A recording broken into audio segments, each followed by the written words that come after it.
Hey there, night owls! Tonight we're cracking open one of history's strangest royal deaths, Queen Elizabeth II's. But here's the twist. Nobody actually knows what killed her. Was it old age? Lead poisoning from her makeup? Grief? Infection? A mental breakdown? Spoiler alert, probably all of the above. The Virgin Queen didn't die from a dagger or disease. She faded out in total silence, and it's honestly creepy as hell. So hit that like button if you're here for the mystery, and drop a comment. Where are you watching from and what time is it?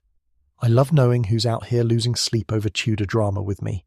Now kill those lights, crank up a fan if you've got one, and let's dive in. By winter 1602, Elizabeth III was nearly 70 and had ruled England for 44 years. She'd survived assassins, wars and political chaos. But now, something was breaking. She stopped eating, stopped sleeping, stopped talking. The woman who once commanded armies with a single speech was now standing silent in dark rooms, staring at nothing. Her court watched in horror as their queen slowly unravelled, and nobody could do a damn thing about it. What actually killed her? That's what we're here to figure out, because it wasn't one thing, it was everything. Age, depression, toxic cosmetics, bacterial infection, and a flat-out refusal to rest all crashed together in March 1603. Tonight, we're tracing the whole twisted mess. Let's go. The thing about Elizabeth's final months is that they read less like a royal death and more like a psychological horror story. We're talking about a woman who spent decades micromanaging an entire kingdom, who memorized faces and grudges with equal precision, who could deliver a 2-hour speech in Latin without notes, and then suddenly, she just stopped. Stopped functioning like a human being, really. The behavioural collapse started subtly, the way these things often do, but by early 1603 it had become impossible to ignore. It was like watching someone slowly unplug from reality, one wire at a time, until the whole system went dark. Let's start with the eating situation, or rather, the not eating situation. Elizabeth had always been particular about her meals. She liked control, structure, ritual. Royal dining wasn't just about food, it was theatre, politics and power, all rolled into one carefully choreographed performance. But somewhere around late 1602, food became irrelevant to her. Not unappetizing irrelevant. Her attendants would bring her favourite dishes, the things that used to make her smile, delicacies imported from across Europe at considerable expense, and she'd just stare past them like they were furniture. We're not talking about a polite, "I'm not hungry, thank you." We're talking about a complete rejection of sustenance that went on for days, then weeks. Her body, already thin from a lifetime of tight-laced gowns and strategic vanity, began to waste away. The technical term is cachexia, a wasting syndrome where the body essentially begins consuming itself. Not exactly a recommended weight loss strategy, but Elizabeth wasn't taking suggestions at this point. Her attendants tried everything. They brought her wine, thinking maybe she'd drink if she wouldn't eat. They offered sweets, broths, delicate pastries, anything that might tempt her appetite back to life. They even brought in new cooks, as if the problem was the menu and not the fact that their queen had apparently decided food was optional. Nothing worked. Elizabeth would occasionally take a sip of something, more to stop people from bothering her than out of any actual desire. The rest of the time, she simply refused. And here's the thing about not eating when you're nearly 70 and have been under constant stress for 4 decades. Your body doesn't have much reserve to draw on. Every day without food pushed her closer to organ failure, weakened her immune system, scrambled her thinking. It was a slow-motion catastrophe, and everyone around her could see it happening but couldn't do anything to stop it. The court physicians, naturally, were losing their minds over this. In Tudor medicine, the balance of humours was everything, and a patient who refused food was basically rejecting the entire foundation of medical treatment. They prescribed tonics, herbal preparations, things that were supposed to stimulate the appetite or strengthen the blood. Elizabeth waved them all away. She didn't want their potions. She didn't want their advice. She didn't particularly want them in the room. One physician, more desperate than wise, suggested they force-feed her. The look she gave him apparently ended that conversation immediately. Even in her diminished state, Elizabeth could still project royal displeasure with terrifying efficiency. So the doctors retreated, wringing their hands and muttering about imbalanced humours, while their patient continued to fade. But the food refusal was just the beginning. What really alarmed everyone was the sleep situation, or more accurately, the aggressive rejection of sleep. Elizabeth didn't just have insomnia. She actively fought sleep like it was an enemy trying to murder her in her bed. And maybe, in her mind, it was. Sleep in Tudor England carried a lot of superstitious weight. People called it the Little Death, a temporary surrender of consciousness that left you vulnerable to everything from demons to assassins. For someone as control-obsessed as Elizabeth, sleep probably felt like a betrayal of vigilance. If she closed her eyes, who knew what would happen? Who would seize power? Who would plot against her? Better to stay awake, stay alert, stay in control, even if that control was increasingly fictional. So she stayed up, not for a night or two, but for days at a time. Her ladies-in-waiting, who were supposed to attend her in shifts, found themselves facing a queen who simply would not go to bed. She would stand in her chambers, sometimes near the window, sometimes by the fireplace, just standing there for hours on end. Not pacing, not doing anything, just standing. Like a piece of furniture that had gained consciousness and decided to remain vertical out of sheer stubbornness. When her legs finally gave out, because even royal legs have limits, she would lower herself onto cushions, but she wouldn't lie down. Sitting was the absolute maximum compromise she was willing to make with physical reality. Her attendants tried to coax her into bed. "Your Majesty, you must rest. Your Majesty, you'll feel better if you sleep. Your Majesty, literally every human being needs sleep to survive." Elizabeth's response was usually silence or, on rare occasions, a brief shake of her head. No explanations, no justifications, just a flat refusal. The few times she did speak, her words were fragmented, trailing off into nothing. It was like she'd lost the thread of language itself, or maybe she'd just decided that words required too much energy and weren't worth the investment anymore. The lack of sleep did exactly what you'd expect. It destroyed what was left of her physical and mental health.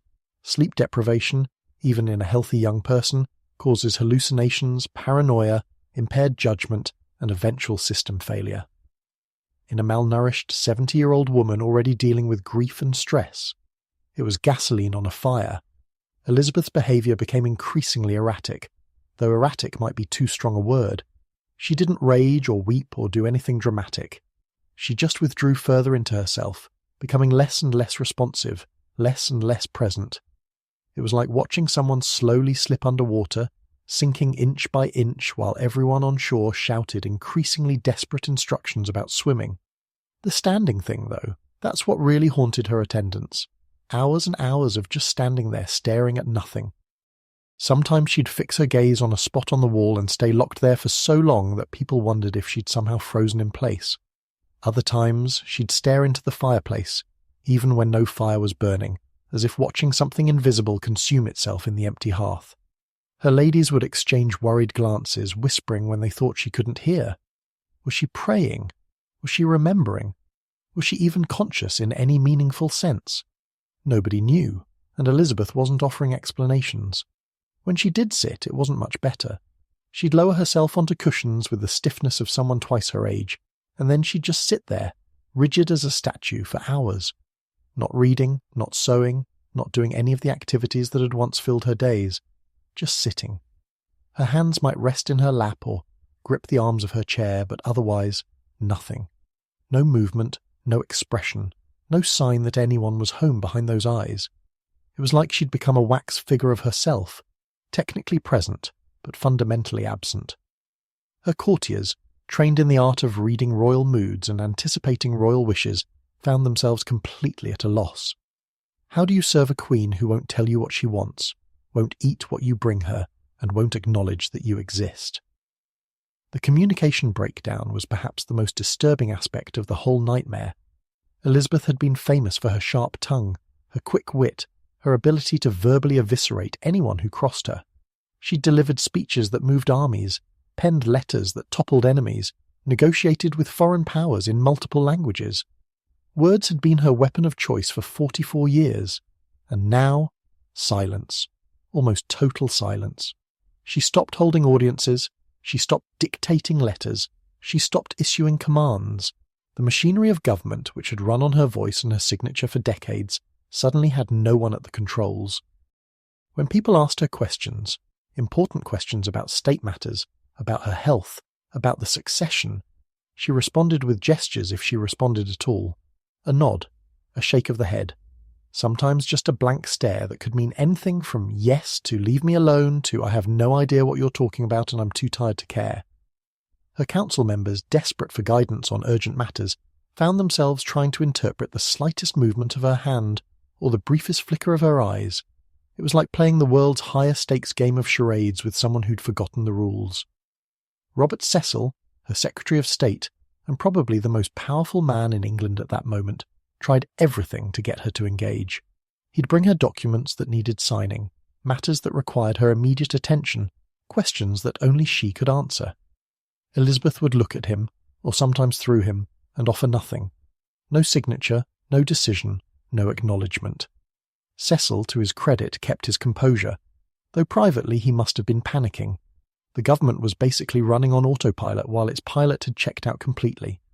It's a testament to the bureaucratic system Elizabeth had built that things didn't completely collapse, but everyone knew they were skating on dangerously thin ice. The silence wasn't just about state business, though. It extended to everything. Her ladies-in-waiting, women who'd served her for years, who knew her moods and preferences better than anyone, found themselves shut out. Elizabeth had always been demanding, particular, sometimes difficult, but she'd also been engaged. She'd comment on their dresses, ask about their families, joke with them in her darker moods. Now, nothing. They'd dress her in the morning because she still insisted on proper royal attire, even if she had no intention of leaving her chambers, and she'd stand there like a doll, letting them arrange her clothes and jewellery without a word. No complaints about the fit, no orders to change something, no reaction at all. It was deeply unnerving, like serving a ghost. Some of her attendants whispered that she'd lost her mind entirely. Others insisted she was still in there somewhere, just trapped beneath layers of grief and exhaustion. A few wondered if she was doing this deliberately, exercising one final act of control by refusing to play the game anymore. Maybe she'd decided that if she couldn't run England on her own terms, she simply wouldn't run it at all. That would be very Elizabeth, honestly. Better to withdraw completely than to show weakness or surrender authority to someone else. But whether it was intentional or pathological, the effect was the same. England's monarch had effectively abdicated without actually abdicating, leaving everyone in a bizarre limbo. The physical deterioration that came with the starvation and sleep deprivation was rapid and brutal. Elizabeth's face, always carefully painted and powdered, began to look skeletal. Her cheekbones jutted out sharply, and her eyes, once bright and calculating, sank into hollows. Her skin, already damaged from years of lead-based makeup, took on a greyish pallor that no amount of cosmetics could hide, though her ladies still tried, applying the white cerros every morning like they were painting a corpse. Her hands, which had once gestured with such authority, began to tremble. Not constantly, but enough that people noticed, enough that it was clear something fundamental was breaking down. Her weight loss was shocking. The gowns that had fit her just months earlier now hung on her frame like they were draped over a skeleton. Her attendants had to constantly adjust and repin her clothes to keep them from sliding off her shoulders. Some of them later reported that lifting her became effortless. She felt like she weighed nothing, like she'd become insubstantial, as if she were already halfway to becoming a ghost. The woman who'd once commanded armies and navies, who'd held an entire kingdom together through force of personality, was wasting away to almost nothing.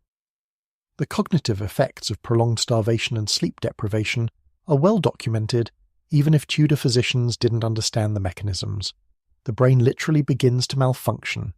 Concentration becomes impossible, memory fractures, emotional regulation collapses, decision-making abilities evaporate. For Elizabeth, who'd relied on her sharp mind more than almost anything else, this must have been terrifying, assuming she was aware of it, which isn't certain. Some days she seemed relatively lucid, tracking conversations and responding to questions with nods or gestures that made sense. Other days she appeared completely absent, her eyes unfocused, her attention somewhere else entirely. It was like the lights were on but flickering, the power supply increasingly unreliable. There's a particularly disturbing account from one of her ladies-in-waiting about finding Elizabeth standing in the corner of her chamber at 3 a.m, dressed in full royal regalia despite having no appointments and nowhere to go. When asked what she was doing, Elizabeth didn't respond, didn't even acknowledge the question. She just stood there, staring at the wall, for another 2 hours before finally allowing herself to be guided to a chair.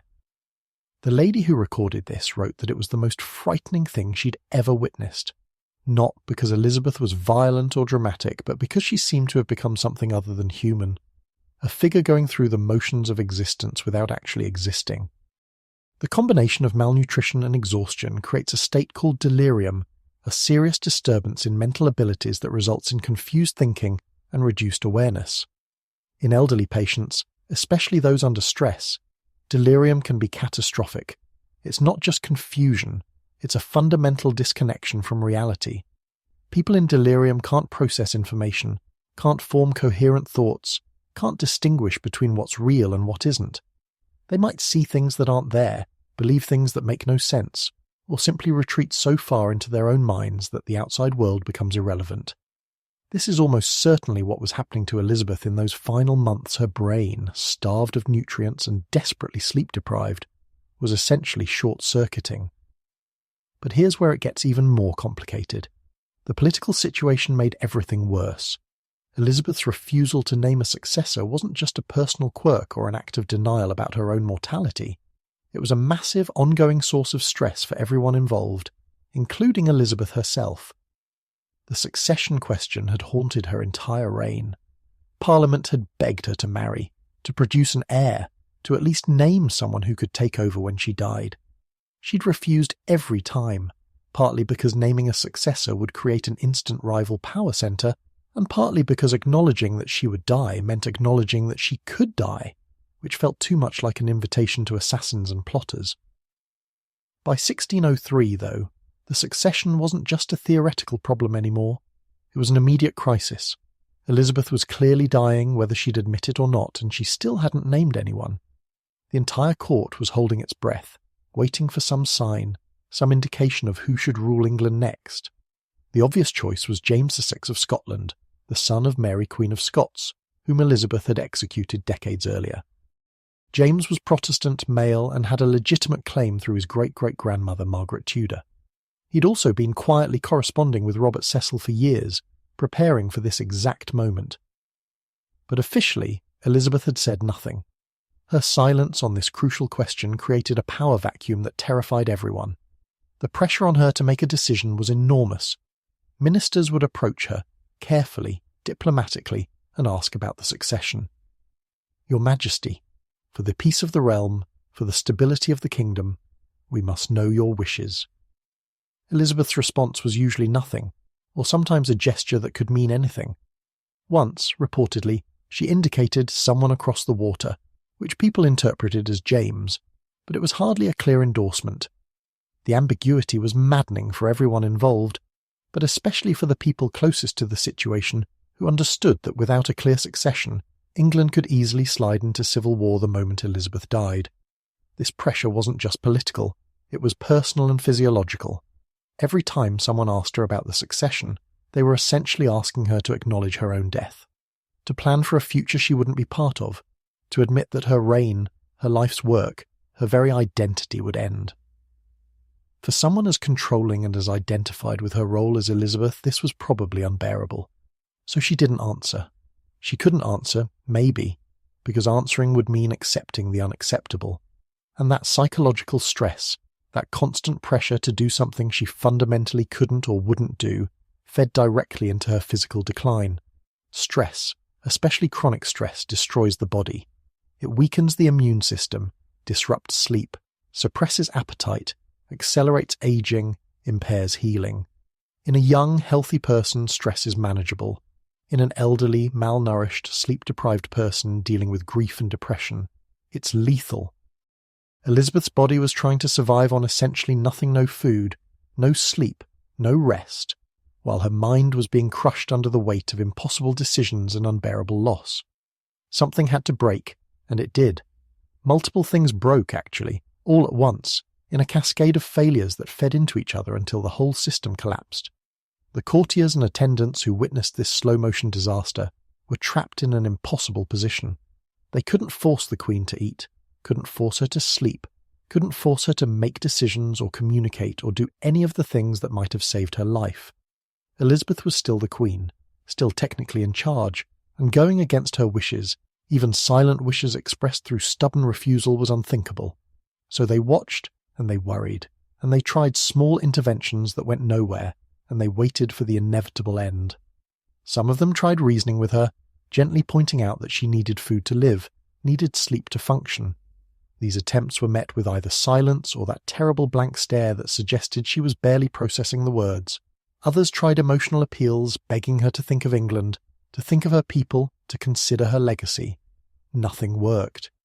Elizabeth had apparently decided on some level that she was done cooperating with the basic requirements of being alive. Whether this was a conscious choice or an involuntary shutdown, the result was the same. A once mighty ruler reduced to a silent standing figure who wouldn't eat, wouldn't sleep, and wouldn't engage with the world around her. There's something almost modern about Elizabeth's final months, the way she seemed to just opt out of existence while technically still being alive. In contemporary terms, we might call it catatonic depression or severe trauma response. Her symptoms align with someone experiencing profound psychological shutdown, where the mind and body essentially give up on the project of survival. The constant standing, the refusal of food and sleep, the silence. These are all behaviours seen in people who've reached the absolute limits of what they can endure. Elizabeth had spent 44 years carrying the weight of an entire nation on her shoulders, making life and death decisions, navigating constant threats, and maintaining an exhausting public performance of strength and control. By 1603, it seems like she'd simply run out of whatever internal resources had sustained her for so long. The question that haunted everyone then, and historians ever since, is whether Elizabeth could have been saved. If she'd been willing to eat, to sleep, to accept medical treatment, to engage with her doctors and advisors, could she have recovered? Maybe, though probably not entirely. She was nearly 70, which was ancient by Tudor standards, and she'd been dealing with health problems for years. But the active self-destruction, the starvation, the sleep deprivation, definitely accelerated her death, and probably made it far more miserable than it needed to be. This wasn't just the natural decline of old age. This was someone actively refusing the basic maintenance required to keep a human body functioning. Some historians have argued that Elizabeth's behaviour in her final months was actually a form of control, that by refusing food and sleep and communication, she was exercising agency in the only way left to her. If she couldn't control England's future, couldn't stop her own ageing, couldn't bring back the people she'd lost, at least she could control how she spent her final days. There's probably some truth to that. Elizabeth had always been someone who needed to be in charge, and dying on her own terms, even if those terms were self-destructive, might have been preferable to dying according to someone else's schedule or wishes. It's a very Elizabeth move, honestly. Better to burn out on her own terms than to fade away according to society's expectations. But there's also the less romantic possibility that Elizabeth simply couldn't cope anymore. That the combination of grief, stress, age, loneliness, and the crushing responsibility of monarchy had broken something fundamental inside her, and the behavioural collapse was just the visible manifestation of that internal shattering. Maybe she wasn't making a statement or exercising control. Maybe she was just done, and her body and mind were shutting down in response to decades of accumulated trauma and exhaustion. We'll never know for sure what was going on inside her head during those final months, but either way the result was the same. A queen who'd once ruled with an iron will slowly dissolving into silence and stillness. The political vacuum created by Elizabeth's withdrawal was deeply destabilising, even though most of it happened behind closed doors. To the general public, Elizabeth was simply unwell old age, they were told, nothing to worry about. But inside the court, everyone knew the situation was critical. Without clear leadership, without decisions being made, without any indication of what would happen when Elizabeth died, the entire government was essentially improvising. Robert Cecil and the Privy Council were making decisions in Elizabeth's name, forging ahead with necessary business and hoping they were doing what she would have wanted. It was government by assumption, and everyone involved knew how dangerous that was. The succession question loomed over everything like a storm cloud. James VI in Scotland was preparing, building alliances, waiting for word. Catholic claimants were lurking in the background, hoping for an opportunity. Protestant factions were jockeying for position, and at the centre of it all was a silent, starving old woman who wouldn't tell anyone what she wanted to happen after she was gone. The potential for disaster was enormous. England had experienced bloody succession crises before. The Wars of the Roses weren't exactly ancient history, and everyone understood that without a clear plan, the country could easily slide back into that kind of chaos. Cecil's behind-the-scenes manoeuvring during this period was probably what saved England from civil war. He'd been quietly building consensus around James, making sure all the major power players were on board, preparing the legal and political groundwork for a smooth transition. But he was doing all of this without Elizabeth's explicit approval, which was both politically risky and deeply uncomfortable for someone who'd spent his entire career serving the crown. If Elizabeth had suddenly recovered and decided she wanted someone else to succeed her, Cecil would have been in serious trouble. But she didn't recover, and she didn't intervene, so Cecil kept working in the shadows, preparing for the moment when Elizabeth's silence would become permanent. The attendants who cared for Elizabeth during this period deserve some recognition for their patience and dedication.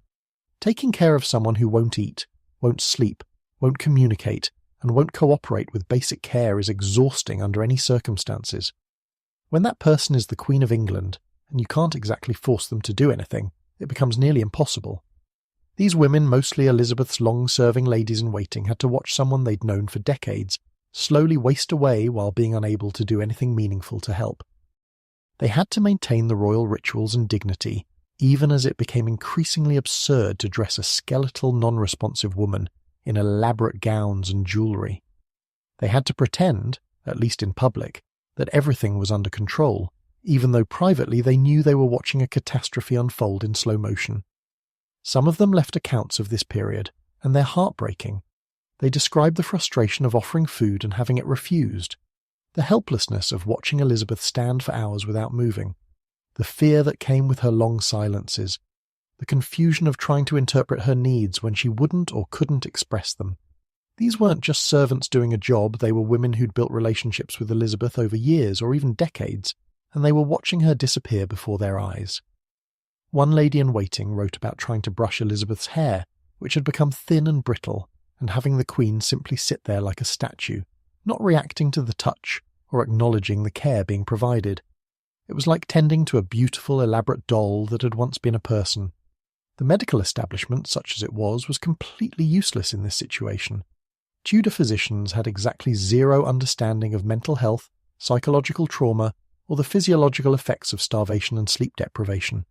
They saw Elizabeth's symptoms and interpreted them through the lens of humoral theory-imbalanced bile, cold distemper, melancholic vapours, that sort of thing. Their treatments, which Elizabeth refused anyway, would have done nothing to address the actual problems. Even if they'd understood what was happening, though, they had no tools to fix it. There were no antidepressants, no IV nutrition, no sleep aids beyond herbs that Elizabeth had no interest in taking. Modern medicine might have been able to help Elizabeth, or at least make her decline less awful, but Tudor medicine was basically worthless for what she was dealing with. What's particularly striking about this period is how it inverted the normal power dynamics of the court. For decades, Elizabeth had been the sun around which everything revolved. Her moods, her desires, her decisions shaped the lives of everyone around her. Now, suddenly, she was passive, almost irrelevant, while life went on without her input. The government functioned, decisions got made, the country continued, all without Elizabeth's involvement. It was like discovering that the person you thought was holding everything together was actually just sitting in the middle of a system that ran itself. There's something both sad and slightly absurd about that. The great Queen reduced to a silent figure in a chair, while the machinery of state grinds on without her. The grinding of that machinery, though, was stressful for everyone involved, and that stress fed back into Elizabeth's condition. Every time someone came to her with a question she couldn't or wouldn't answer, it reinforced her failure. Every time her attendants tried to get her to eat and she refused, it demonstrated her loss of control. Every time she stood there for hours, frozen and silent, it made her vulnerability more obvious. The woman who'd built her entire identity around strength, control and queenship was now unable to perform any of those roles, and that psychological burden probably made everything worse. It's a vicious cycle. Stress causes withdrawal. Withdrawal creates more problems create more stress, and around until the whole thing collapses. By late February 1603, it was clear to everyone that Elizabeth wasn't coming back from this. Whatever window might have existed for intervention or recovery had closed. She'd gone too long without food, too long without sleep, too long in this state of suspended animation. Her body was shutting down system by system, and her mind had long since checked out. The court began preparing for her death, even while she was still technically alive, making arrangements, sending secret messages, positioning pieces on the board for what would come next. Elizabeth, presumably, was unaware of most of this, lost in whatever silent world she'd retreated into. The tragedy of Elizabeth's final months isn't just that she died, because everyone dies eventually. The tragedy is that she spent those months trapped in a state of profound suffering that she either couldn't or wouldn't escape from. The woman who'd been so vital, so sharp, so magnificently competent spent her last days standing silently in dark rooms, refusing food and sleep, slowly wasting away into nothing. It's a terrible end for anyone, but especially for someone who'd lived as intensely and purposefully as Elizabeth had. All that intelligence, all that force of personality, all that accumulated wisdom and experience just slowly dissolving into silence and stillness, until there was nothing left but a fragile shell that used to be a queen. The behavioural collapse we've been discussing, the refusal of food and sleep, the withdrawal from communication, the hours of motionless standing wasn't just symptoms of Elizabeth's dying. In many ways, it was her dying, just stretched out over months instead of happening all at once.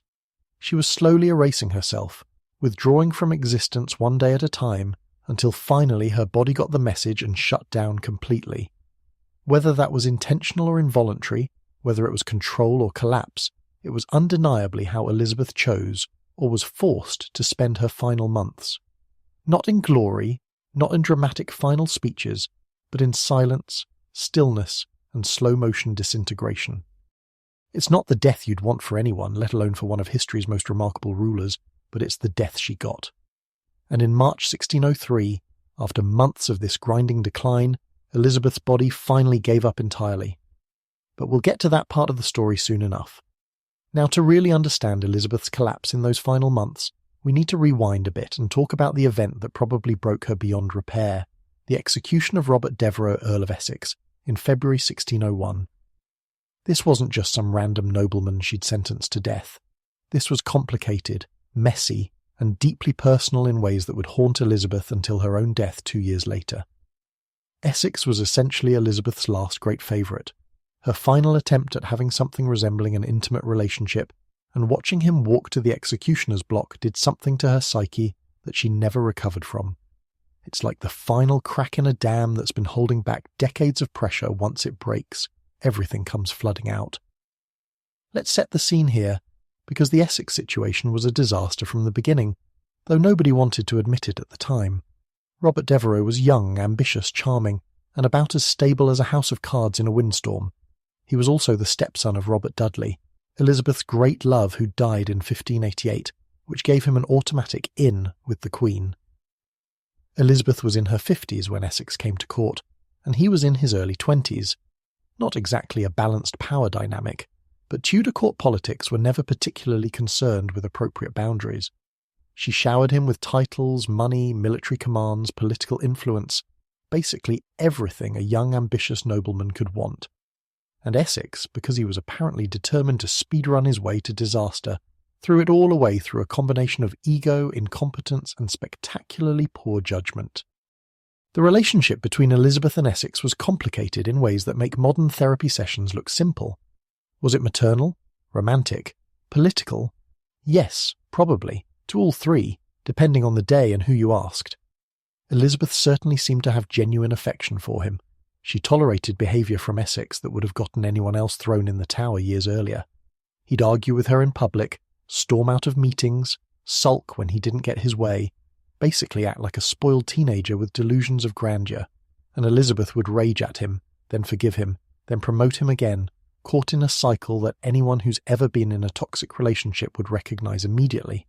It was dysfunctional as hell, but it was also probably the closest thing to a real emotional connection Elizabeth had allowed herself in years.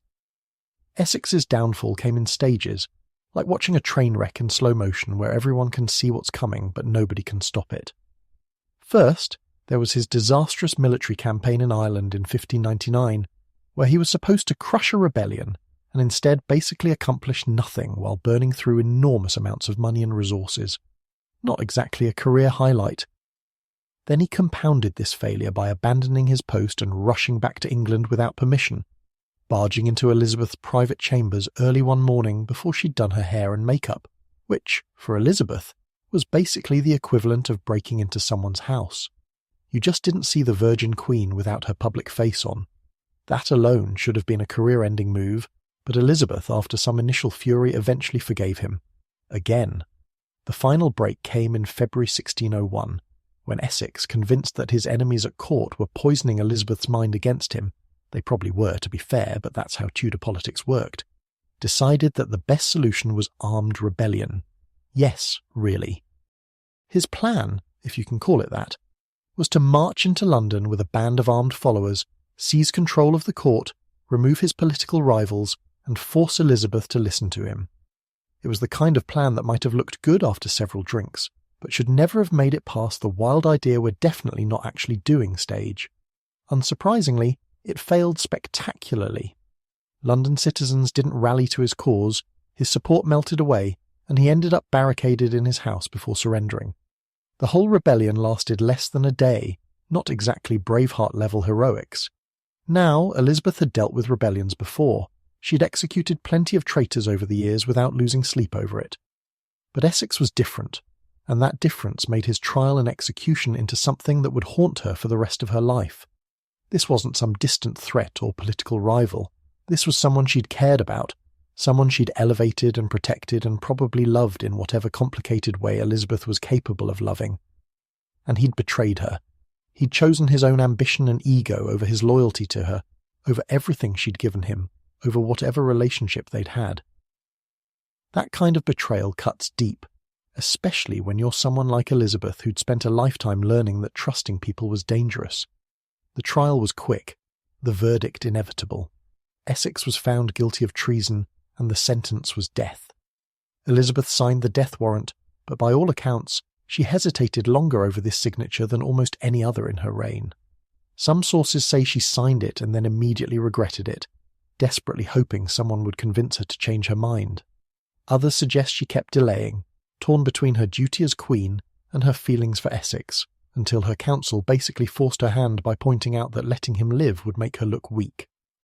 Either way, the signature happened, and on February 25th, 1601, Essex was beheaded in the Tower of London. He was 33 years old, Elizabeth was 67, and something inside her broke that day. The immediate aftermath of Essex's execution is where we start seeing the first signs of the psychological collapse that would eventually consume Elizabeth.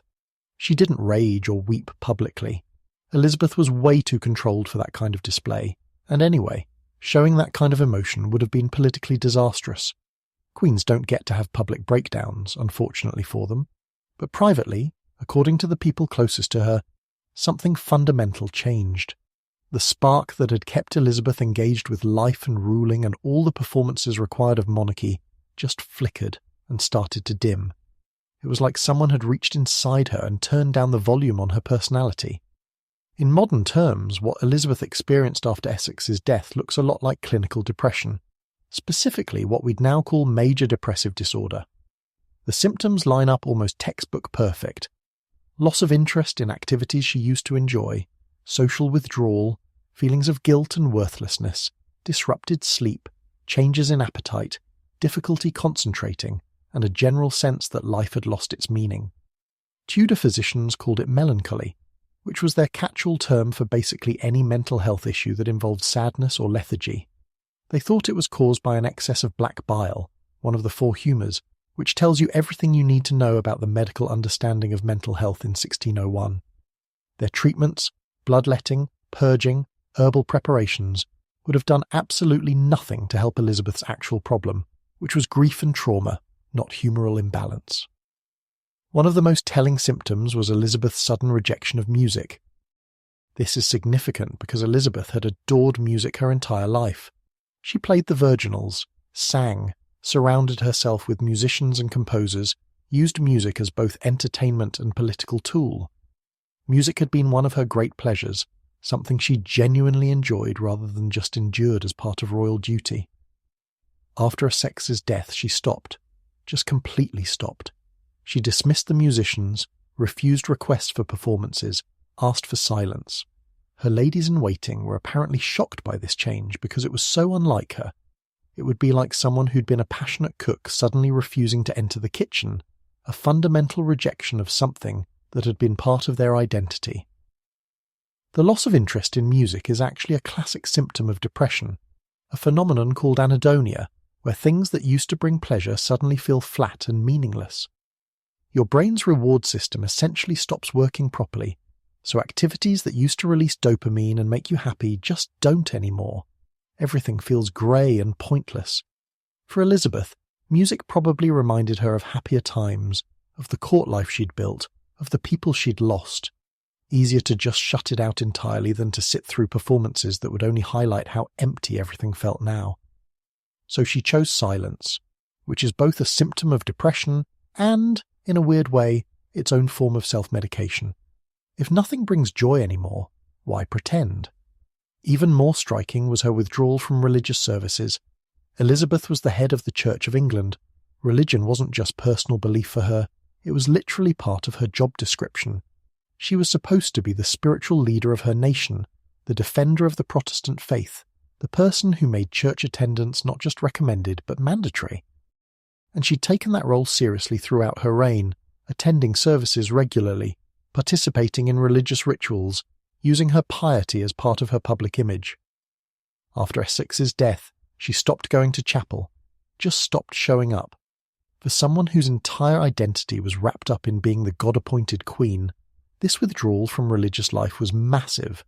It suggested a crisis of faith, or at least a crisis of caring about maintaining the appearance of faith. There are several possible explanations for Elizabeth's religious withdrawal, and they're all pretty dark. Maybe she was angry at God for putting her in a position where she had to execute someone she cared about. Maybe she felt too guilty to face religious services that would remind her of sin and judgment. Maybe she just couldn't muster the energy to perform piety when she could barely function at all. Or maybe, and this is the darkest possibility, she'd lost faith entirely. If God was real and watching, how could he have let her life become this painful? How could he have taken everyone she'd ever loved and left her alone at 70, with nothing but memories and regrets? These aren't questions that have good answers, and they're definitely not questions you want to contemplate while sitting in a chapel, surrounded by people watching your every move. The isolation that followed Essex's death was both psychological and physical.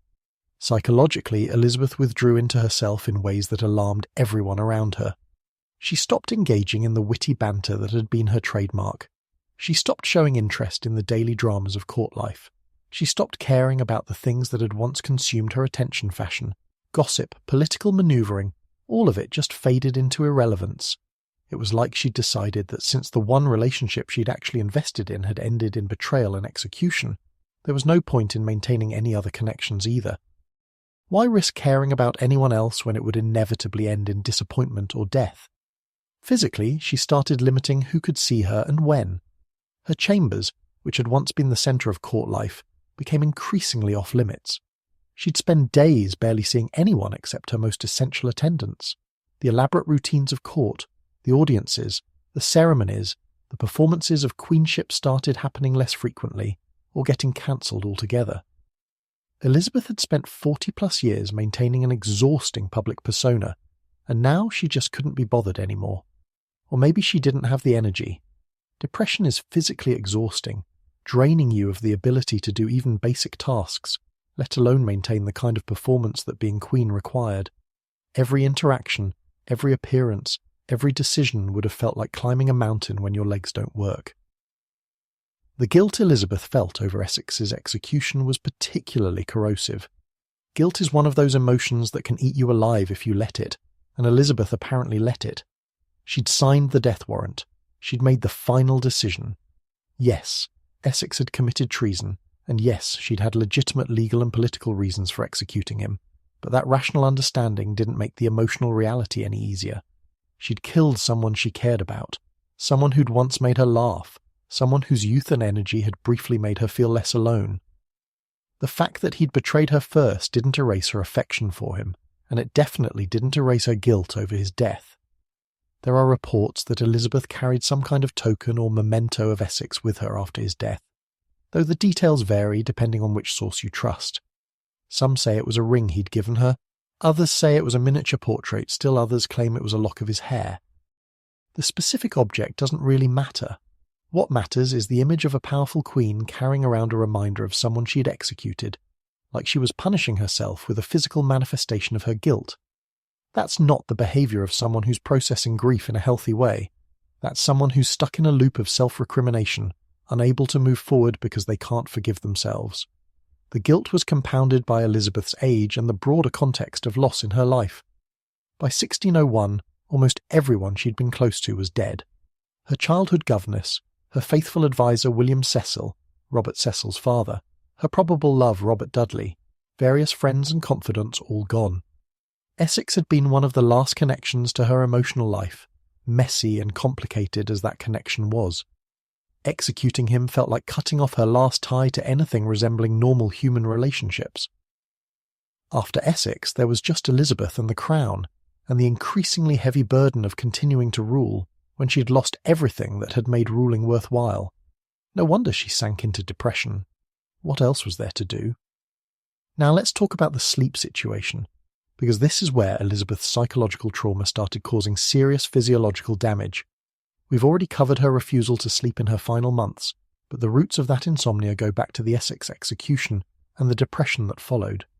People with major depression often experience severe sleep disturbances, either sleeping too much as a way of escaping reality, or being unable to sleep at all because their minds won't shut off.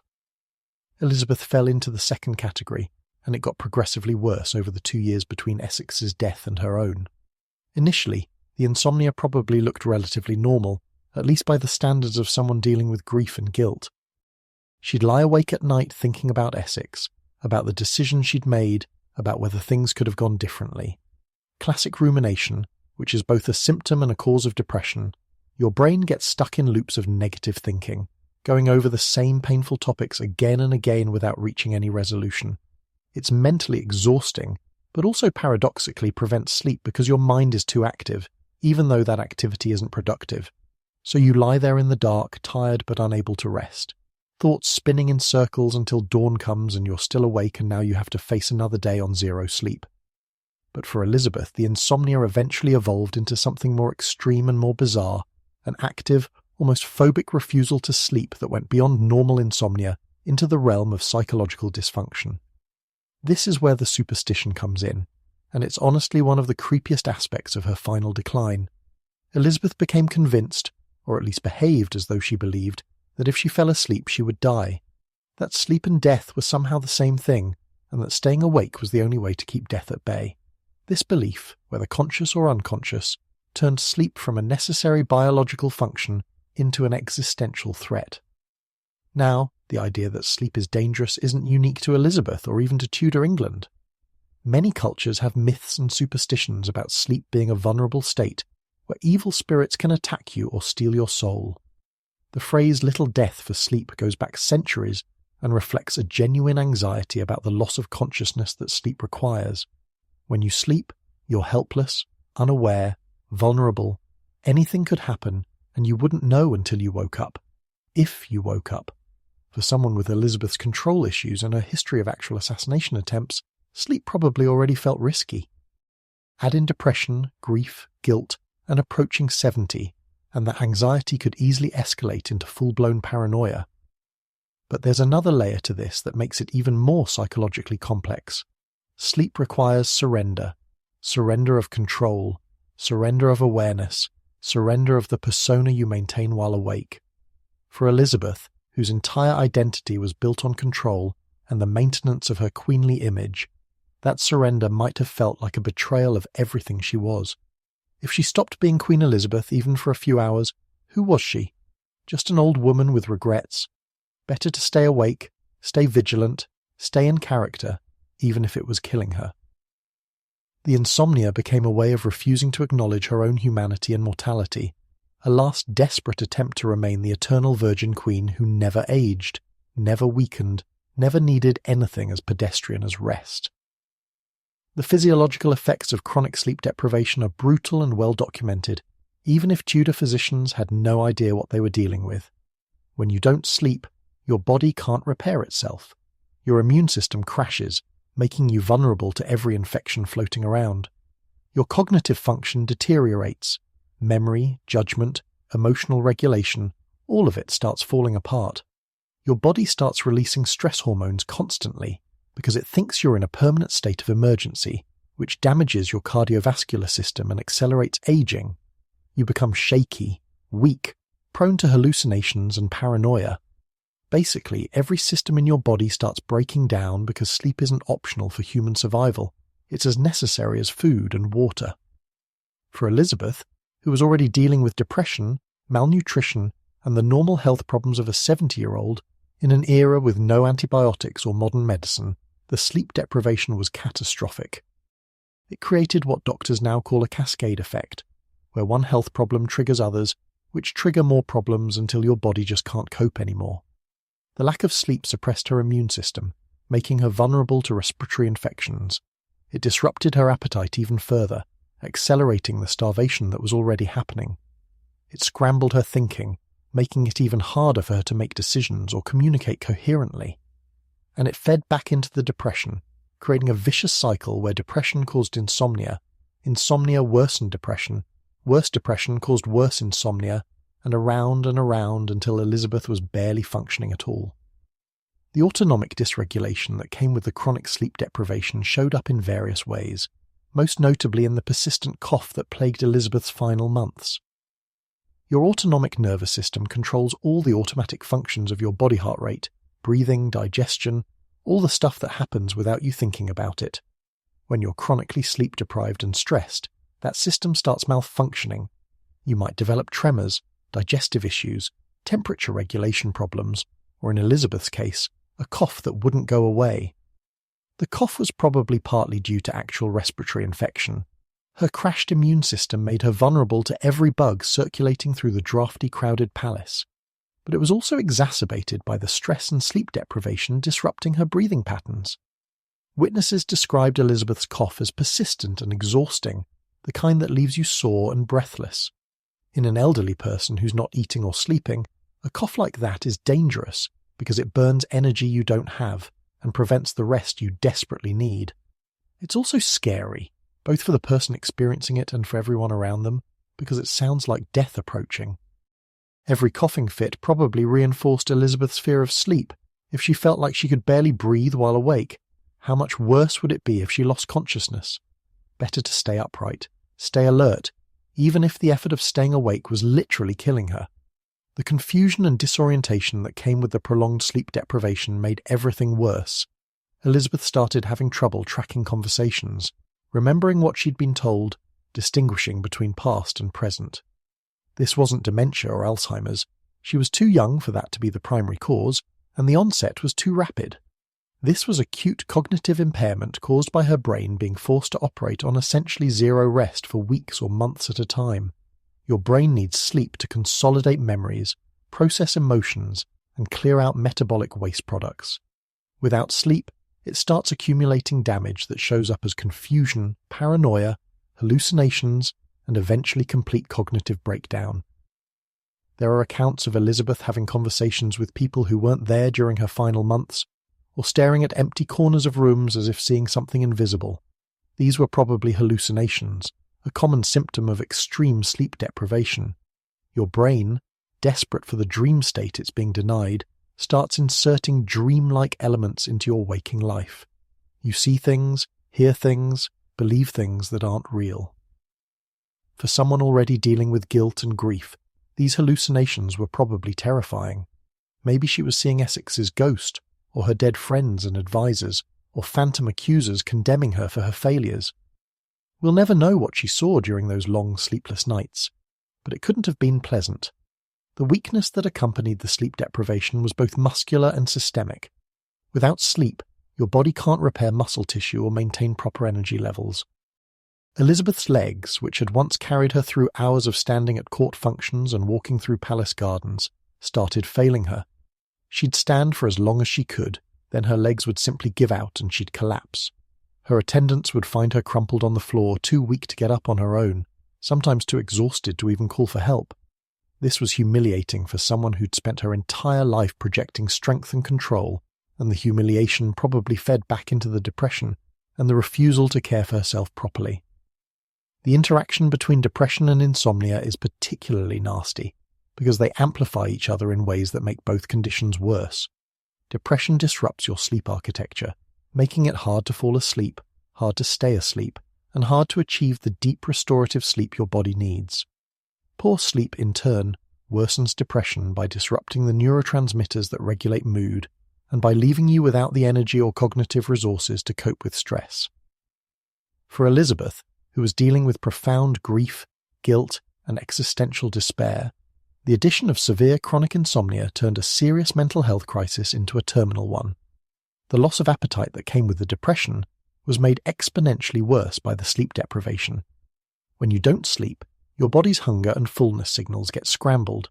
The hormones that tell you when you're hungry, ghrelin, and when you're full, leptin, stop working properly, usually leading to overeating in modern context, but in Elizabeth's case, contributing to her complete loss of interest in food. Her body was too confused and exhausted to even recognize that it needed fuel. Add in the depression's tendency to make everything feel pointless.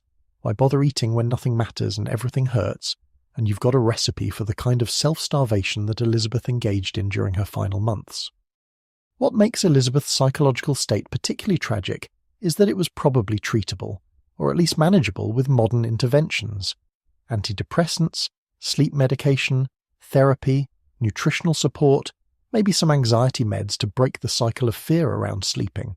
These things could have helped immensely. But in 1601, those options didn't exist.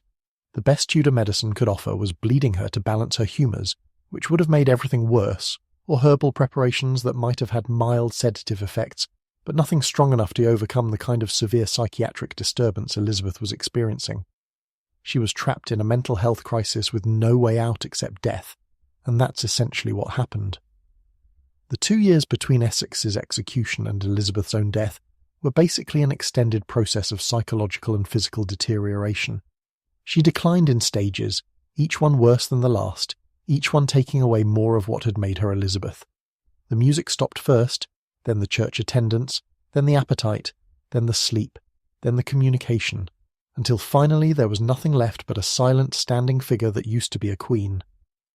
Essex's death was the trigger, but the underlying issues, the loneliness, the accumulated trauma of 40-plus years of ruling, the impossibility of being Elizabeth that were always there, the execution just brought everything to the surface at once. There's something almost modern about Elizabeth's breakdown after Essex, the way grief and guilt spiralled into clinical depression and then into complete systemic failure. We like to think that mental health crises are a contemporary phenomenon, that our ancestors were somehow more resilient or less affected by trauma.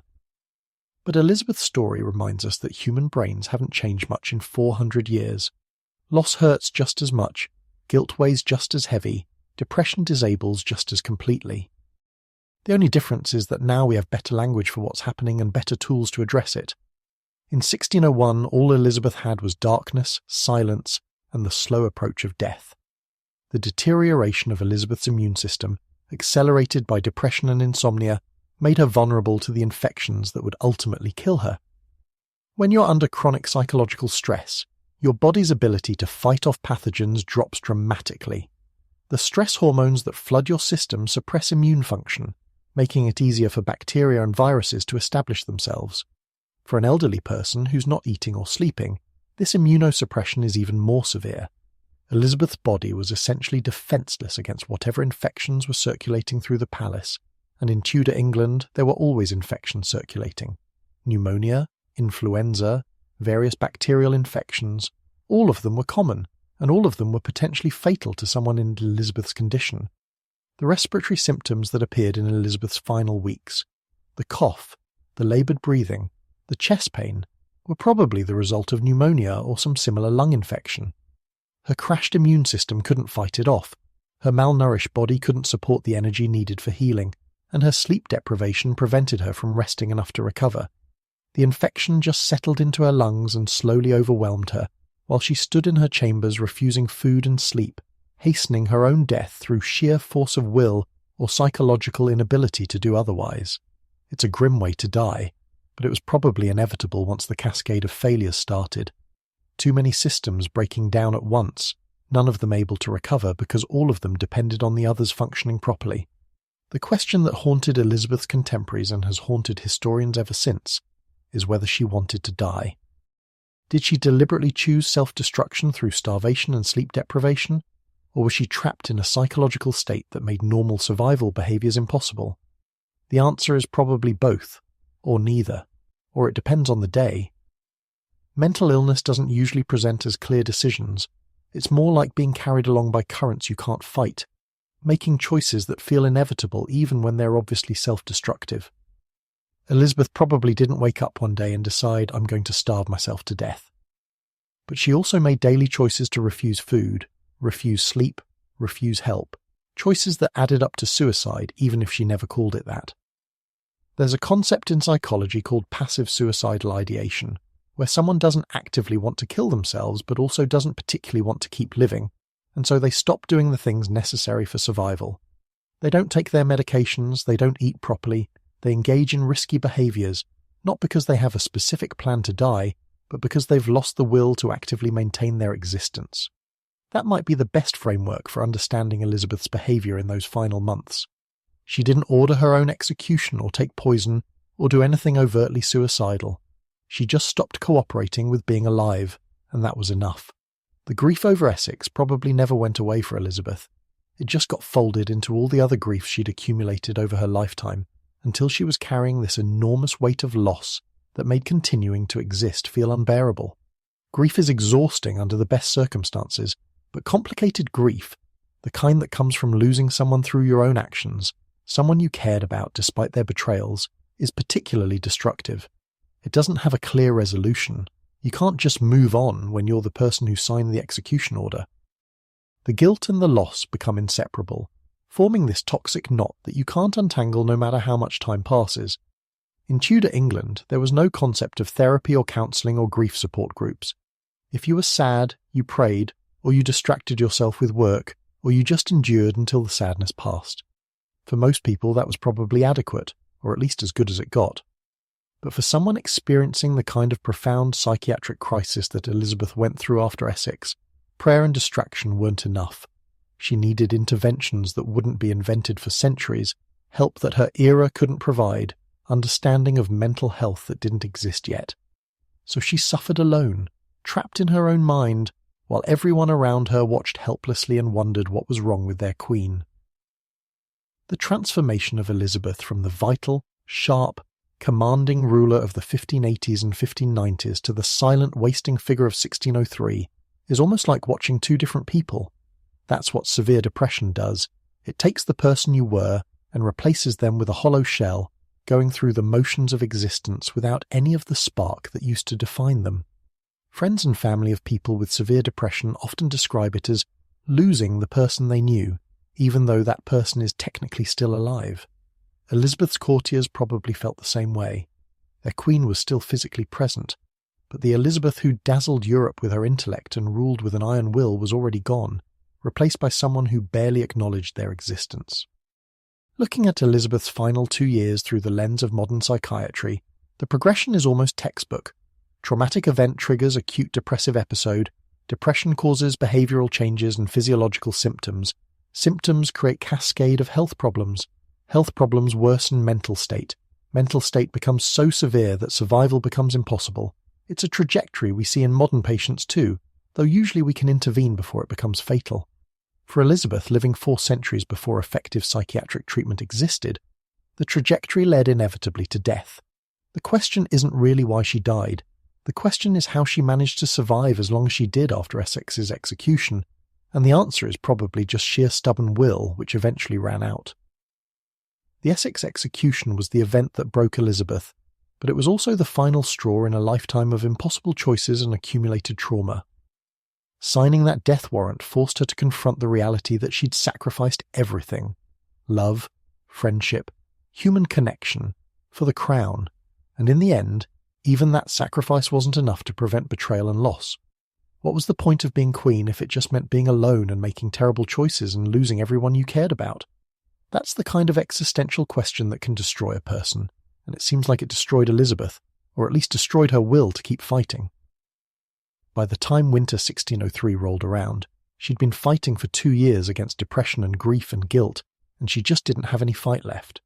So she stopped eating, stopped sleeping, stopped engaging with the world, and waited for death to catch up with her, which it did, in March, right on schedule. Now we need to talk about something that sounds almost absurdly modern for a story about a 16th century Queen chronic heavy metal poisoning. Specifically lead poisoning, which Elizabeth had been enthusiastically applying to her face every single day for decades. Yes, you heard that right. The Virgin Queen's signature look, that iconic white complexion that defined her image and became the beauty standard for an entire era, was slowly killing her from the outside in. It's like discovering that your favourite skincare routine is actually a gradual suicide method, which is basically what Venetian ceruse was, though nobody knew it at the time. Well, nobody admitted it at the time. There were probably some whispers about how maybe smearing toxic metals on your face wasn't ideal, but beauty standards have never been particularly concerned with minor details like long-term health effects. Let's talk about what Venetian ceruse actually was, because the recipe is horrifying. The base ingredient was white lead, which was created by exposing lead to vinegar fumes and then grinding the resulting corrosion into a fine powder. Already we're off to a great start, toxicologically speaking. This powder was then mixed with more vinegar to create a paste that could be applied to the skin. Some versions also included egg whites or other binders to help it stick and create that smooth, porcelain finish that was so desirable. The result was essentially paint-thick, white, opaque paint that you plastered all over your face, neck, and sometimes chest to achieve that fashionable look of aristocratic pallor. Because nothing says, "I'm too wealthy to work outdoors," quite like looking like you've never seen the sun, even if achieving that look requires poisoning yourself daily. The fashion for whiteface makeup wasn't unique to England. It was popular across Europe, particularly among the nobility and upper classes. The logic was pretty straightforward. Pale skin indicated that you didn't have to work in the fields, didn't have to be exposed to the elements, had enough servants and wealth to live a life of indoor leisure. Tanned skin was associated with peasants and labourers, people who had no choice but to spend their days outside getting weathered and sunburned. So if you wanted to signal your social status, you painted yourself white, even if the paint was literally toxic. Fashion has always demanded sacrifices, but Tudor beauty standards took it to a whole new level of self-destructive dedication. For Elizabeth, the white makeup wasn't just about beauty or status, it was armour. After she survived smallpox in 1562, her face was left scarred with pockmarks, the trademark damage that smallpox leaves behind when it doesn't kill you. These scars were visible, undeniable evidence that Elizabeth was mortal, vulnerable, human. All things that were politically dangerous for someone whose power rested partly on the mystique of being different from ordinary people. So she covered the scars with increasingly thick layers of white lead makeup, building up a mask that hid the imperfections and created the illusion of eternal youth and perfection. It was brilliant image management, honestly, except for the part where the image management was slowly poisoning her. The thing about lead is that it's extremely toxic to humans in ways that are insidious and cumulative. Unlike something that kills you immediately, lead poisoning happens gradually, building up in your system over months and years until it reaches levels that cause serious damage. Lead gets absorbed through the skin not efficiently, but consistently, especially when you're applying it daily in thick layers. Once it enters your bloodstream, it accumulates in your bones, your organs, your nervous system. Your body can't effectively eliminate it, so it just builds up, causing more and more damage as the concentration increases. For someone like Elizabeth, who'd been using lead-based makeup for decades, the cumulative exposure was probably massive. The neurological symptoms of chronic lead poisoning read like a checklist of Elizabeth's final years: fatigue, irritability, difficulty concentrating, memory problems, mood disturbances, and cognitive decline. Lead damages the nervous system in multiple ways. It interferes with neurotransmitters, disrupts the blood-brain barrier, causes inflammation in brain tissue, and damages the myelin sheaths that allow nerves to conduct signals properly. The result is basically a slow degradation of neurological function that manifests as everything from subtle changes in personality to severe cognitive impairment. For Elizabeth, who relied on her sharp mind and quick wit more than almost anything else, lead-induced cognitive decline would have been particularly devastating and particularly difficult to distinguish from the effects of depression, stress, and simple aging. The irritability and mood disturbances associated with lead poisoning probably fed into Elizabeth's already complicated emotional state. Lead affects the parts of the brain that regulate emotions, making people more prone to anger, anxiety, and depression. So you've got someone who's already dealing with clinical depression from grief and trauma, and then you add chronic lead poisoning that's making their emotional regulation even worse, and you end up with a feedback loop where each problem makes the other worse. Was Elizabeth's increasing withdrawal and irritability caused by depression, or by lead poisoning, or by the two amplifying each other? Yes, probably, to all of the above. The causes don't really separate out neatly when you're dealing with multiple overlapping toxicological and psychological stressors. The physical symptoms of lead poisoning also align disturbingly well with what we know about Elizabeth's final decline. Lead causes severe fatigue by interfering with the production of hemoglobin, leading to anemia and reduced oxygen delivery to tissues. It causes gastrointestinal problems, including loss of appetite and nausea, which would compound Elizabeth's depression-related anorexia. It damages the kidneys and liver, reducing the body's ability to detoxify and maintain proper metabolic function. It causes muscle weakness and tremors, which would explain Elizabeth's difficulty standing and her increasingly shaky movements. Basically, lead poisoning creates a state of systemic dysfunction that looks a lot like advanced old age, except it can happen to people who aren't actually that old if they've been exposed to enough lead for long enough. The dermatological damage from decades of lead-based makeup was probably severe by the time Elizabeth reached her final years. Lead is caustic to skin tissue, causing irritation, inflammation, and eventually tissue breakdown. Long-term use leads to discoloration, scarring, and the formation of lesions and ulcers beneath the surface. There are accounts suggesting Elizabeth's skin beneath the makeup was in terrible condition, greyish, damaged, marked with sores that wouldn't heal. The irony is almost painful. She was using the makeup to hide imperfections, but the makeup itself was creating new and worse imperfections that required even more makeup to cover, in an endless cycle of cosmetic self-destruction. It's like using increasingly aggressive concealer to hide the damage from the concealer you used yesterday, except the concealer is made of poison, and the damage is permanent. Now, you might wonder why Elizabeth didn't just stop using the lead makeup once the damage became apparent. Several reasons, all of them very Elizabeth. First, stopping would mean revealing her real face, scars and damage and age and all, which would shatter the carefully constructed image she'd maintained for decades. The Virgin Queen, the ageless Gloriana, couldn't suddenly show up at court looking elderly and scarred. It would be a visible admission of mortality and decay, politically disastrous for someone whose power rested partly on mystique and image. Second, by the time the damage was severe, she was probably already significantly lead poisoned, which affects judgment and decision-making. Making rational choices about your own health becomes difficult when the thing damaging your health is also damaging your ability to think clearly. And third, there wasn't really a better alternative. Other cosmetics of the era were also toxic mercury-based products, sulfur preparations, various plant-based options that came with their own problems. It wasn't like she could just switch to a modern foundation with SPF protection and mineral-based ingredients. Her choices were essentially, continue poisoning yourself with this method, or try poisoning yourself with a different method. The dental situation adds another layer of horror to this already grim picture. Elizabeth's teeth, by contemporary accounts, were blackened and decaying, and she'd lost several of them by her final years. This wasn't unusual for Tudor aristocrats. Dental hygiene was rudimentary at best, and sugar, which had become fashionable among the wealthy, was particularly destructive to teeth. But lead poisoning makes dental problems worse by weakening the enamel and interfering with the body's ability to repair and maintain tooth tissue.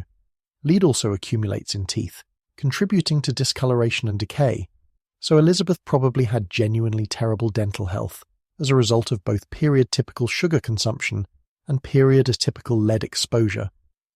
The dental decay wasn't just cosmetically unpleasant, it was medically dangerous in ways that Tudor physicians didn't fully understand.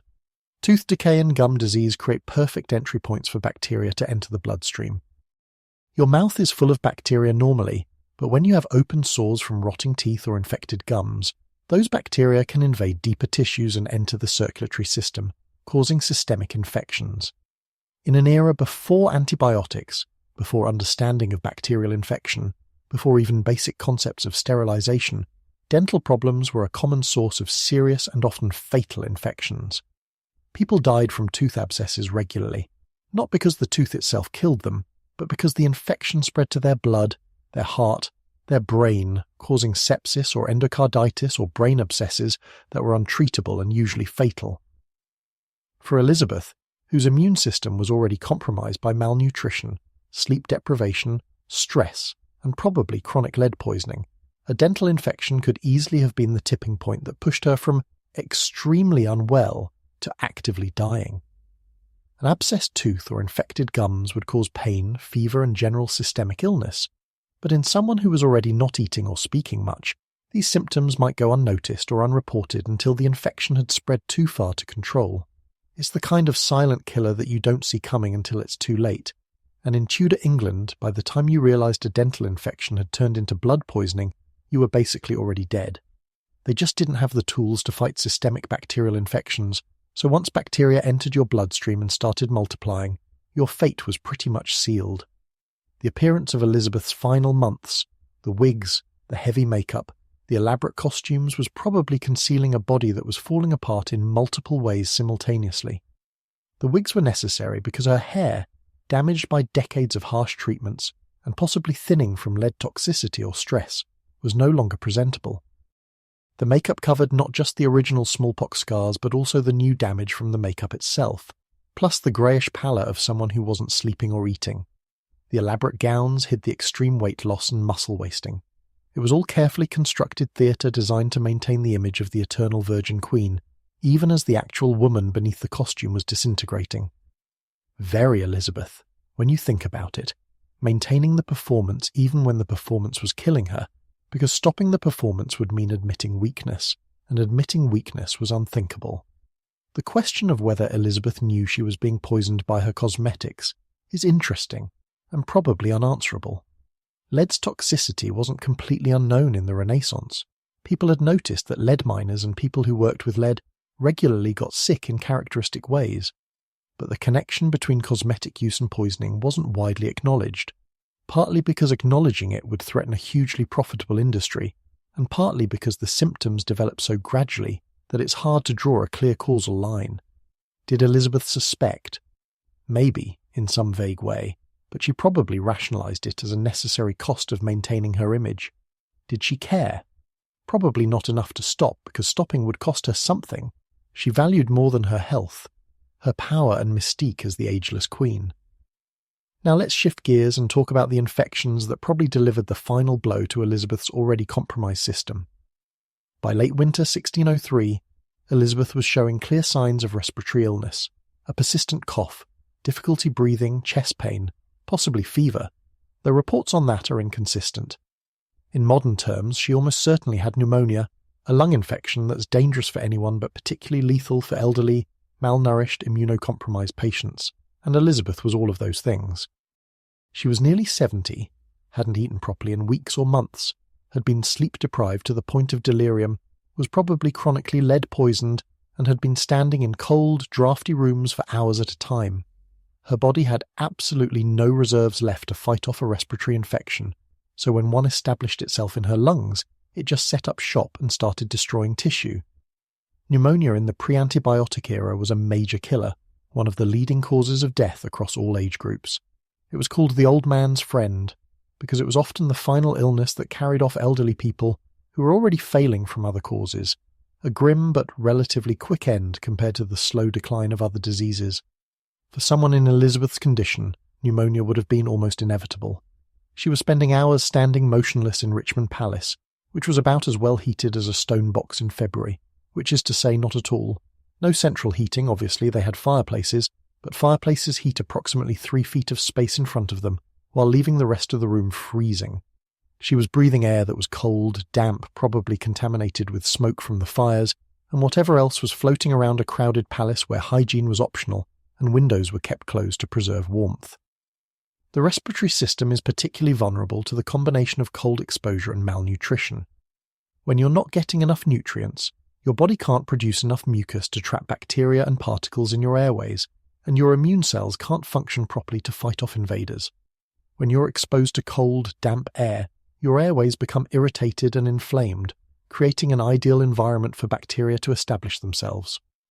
Add in the fact that Elizabeth wasn't sleeping, which meant her immune system was essentially non-functional, and you've got the perfect storm for a respiratory infection to take hold and rapidly progress to serious pneumonia. Her body was basically inviting bacteria to colonize her lungs and make themselves comfortable, and they apparently accepted the invitation enthusiastically. The cough that plagued Elizabeth's final weeks was probably agonizing for multiple reasons. Coughing when you're malnourished and weak is exhausting. It uses muscles and energy you don't have, leaving you sore and breathless. Coughing with pneumonia means you're trying to clear infected material from your lungs, which is both necessary and extremely unpleasant. The infected lung tissue produces fluid and pus that needs to be expelled, so you cough and cough, bringing up disgusting stuff that Tudor physicians would have examined with great interest while having no idea what to do about it. They'd probably try bloodletting or some herbal preparation, both of which would be completely useless against bacterial pneumonia. What Elizabeth needed was antibiotics, which wouldn't be discovered for another 300 years. So she just coughed and suffered while the infection slowly destroyed her lung function. The breathing difficulty that comes with pneumonia is terrifying for the person experiencing it. As your lungs fill with fluid and infected tissue becomes inflamed and less able to transfer oxygen to your blood, you start feeling like you're suffocating even though you're breathing. It's called dyspnea, and it's one of the most distressing symptoms you can experience. For Elizabeth, who was already anxious and sleep-deprived and probably paranoid, the sensation of not being able to breathe properly must have been absolutely panic-inducing. It probably reinforced her fear of lying down or sleeping, if she felt like she could barely breathe while standing upright. The thought of lying flat and potentially making it worse would be terrifying. So she kept standing, which made her more exhausted, which made her breathing worse, another vicious cycle feeding into the cascade of failures. The timeline of respiratory infections is predictable in a grim sort of way. You start with an upper respiratory infection, a cold, basically, which then progresses into your lungs if your immune system can't contain it. Once in the lungs, bacteria multiply rapidly if unchecked, causing pneumonia. The pneumonia starts in one area and spreads, involving more and more lung tissue, reducing your oxygen levels, putting strain on your heart as it tries to compensate for the reduced oxygen. Eventually, you either fight off the infection and recover, which requires a functional immune system and adequate rest and nutrition, or the infection overwhelms your system, your oxygen levels drop too low to sustain life, and you die. For someone in Elizabeth's condition, recovery was never really an option. Once the pneumonia established itself, it was just a matter of time. The cold, drafty environment of Richmond Palace in February was basically ideal for respiratory illness. Stone buildings with minimal heating, crowded with courtiers and servants, everyone sharing the same indoor air for months during winter because nobody wanted to go outside. It's a perfect setup for spreading respiratory infections. Add in the lack of understanding about disease transmission, so nobody was isolating sick people or taking any kind of precautions, and you've got a building full of people constantly passing viruses and bacteria back and forth. It's remarkable that more people didn't die of respiratory infections, honestly, but most of them had functional immune systems and adequate nutrition, which Elizabeth didn't. So while other people might catch a cold and recover, Elizabeth caught something, and it killed her. Now let's talk about the other potential infectious culprit, sepsis, from a dental source. This is more speculative than the pneumonia theory, but it's entirely plausible and actually might explain some aspects of Elizabeth's decline better than pneumonia alone. Here's the scenario. Elizabeth has terrible dental health, with decayed teeth and infected gums. At some point, probably in her final months, one of those teeth develops an abscess, a pocket of infection at the root of the tooth or in the surrounding gum tissue. Abscesses are incredibly painful, but Elizabeth isn't eating anyway and isn't communicating much, so maybe nobody notices. The abscess grows, the infection spreads from the original tooth into the surrounding tissue, and eventually bacteria enter the bloodstream through the damaged tissues in her mouth. Once bacteria enter the bloodstream, you're dealing with bacteremia, which can rapidly progress to sepsis if the immune system can't contain it.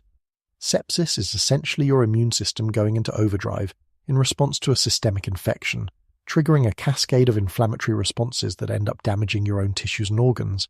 It causes fever, rapid heartbeat, confusion, weakness, and eventually organ failure if untreated. In the pre-antibiotic era, severe sepsis was almost always fatal.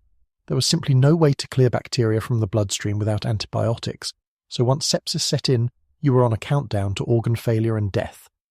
The timeline varied depending on the bacteria involved and the patient's condition, but for someone as compromised as Elizabeth, it could be surprisingly quick. The thing about dental sepsis is that it's insidious. It doesn't look like a dramatic illness with obvious symptoms. The original infection is in your mouth, which might just cause a toothache or gum pain, easy to ignore or dismiss. By the time you develop systemic symptoms like fever and confusion, the infection is already well established in your bloodstream and probably spreading to other organs. In Elizabeth's case, where she was already confused and weak and not communicating clearly, the symptoms of early sepsis might have been completely missed or attributed to her existing conditions. Nobody would necessarily think tooth infection when the Queen was already dying from multiple other causes. But dental sepsis could have been the silent killer that pushed her over the edge, the final infection that her compromised system couldn't fight. The immune system's response to infection requires enormous amounts of energy and resources. Your body has to produce millions of immune cells, generate inflammatory chemicals, maintain a fever to help kill bacteria, and repair damaged tissues, all of which requires calories, protein, vitamins, minerals, sleep, basically all the things Elizabeth wasn't getting. When you're malnourished and exhausted, your immune system simply can't mount an effective response to infection. It's like trying to fight a war without an army or supplies. You might make a brief attempt, but you're going to lose. Elizabeth's immune system, starved of resources and suppressed by stress and sleep deprivation, and possibly lead toxicity, probably couldn't even recognize that it was under attack, let alone organize a defense. The combination of respiratory infection and possible sepsis from dental sources creates a particularly nasty scenario because they work together to destroy you faster than either one alone would. Pneumonia makes you weak and unable to breathe properly, which stresses your entire system and makes it harder to fight other infections. Sepsis causes systemic inflammation and organ damage, which makes it harder for your body to heal the lung damage from pneumonia. Each infection makes the other worse, creating another one of those terrible feedback loops that characterized Elizabeth's final decline. And with no antibiotics, no IV fluids, no oxygen support, no way to feed someone who refused to eat, there was basically nothing Tudor medicine could do except watch her die. The refusal of medical treatment that Elizabeth displayed in her final weeks probably sealed her fate, though it's questionable whether treatment would have helped anyway. Tudor medical treatments for respiratory illness and fever were things like bloodletting, which would weaken her further, herbal preparations, which might have mild effects but nothing strong enough to fight bacterial infections, and various attempts to balance the humours, which were based on completely incorrect understanding of disease. The doctors might have wanted to examine her more closely, try different treatments, maybe attempt some kind of surgery if they suspected an abscess, but Elizabeth refused to cooperate. She wouldn't let them examine her properly, wouldn't take their medicines, wouldn't follow their advice. From a modern perspective, this seems almost suicidal, but from her perspective it was probably about maintaining dignity and control in the only way left to her. The interaction between the lead poisoning and the infections is worth considering because lead toxicity suppresses immune function, making infections both more likely and more severe. Lead interferes with the production and function of white blood cells, reduces the body's ability to mount inflammatory responses, impairs the healing of damaged tissues. Basically everything your immune system needs to do to fight infections, lead poisoning makes harder. So Elizabeth's decades of cosmetic lead exposure had probably been weakening her immune system progressively, making her more and more vulnerable to infections as she aged. By the time she hit her final crisis in early 1603, her immune system was probably barely functional, easily overwhelmed by bacterial infections that a healthier person might have fought off without even noticing them. The question of which infection actually killed Elizabeth pneumonia, sepsis, or both working together is probably unanswerable at this distance. We don't have autopsy results, obviously. The medical records from the period are fragmentary and filtered through the understanding of Tudor medicine, which means terms like fever, or cough, or weakness could mean almost anything. What we can say with reasonable confidence is that Elizabeth died of infectious disease complicated by severe malnutrition, sleep deprivation, possible lead poisoning, and advanced age. The specific bacteria involved are lost to history, but the general picture is clear enough. A body that had been pushed past its limits by decades of stress and self-neglect finally encountered an infection it couldn't fight, and that was that. The tragedy is that Elizabeth probably could have recovered from the infections if she'd been in better overall health. Pneumonia and even dental sepsis are survivable, even without antibiotics, if your body has the resources to mount an immune response and heal damaged tissues.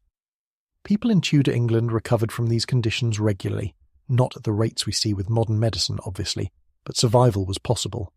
But Elizabeth had destroyed her body's ability to heal itself through starvation and sleep deprivation, and decades of accumulated stress and lead exposure. She'd left herself with no margin for error, no reserves to draw on when crisis came. So when the infections hit, they hit a target that was already collapsing, and that was enough to finish the job. There's a certain grim irony in the fact that Elizabeth's attention to her appearance, the careful maintenance of her image through cosmetics and wigs and elaborate costumes, was slowly poisoning her even as it helped her maintain power. The mask she wore to project strength and immortality was literally toxic, killing her from the outside in while she used it to convince everyone, possibly including herself, that she was still the ageless Gloriana who would rule forever.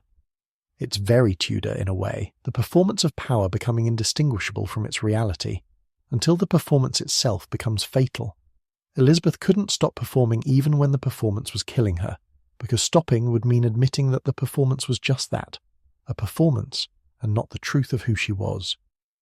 The dental situation is particularly unfortunate because it was probably one of the more preventable aspects of her decline.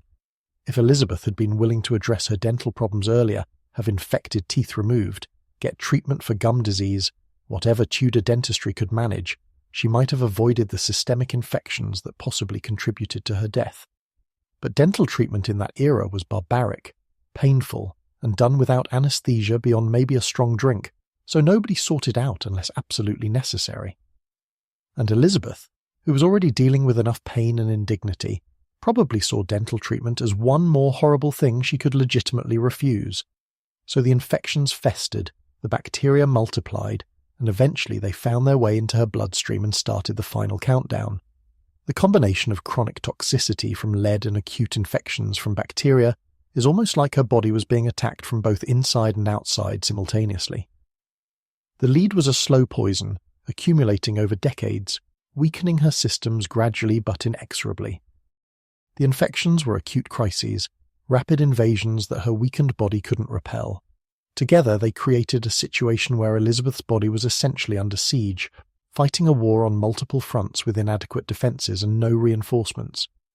The outcome was inevitable once the cascade started, too many systems failing at once, each failure making the others worse, until there was nothing left that could function. Looking at Elizabeth's death through the lens of modern medical knowledge, what emerges is a picture of someone who died not from one cause, but from a perfect storm of overlapping causes, each one exacerbating the others, until her body simply couldn't cope anymore. The lead poisoning weakened her neurologically and systemically. The depression and grief destroyed her will to care for herself. The starvation and sleep deprivation eliminated her physical reserves and immune function.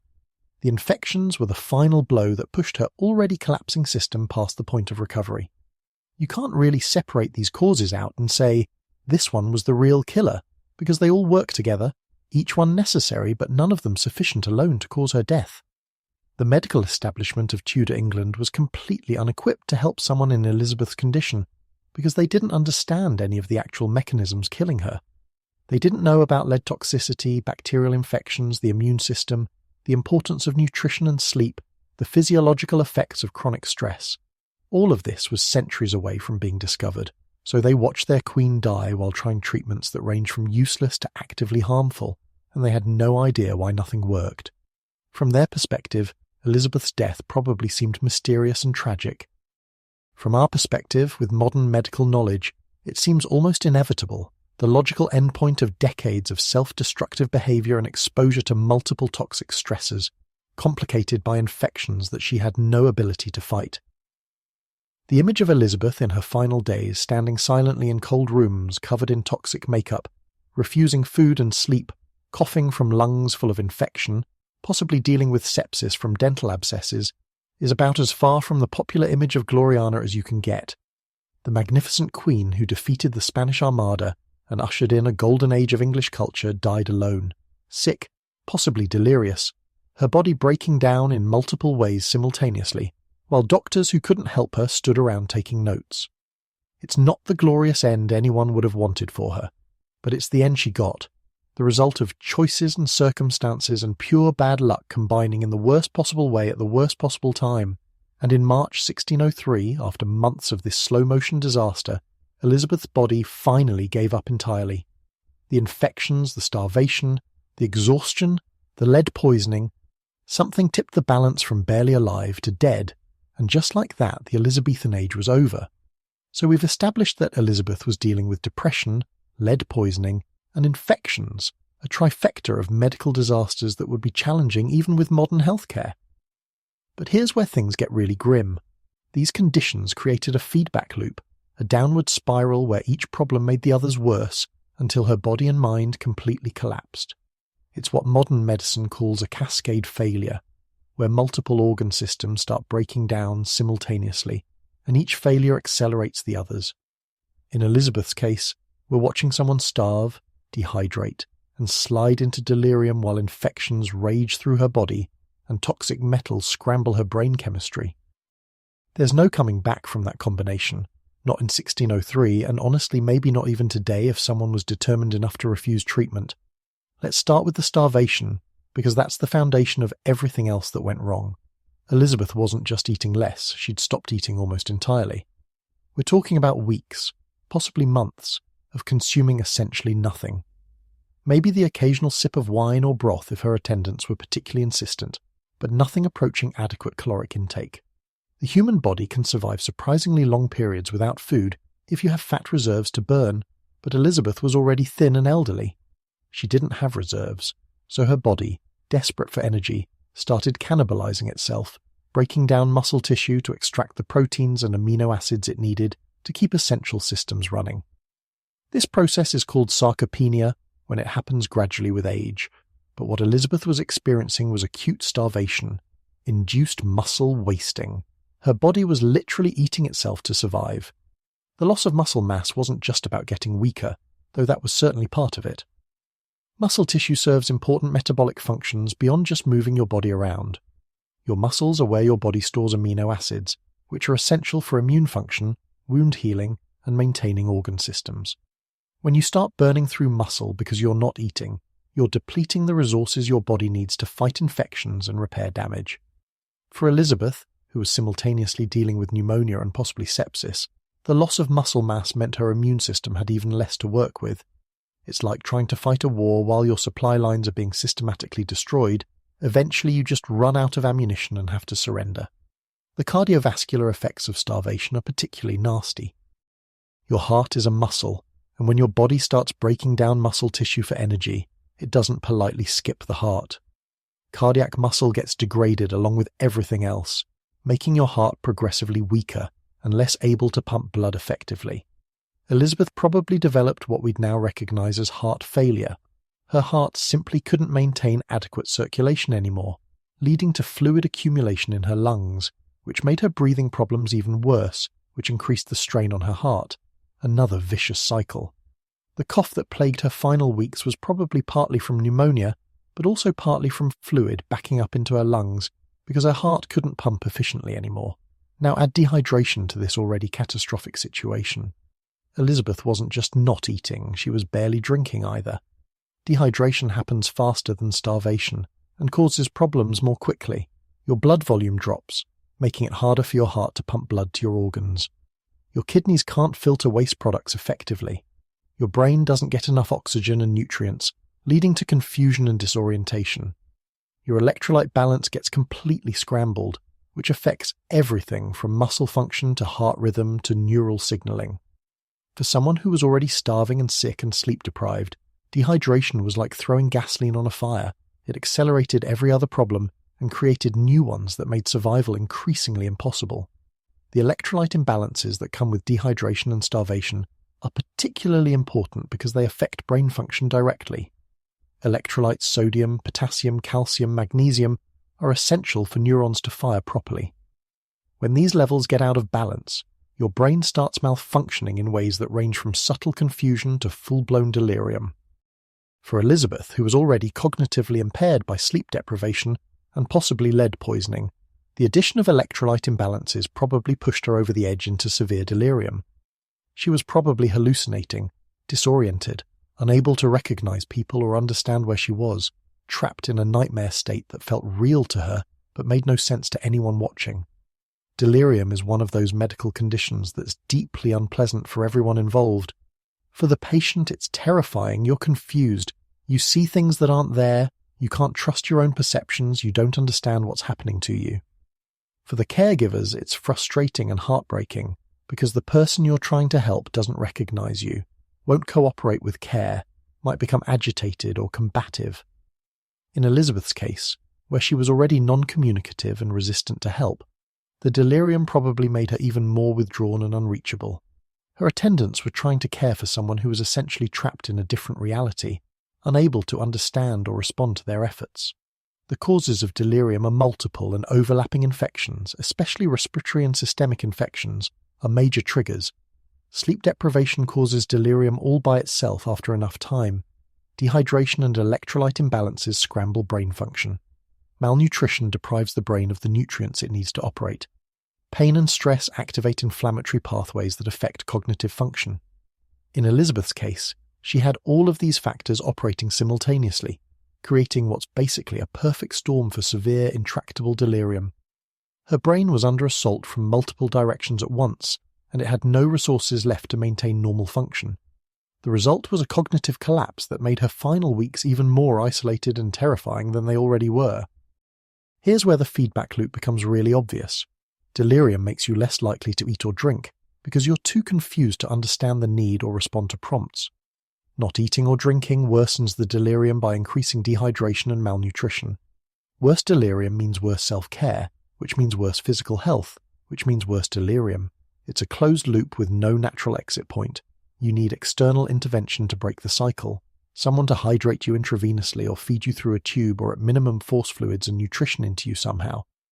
But Elizabeth was the queen, and nobody could force her to do anything she didn't want to do. So the spiral just continued, getting worse day by day, with no way to stop it short of her death. The refusal of medical treatment that Elizabeth maintained throughout her final decline is both understandable and tragic. Understandable because Tudor medical treatments were often worse than useless. Bloodletting, purging, various invasive procedures done without anesthesia or antiseptic technique. If you were already sick and weak, subjecting yourself to these treatments could easily finish you off. Elizabeth had probably seen enough medical interventions over her lifetime to be deeply skeptical of physicians' abilities to help rather than harm. So when they approached her with their lancets and their leeches and their herbs, she said no. Can't really blame her for that, honestly. The problem is that by refusing treatment, even the potentially helpful aspects of care, she guaranteed her own death. Now, would Tudor medical treatments have saved Elizabeth? Almost certainly not. The things that might have helped, IV hydration, antibiotics, nutritional support, psychiatric medications, oxygen therapy didn't exist yet. What Tudor doctors could offer was palliative care at best, making her more comfortable, managing symptoms, maybe buying a little more time. But even those modest interventions required patient cooperation, and Elizabeth wasn't cooperating. She wouldn't let them examine her properly, wouldn't take their medicines, wouldn't follow their advice about rest or nutrition. From a medical perspective, she was essentially untreatable, not because her conditions were necessarily fatal, but because she refused to participate in her own care. The physicians attending Elizabeth must have been incredibly frustrated, watching someone die from conditions that seemed at least partly treatable, if only she'd cooperate. They could see that she needed food and water. They could probably recognize the signs of infection and delirium. They had treatments available, even if those treatments were based on flawed medical theory and limited effectiveness. But they couldn't implement any of it because their patient was the Queen of England, and you can't exactly pin down the monarch and force-feed her. So they took notes, tried gentle persuasion, and watched helplessly as Elizabeth starved and dried out and slipped further into delirium. It must have been a masterclass in medical futility, watching your patient die from preventable causes while being unable to prevent them. The intersection of mental illness and physical illness in Elizabeth's case creates a particularly tragic scenario because each one made the other untreatable. The depression and grief made her unwilling to eat or care for herself, which caused physical deterioration that worsened her mental state. The physical illness, infections, dehydration, electrolyte imbalances caused delirium and confusion that made her even less able to recognize her need for help or accept care. The lead poisoning was probably scrambling her neurotransmitters and making the depression more severe and resistant to improvement, and the sleep deprivation was destroying whatever cognitive resources she might have had left to recognize how sick she was and consent to treatment. Every problem made every other problem worse, and there was no way to address any single issue without addressing all of them, which was impossible given her refusal to cooperate and the limited tools available. Now let's talk about the endocrine and neurochemical chaos that lead poisoning creates, because this is where things get really interesting from a modern neuroscience perspective. Lead doesn't just cause generic brain damage, it specifically interferes with neurotransmitter systems, the chemical messengers that regulate mood, sleep, appetite, and basically all of your mental functions. Lead disrupts the synthesis and function of dopamine, serotonin, and norepinephrine, the exact same neurotransmitters that are targeted by modern antidepressants. So Elizabeth was essentially dealing with chemically induced depression that was being made worse by the toxic metal she was applying to her face every day. No amount of prayer or willpower or pulling yourself together was going to fix a neurotransmitter system that was being actively poisoned. The effects of lead on sleep architecture are particularly relevant to Elizabeth's insomnia. Lead interferes with the production of melatonin and disrupts circadian rhythms, your body's internal clock that tells you when to sleep and wake. It also affects the parts of the brain that regulate sleep cycles, making it harder to fall asleep, harder to stay asleep, and harder to achieve restorative deep sleep even when you do sleep. For someone like Elizabeth, who was already dealing with trauma-induced insomnia and anxiety about sleeping, the addition of lead-induced circadian disruption probably made normal sleep nearly impossible, even if she'd wanted to sleep. Her brain chemistry was literally working against the possibility of rest, creating a biological barrier to recovery that she had no way to overcome. The impact of lead on appetite regulation is another piece of this toxic puzzle. Lead affects the hypothalamus, the part of your brain that regulates hunger and fullness signals, as well as the neurotransmitters that influence eating behavior. Chronic lead exposure can cause a complete loss of appetite that's not psychological, but neurochemical. Your brain literally stops sending signals that you need to eat. This would compound Elizabeth's depression-related loss of appetite, creating a situation where she wasn't eating, not just because she was sad or didn't care, but because her brain had stopped telling her body that food was necessary. It's like having your hunger switch permanently turned off, which obviously doesn't end well if it continues for long enough. The way lead toxicity presents can mimic or exacerbate psychiatric disorders in ways that make diagnosis incredibly difficult, even with modern knowledge. Lead poisoning can look like depression, anxiety disorders, psychotic disorders, or dementia depending on the specific ways it's affecting the brain. For Tudor physicians who had no concept of toxic metals or neurotransmitters or chemical imbalances, Elizabeth's symptoms would have been completely inexplicable. They'd see depression, insomnia, loss of appetite, confusion, and think imbalance of humours, or melancholic temperament, or maybe demonic influence, if they were particularly superstitious. The idea that her cosmetics were causing neuropsychiatric symptoms wouldn't even occur to them, so they'd try treatments aimed at rebalancing humours, which of course would do absolutely nothing to address lead toxicity. Here's a fun fact that makes Elizabeth's situation even worse. Lead poisoning makes other toxins more dangerous. Lead impairs your liver's ability to detoxify compounds, reduces your kidney's ability to filter waste, and generally compromises all the systems your body uses to deal with toxic exposures. So all the other questionable substances that Elizabeth was exposing herself to, mercury and other cosmetics, various plant-based dyes and preparations, whatever chemicals were in the adhesives for her wigs, and the treatments for her fabrics, all of these became more toxic in the presence of lead. Her daily beauty routine was essentially a multi-layered poisoning program, with each toxic element making the others more dangerous. Let's talk about the sum of small toxicologies concept, because Elizabeth's cosmetic routine was way more complex than just white lead makeup. There were rouge preparations containing mercury compounds for adding colour to cheeks. There were kohl preparations for the eyes, often containing antimony or lead. There were hair dyes containing various metallic salts. There were perfumes and unguents containing alcohol-based solvents, and various plant extracts of dubious safety. The wigs were treated with powders and pomades, some of which contained toxic ingredients. Even her clothing was often dyed with preparations containing heavy metals. Purple dyes contained manganese, certain reds contained mercury, various other colours contained arsenic or copper compounds. Elizabeth was essentially living in a cloud of low-level toxic exposure, with poisons being absorbed through her skin, inhaled as vapours, and possibly ingested through hand-to-mouth contact. The cumulative effect of multiple small exposures can be more dangerous than a single large exposure to one toxin. Because different toxic compounds can have synergistic effects, they interact in ways that amplify their individual toxicities. Mercury and lead together are more neurotoxic than either one alone. Add in arsenic from dyes, antimony from cosmetics, various organic solvents from perfumes, and you've got a complex mixture of toxins all competing to damage different body systems. Elizabeth's liver and kidneys, responsible for processing and eliminating these compounds, were probably overwhelmed by the sheer variety of toxins they were being asked to handle. By her 70s, after decades of this constant exposure, her body's detoxification systems were likely barely functional, unable to keep up with even normal metabolic waste products, let alone additional toxic exposures. The impact of chronic toxic exposure on the immune system is another factor in Elizabeth's final collapse. Many heavy metals and toxic compounds suppress immune function by damaging white blood cells, interfering with antibody production, and reducing the inflammatory responses needed to fight infections. This immunosuppression would have made Elizabeth more vulnerable to the respiratory and dental infections that probably killed her. It's yet another way that her cosmetic routine was contributing to her death. By weakening her immune system over decades, it set her up for the fatal infections that her body couldn't fight off when they finally arrived. The neurological effects of multi-toxin exposure are particularly insidious because they often present as psychiatric symptoms rather than obvious poisoning. You don't suddenly collapse and die, usually. Instead, you gradually become more depressed, more anxious, more forgetful, more irritable, more cognitively impaired.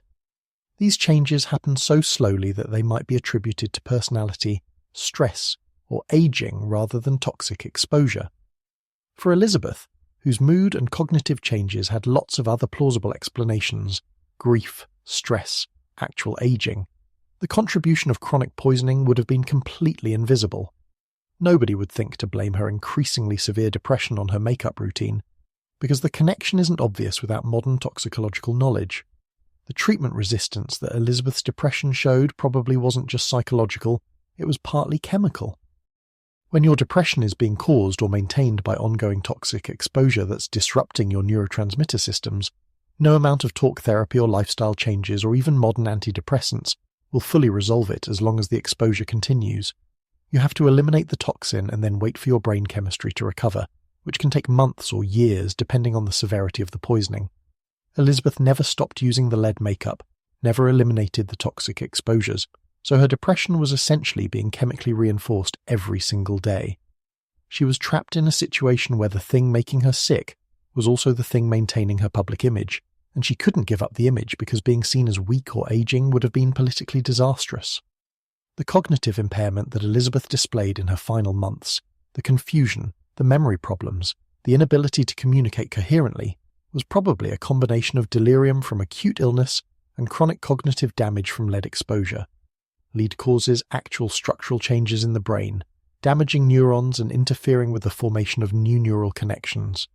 In elderly people, this damage can look very similar to dementia, with progressive loss of memory, judgment, and functional abilities. Elizabeth's mind, which had been her greatest asset throughout her reign, was being destroyed from multiple directions at once. Lead was damaging the physical structure of her brain, infections and dehydration were causing acute dysfunction, sleep deprivation was preventing any kind of cognitive recovery, and malnutrition was depriving her brain of the nutrients it needed to repair damage. It's remarkable she remained conscious at all, honestly, given the scale of the assault on her nervous system. The way Tudor medicine approached mental symptoms was through the lens of humoral theory, which meant they thought Elizabeth's problems were caused by an excess of black bile creating a melancholic temperament. Their treatments would focus on purging this excess bile through bloodletting, laxatives, and various herbal preparations meant to dry and warm the constitution. Obviously, none of this would address the actual causes of her symptoms, toxic metal exposure, bacterial infections, starvation, dehydration, so the treatments would fail, which would lead to more desperate treatments, which would fail harder. It's a good thing Elizabeth refused most medical interventions, actually, because the standard treatments for melancholy would likely have killed her faster by weakening her further through blood loss and dehydration from purging. The refusal of bloodletting specifically might have actually helped Elizabeth survive longer than she otherwise would have. Bloodletting was the go-to treatment for basically everything in Tudor medicine, including infections, fevers, and mental disturbances. The theory was that removing corrupted blood would help restore balance to the humours. The reality was that bloodletting removes blood that your body needs for oxygen transport, immune function, and maintaining blood pressure. For someone already weakened by starvation and infection, losing additional blood through therapeutic bleeding would be catastrophic. So Elizabeth's stubborn refusal to let physicians cut her and drain her blood, while it prevented any possible benefit from medical intervention, also prevented a lot of potential harm from misguided treatments that would have accelerated her death. The intersection of physical disability and mental impairment in Elizabeth's final weeks created a situation where she was essentially trapped in her own failing body with no way to communicate her needs or understand offers of help. The delirium meant she probably didn't consistently recognize where she was or who was with her.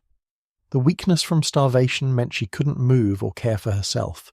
The respiratory infection meant she was struggling to breathe and probably in significant pain. And the lead-damaged, sleep-deprived, malnourished brain meant she had no cognitive resources left to cope with any of it. It's one of the cruelest ways to die conscious but confused, suffering but unable to express it, surrounded by people trying to help but unable to understand or accept their help. The timeline of Elizabeth's final decline suggests she was in this state of severe delirium and multi-system failure for at least several days, possibly a week or more. That's a long time to be trapped in a nightmare state of confusion and suffering, unable to understand what's happening or why. Modern palliative care would at least keep someone comfortable with pain medications and sedatives, allowing them to slip away peacefully even if death was inevitable. But Tudor medicine had no effective palliative care for someone in Elizabeth's condition. Opiates existed but were used cautiously, and probably weren't offered to someone who was refusing all treatment. So Elizabeth suffered through the whole process conscious and aware, or at least semi-aware, of what was happening to her. It's a grim end for anyone, let alone someone who'd spent her entire life in control of everything around her. The loss of control that characterized Elizabeth's final days was probably the cruelest aspect of her death, given her personality and life story. She'd spent 70 years controlling her image, her emotions, her court. Her country control was fundamental to who she was and how she survived. And in the end, she lost control of everything. Her body, her mind, her ability to communicate, even her ability to die with dignity and on her own terms. She was reduced to a helpless, confused shell of herself, unable to command or perform or maintain the queenly persona she'd built so carefully. For someone like Elizabeth, that loss of control and autonomy was probably worse than the physical suffering, a final indignity that negated everything she'd worked for. The question of whether Elizabeth could have been saved if she'd cooperated with treatment is interesting but probably moot. With Tudor medical knowledge and technology, the answer is almost certainly no. She was too far gone by the time the final crisis hit, dealing with too many simultaneous problems that Tudor medicine had no ability to address. But in a hypothetical scenario where she'd been willing to eat, drink, rest, and accept basic supportive care, she might have survived the immediate crisis and lived a bit longer. Not much longer, probably. She was still elderly, still lead-poisoned, still carrying all the accumulated damage of decades of stress and toxic exposure. But she might have bought herself a few more months or even a year or two. The refusal of care, the active rejection of even basic sustenance and hydration, turned a serious medical crisis into an inevitable death sentence. The tragedy of Elizabeth's death is magnified by the fact that so much of it was self-inflicted, either directly through her choices or indirectly through practices she couldn't question or change. The lead poisoning came from her cosmetic routine, chosen to maintain her image. The starvation came from her refusal to eat, possibly due partly to lead-induced appetite suppression. The sleep deprivation came from her psychological inability to rest combined with lead-induced circadian disruption. The infections thrived because her immune system was suppressed by all of the above plus decades of stress. Even the refusal of treatment that might have provided some relief was her own choice, based on reasonable skepticism of Tudor medicine, but still sealing her fate. She built her own cage over decades and then locked herself inside it during her final months, unable or unwilling to accept the help that might have broken the bars. Looking at Elizabeth's death through the lens of modern medicine, what emerges is a picture of someone dying from multiple overlapping causes that created a cascade of failures no single intervention could have stopped. The lead poisoning had been destroying her neurological and metabolic systems for decades. The grief and depression had robbed her of the will to care for herself. The starvation and dehydration had eliminated her body's ability to fight off challenges or recover from damage. The infections had attacked systems that were already failing. The sleep deprivation had pushed her brain past the point of functional operation, and the delirium that resulted from all of these factors together had trapped her in a nightmare state where help was impossible even when offered. Each factor was necessary, but none was sufficient alone to cause her death. They all worked together, a perfect storm of biological, psychological, and toxicological disasters that combined to kill the last Tudor monarch in one of the most drawn-out and unpleasant deaths in royal history. One of the most fascinating and tragic aspects of Elizabeth's final decline is the extraordinary effort that went into maintaining her public image even as her body was literally falling apart. We're talking about a woman who was dying, actively dying, from multiple causes simultaneously, and yet every single day, she or her attendants would go through the elaborate ritual of constructing the Virgin Queen persona from scratch. It's like putting on a full theatrical costume and makeup for a performance when you can barely stand, when you're coughing up infected lung tissue, when you haven't eaten in days and can't remember whether it's Tuesday or 1603.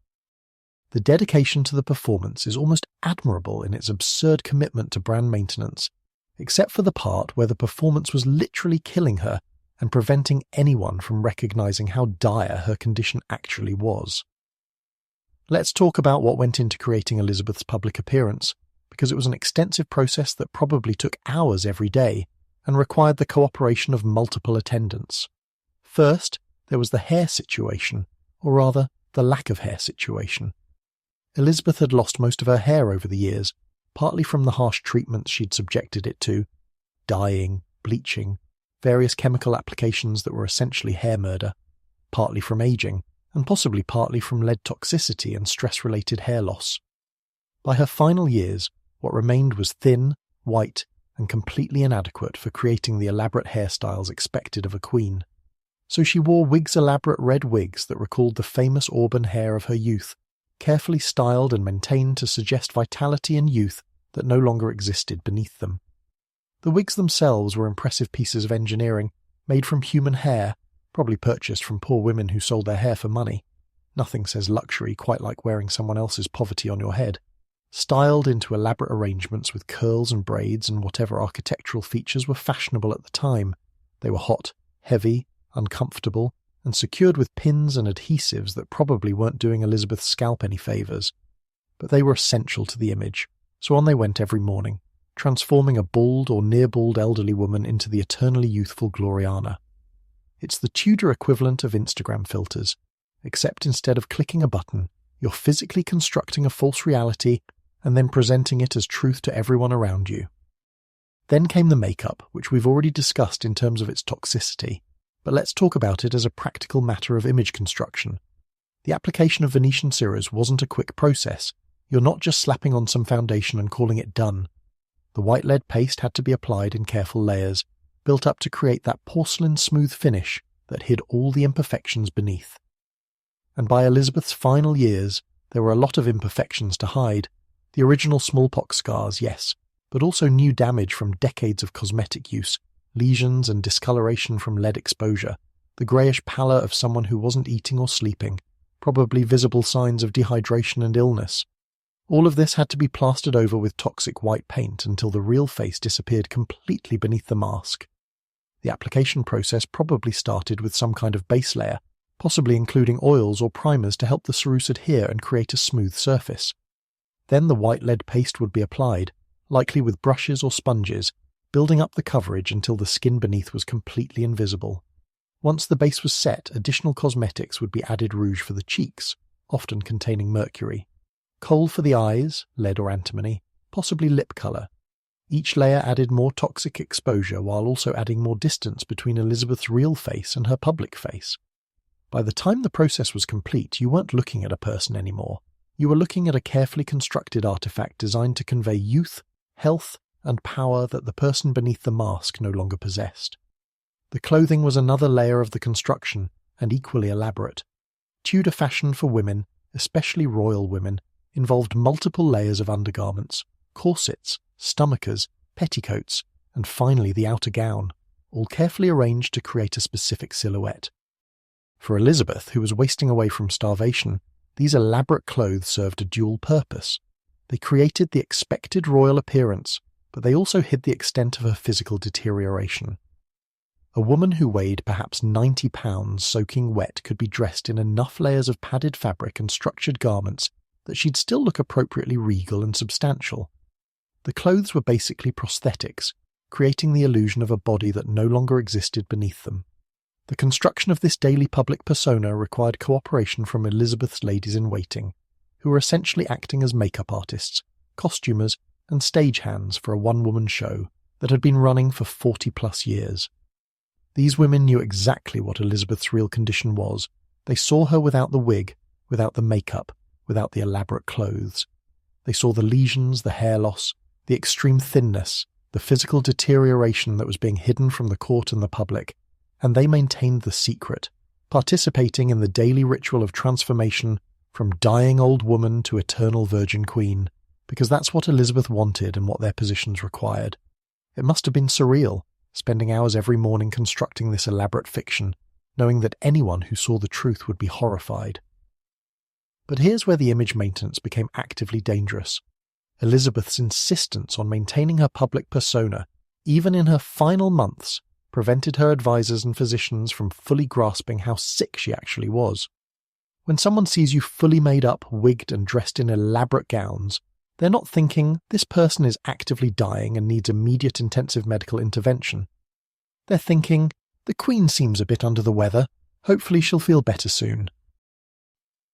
The mask was so effective at concealing Elizabeth's real condition that it delayed any serious emergency response until she was far past the point where even modern medicine would struggle to save her. The darkened rooms that Elizabeth insisted on during her final month served multiple purposes. Officially, they were probably justified as being easier on her eyes, or cooler, or more conducive to rest. In reality, they were essential for maintaining the illusion because dim lighting hides imperfections that would be visible in full daylight. In the carefully controlled low light of her chambers, the mask worked better. The cracks in the white makeup weren't as visible. The greyish pallor of someone who hadn't eaten in weeks didn't show as clearly. The lesions and damage could be hidden in shadow. It's like those restaurants that deliberately use dim lighting so you can't see how questionable the food actually looks. Atmospheric choices in service of maintaining a pleasant fiction that wouldn't survive bright illumination. The exclusion of visitors from Elizabeth's private chambers during her final decline was probably partly about maintaining dignity and privacy, but it was also about controlling who saw the real state of affairs. The fewer people who witnessed Elizabeth without her mask, the easier it was to maintain the fiction that she was merely indisposed rather than actively dying. This information control meant that most of her court, including important political figures who might have needed to make decisions based on accurate assessment of her condition, were working with incomplete and misleading information. They knew she was unwell, but they didn't know she was wasting away from starvation, covered in lesions, barely conscious from delirium and sleep deprivation. The carefully maintained image prevented appropriate crisis response. There's a particularly grim account from one of Elizabeth's attendants about the process of dressing her during her final weeks, when she was already so weak she could barely stand. The attendants would essentially prop her up like a mannequin, holding her upright while they layered on the undergarments, the corsets, the petticoats, the gowns, the jewellery.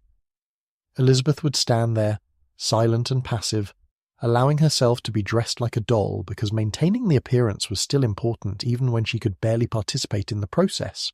It's a haunting image, the most powerful woman in England reduced to a silent puppet being dressed by others, but still insisting on the costume because without it, she wasn't really Elizabeth anymore.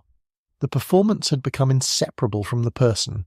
The jewels were another layer of the construction, and Elizabeth had some of the most impressive jewellery collections in Europe, necklaces, rings, brooches, earrings, all carefully selected and applied to add to the overall effect of majesty and wealth. But jewellery is heavy, especially Tudor jewellery, which tended toward large, elaborate pieces. For someone as weak and malnourished as Elizabeth had become, wearing pounds of gold and gemstones would have been physically exhausting. Every necklace was extra weight her wasted muscles had to support. Every ring was a reminder that her fingers were now thin enough that the rings probably needed to be sized down or secured somehow to keep from falling off. But the jewellery was part of the costume, so on it went. One more layer of gilded fiction covering the deteriorating reality. The maintenance of this elaborate image created a weird disconnect between Elizabeth's public appearances and her private reality.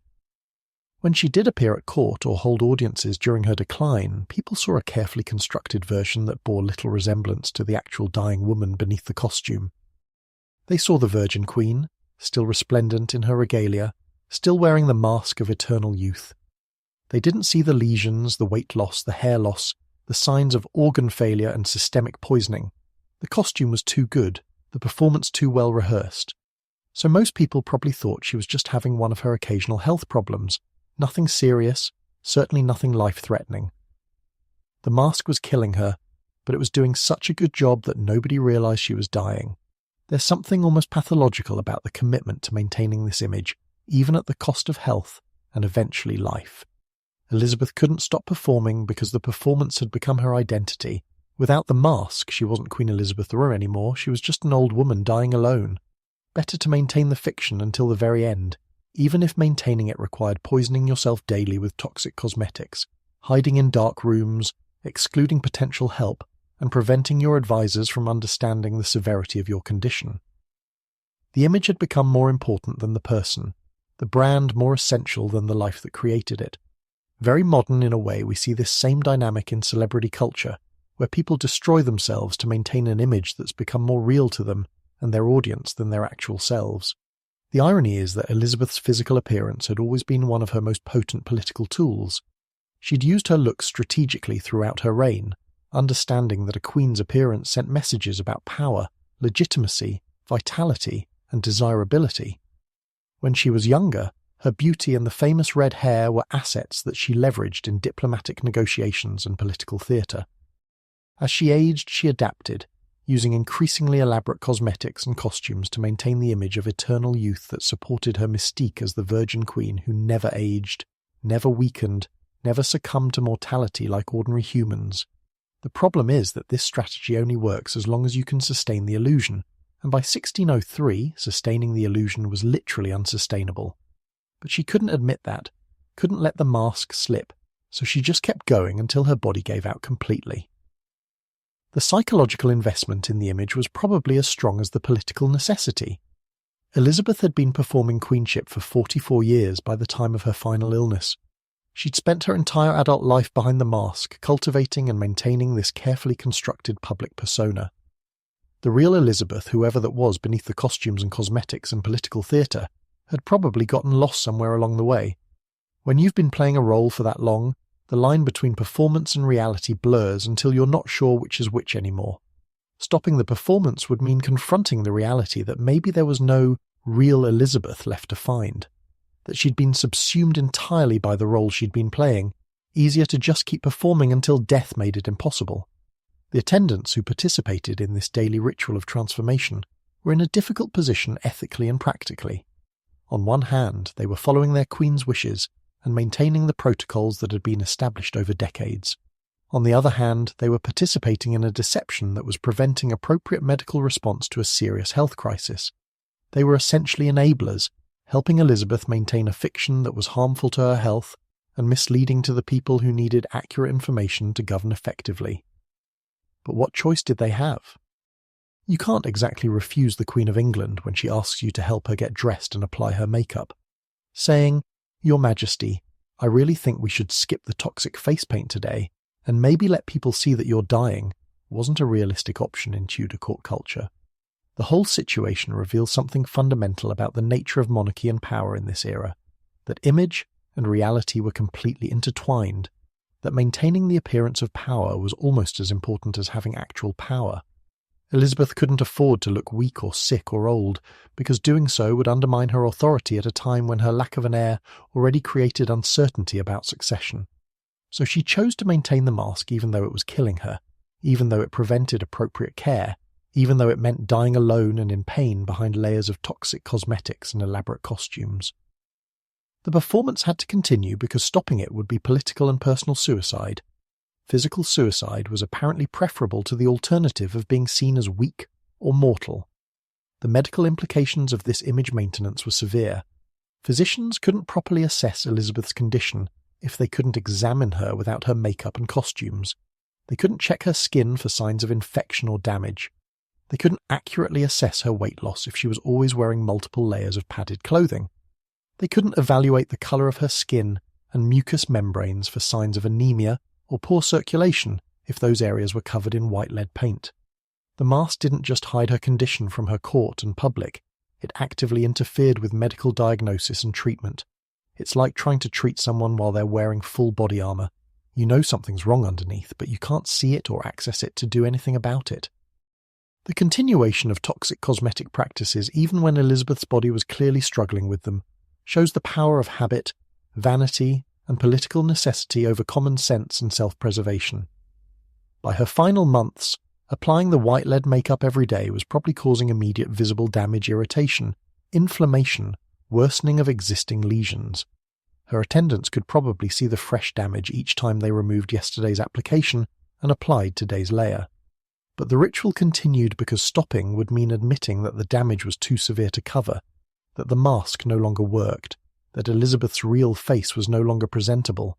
The cosmetics had become a necessity rather than a choice, not because they helped her appearance, but because her appearance without them would reveal the full extent of the deterioration that decades of use had caused.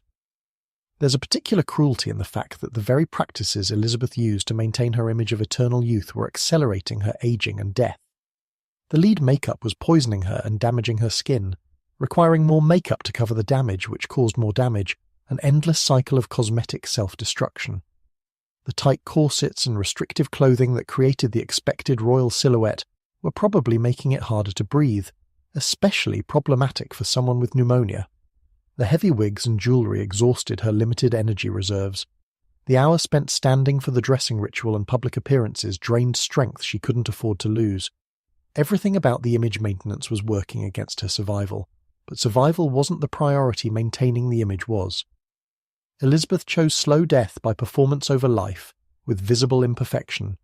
The darkened rooms also served a practical purpose beyond hiding imperfections. They made the physical symptoms of her decline less obvious to observers. In dim light, you can't see as clearly if someone is shaking, if their eyes are unfocused, if they're sweating from fever or showing signs of respiratory distress.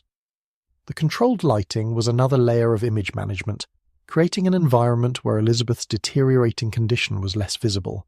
It's stage management in the most literal sense, using lighting and costumes and careful positioning to create an effect that wouldn't survive scrutiny under normal conditions. The entire setup of her final months was designed to maintain the fiction of queenship, even as the reality of her body contradicted it more severely every day. The exclusion of most visitors meant that the small circle of people who did have access to Elizabeth had enormous power over what information reached the outside world. They could control the narrative about her condition, deciding what to report and what to keep secret. This created a situation where political decision-making was happening based on incomplete and possibly deliberately misleading information about the Queen's health. Robert Cecil, who was basically running the government by this point, probably had better information than most because of his position and his relationship with Elizabeth's close attendants. But even he might not have known the full extent of her deterioration if she was still being presented to him in full costume and makeup during their brief meetings. The armour metaphor that contemporaries sometimes used for Elizabeth's elaborate costumes and cosmetics is more literal than they probably realised. Armour protects you, but is also heavy and restrictive and eventually exhausting to wear. Elizabeth's costume was armour against showing weakness or mortality, but it was armour that she could never take off, that got heavier as she got weaker, that eventually became a burden too great to bear but impossible to set down. She was trapped inside the image she'd created, unable to escape it even when it was killing her, because escaping would mean destroying everything she'd worked for. The armour had become a prison, and she was serving a life sentence that ended only with her death. The attendants who witnessed Elizabeth's daily transformation from dying woman to crowned queen must have developed a strange relationship with reality during those final months. Every morning, they'd see the truth, the skeletal frame, the damaged skin, the signs of multiple organ system failures. Then they'd spend hours covering up that truth, constructing the fiction of the eternal Virgin Queen. By the time they were done, the evidence of Elizabeth's approaching death was completely hidden beneath layers of toxic paint, false hair, and elaborate fabrics. They'd essentially performed a magic trick, making the reality disappear and replacing it with an illusion. And then they'd have to do it again the next day, and the next, watching the base reality get worse while maintaining the same fictional overlay. It must have been psychologically exhausting, living in that gap between truth and performance. The real tragedy of the mask is that it prevented Elizabeth from dying with dignity on her own terms, which was probably what she'd wanted. She'd spent her life controlling her image so carefully, and the mask was supposed to be her final act of control, maintaining the illusion of the Virgin Queen right up until the end. But instead, the mask trapped her in a performance that prevented appropriate care, delayed recognition of how sick she was, isolated her from potential help, and ultimately contributed to her suffering. The thing she thought would give her dignity and control actually robbed her of both, leaving her to die slowly behind layers of toxic cosmetics and elaborate costumes, unable to admit weakness or accept help because doing so would shatter the carefully maintained fiction that had become more important than her actual life. In the end, Elizabeth's commitment to the mask reveals something profound about the cost of power and the price of maintaining an image over decades. She'd created an iconic persona, the Virgin Queen, Gloriana, the eternally youthful ruler who transcended normal human limitations. But she'd created it so successfully that she became trapped inside it, unable to show weakness or age or mortality without undermining everything her reign represented. The mask that had protected her and empowered her for decades became a burden that she couldn't set down even when carrying it was killing her. She died behind it, maintaining the performance until her final breath, because admitting that it was just a performance would have been a worse death than the physical one she was experiencing. The image outlived the person, which is probably what Elizabeth would have wanted, but the cost of that immortality was a lonely, painful, needlessly prolonged death hidden behind layers of toxic paint and false hair and elaborate costumes that no longer fit the body they were meant to adorn. The medical professionals of the time were essentially working blind, trying to treat a patient they couldn't properly assess because she wouldn't remove her armour of cosmetics and costumes. They'd see her briefly, always fully made up and dressed, always in carefully controlled lighting, always surrounded by attendants who controlled access and information. They'd try to evaluate her condition based on her few words, her limited movements, the indirect signs of illness that penetrated through the mask. But they couldn't see her skin, couldn't accurately assess her breathing, couldn't evaluate her weight loss or muscle wasting, or the extent of her dehydration and malnutrition. They were essentially trying to diagnose and treat a mystery patient, which might explain why their treatments were even more useless than usual. How can you treat what you can't see? The continuation of the daily ritual of transformation, even as Elizabeth became progressively less able to participate in it, shows the power of institutional momentum and established protocol. The process had been happening for decades. There was an entire system built around it. Changing it would require acknowledging that something fundamental had changed in Elizabeth's condition. Easier to just keep doing what had always been done, even when it stopped making practical sense, even when it was clearly contributing to the problem rather than solving it. Very bureaucratic, very institutional, very human. When you don't know what else to do, just keep following the established procedures, even if they're obviously not working anymore. Looking at the whole situation from a modern perspective, the image maintenance reads like a massive organizational failure, where everyone involved could see that something was terribly wrong, but nobody could break the pattern to do anything different. The attendants maintained the mask because that's what Elizabeth wanted and what protocol demanded. The physicians couldn't properly assess or treat because they were kept away from the actual patient behind the mask. The advisors couldn't make informed decisions because they didn't have accurate information about Elizabeth's condition. Everyone was trapped in their roles, following the established patterns, maintaining the fiction that had been carefully constructed over decades. And Elizabeth, at the centre of it all, was slowly dying behind the mask she'd built, unable to remove it without destroying everything it represented, unable to keep wearing it without destroying herself. It's tragic, absurd, very human, and absolutely characteristic of how institutional and personal psychology can combine to create situations where everyone does what they're supposed to do, and the result is catastrophic anyway. The political consequences of Elizabeth's silence during her final months created a crisis that fed back into her physical and mental deterioration in ways that made everything worse. Here's the situation. You've got the most powerful person in England, someone whose word was literally law, who'd spent 44 years making every significant decision about governance, foreign policy, and succession. And suddenly, she's not talking, not making decisions, not giving orders, not providing the clear direction that the entire governmental apparatus depended on. It's like if your GPS suddenly stopped giving directions while you're driving through unfamiliar territory at night in a storm.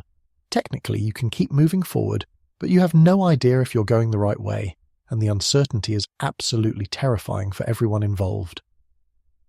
The succession question was the elephant in every room of Richmond Palace during those final weeks. Everyone knew Elizabeth was dying, even if the official line was that she was merely indisposed. Everyone knew that England needed a clear successor to avoid the kind of civil war and chaos that had plagued the country in the past, and everyone knew that only Elizabeth could legitimately name that successor. But she wouldn't do it, or couldn't do it. The distinction doesn't really matter when the result is the same, a power vacuum forming in real time while various factions positioned themselves for whatever came next. The stress of this situation was enormous for everyone involved, but especially for Elizabeth, who was caught between her inability to let go of power and her inability to continue wielding it. Robert Cecil, who was effectively running the government by this point, was walking a political tightrope that would have been impressive if it wasn't so terrifying. He'd been secretly corresponding with James VI of Scotland for years, preparing for this exact scenario, building consensus around James as the successor. But all of this was unofficial, done without Elizabeth's explicit approval, and if she'd suddenly recovered and decided she wanted someone else to succeed her, Cecil would have been guilty of treason. So he had to maintain the fiction that Elizabeth was still making decisions while actually making those decisions himself, preparing for the succession while pretending he wasn't, and trying to manage the various court factions who all had their own ideas about what should happen next. Not exactly a low-stress job, and the stress in the palace was palpable, creating an atmosphere that probably made Elizabeth's psychological state even worse. The various factions at court, Protestant hardliners, Catholic sympathisers, supporters of different potential successors, people with personal grudges and ambitions, were all jockeying for position during this period of uncertainty. Rumours were flying, secret meetings were happening, alliances were shifting. Everyone was trying to figure out which way the wind would blow when Elizabeth finally died, and nobody wanted to be caught on the wrong side of history. This kind of political chaos is stressful for everyone, but imagine being Elizabeth, aware enough to sense the tension but not capable of addressing it, knowing that her silence was creating the chaos but unable to break that silence. The psychological pressure must have been immense, and psychological pressure translates directly into physical stress responses that worsen existing health problems. The relationship between stress and physical health is well documented in modern medicine. Chronic stress suppresses immune function, raises blood pressure, disrupts digestion, interferes with healing, and generally makes every health problem worse. For Elizabeth, who was already dealing with infections, malnutrition, sleep deprivation, and multiple organ system failures, the addition of severe political and social stress was like throwing gasoline on a fire that was already burning out of control. Her body was trying to survive multiple simultaneous crises with essentially no resources, and now her stress response system was activated constantly, burning through what little energy she had left, and making it even harder for her immune system to fight the infections that were killing her. The feedback loop here is particularly vicious. Elizabeth's silence creates political stress. Political stress worsens her physical and mental condition. Her worsening condition makes her less able to break the silence. Her continued silence increases the political stress, and around we go until she's dead. It's another one of those cascading failures where each problem makes the others worse, and there's no obvious intervention point. Even if someone had recognized what was happening and tried to break the cycle, What could they do? Force the Queen to make political declarations when she was barely conscious? Make succession decisions on her behalf and risk civil war if she recovered enough to contradict them? There were no good options, just various shades of disaster to choose from. The few communications Elizabeth did offer during her final weeks were frustratingly ambiguous, probably because she was too cognitively impaired to communicate clearly even when she tried. The famous incident where she supposedly gestured towards Scotland when asked about succession, if it even happened, accounts vary, is a perfect example of the problem. Was that a clear indication that James should succeed her? Was it a random movement misinterpreted by desperate observers looking for any sign? Was it a delirious gesture that had no intentional meaning at all? Nobody knew for certain, but everyone interpreted it according to their own interests and agendas. It's like that time your drunk friend tried to give you directions using only hand gestures, and you ended up completely lost, except in this case, the directions were about who should rule England, and getting them wrong could start a war. The ambiguity of Elizabeth's final communications wasn't just frustrating, it was dangerous. Clear succession would have allowed for smooth transition of power. Ambiguous hints and possible gestures created a situation where multiple interpretations were possible and where different factions could claim legitimacy for different outcomes. This uncertainty meant that even after Elizabeth died, there was a risk period where things could have gone badly wrong if the various power brokers hadn't managed to reach consensus. The fact that the transition ultimately happened peacefully was partly due to Cecil's careful preparation and partly just luck. It could easily have ended in violence and chaos, all because Elizabeth couldn't or wouldn't clearly state her wishes while she was still alive and capable of making them binding. From a neurological perspective, Elizabeth's inability to communicate clearly about succession was probably related to the cognitive impairment caused by her multiple simultaneous health crises. Making complex political decisions requires high-level executive function. The ability to think abstractly, consider multiple scenarios, weigh consequences and articulate a clear plan. These are exactly the cognitive abilities that fail first when your brain is under severe stress from sleep deprivation, malnutrition, infection, delirium, and toxic exposure.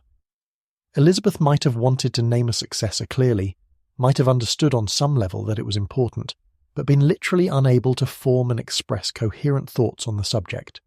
Or she might have been too terrified of what naming a successor would mean, acknowledgement of her own death to force herself through the cognitive effort required. Either way, the result was the same, silence and ambiguity at exactly the moment when clarity was most needed. The fear of losing control that characterized Elizabeth's entire reign probably reached its peak during her final illness. Control had been her primary coping mechanism for decades. Control over her image, her court, her country, her emotions. The idea of relinquishing that control by naming a successor and acknowledging that someone else would rule after her death must have been psychologically unbearable. It's not just about political power, it's about identity. Elizabeth was the Queen. Without that role, who was she? Nobody, just another dead old woman.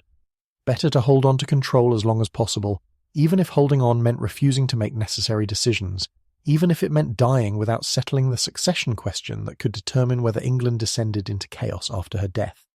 The control had become more important than the outcomes that control was supposed to achieve. The psychological concept of mortality salience is relevant here.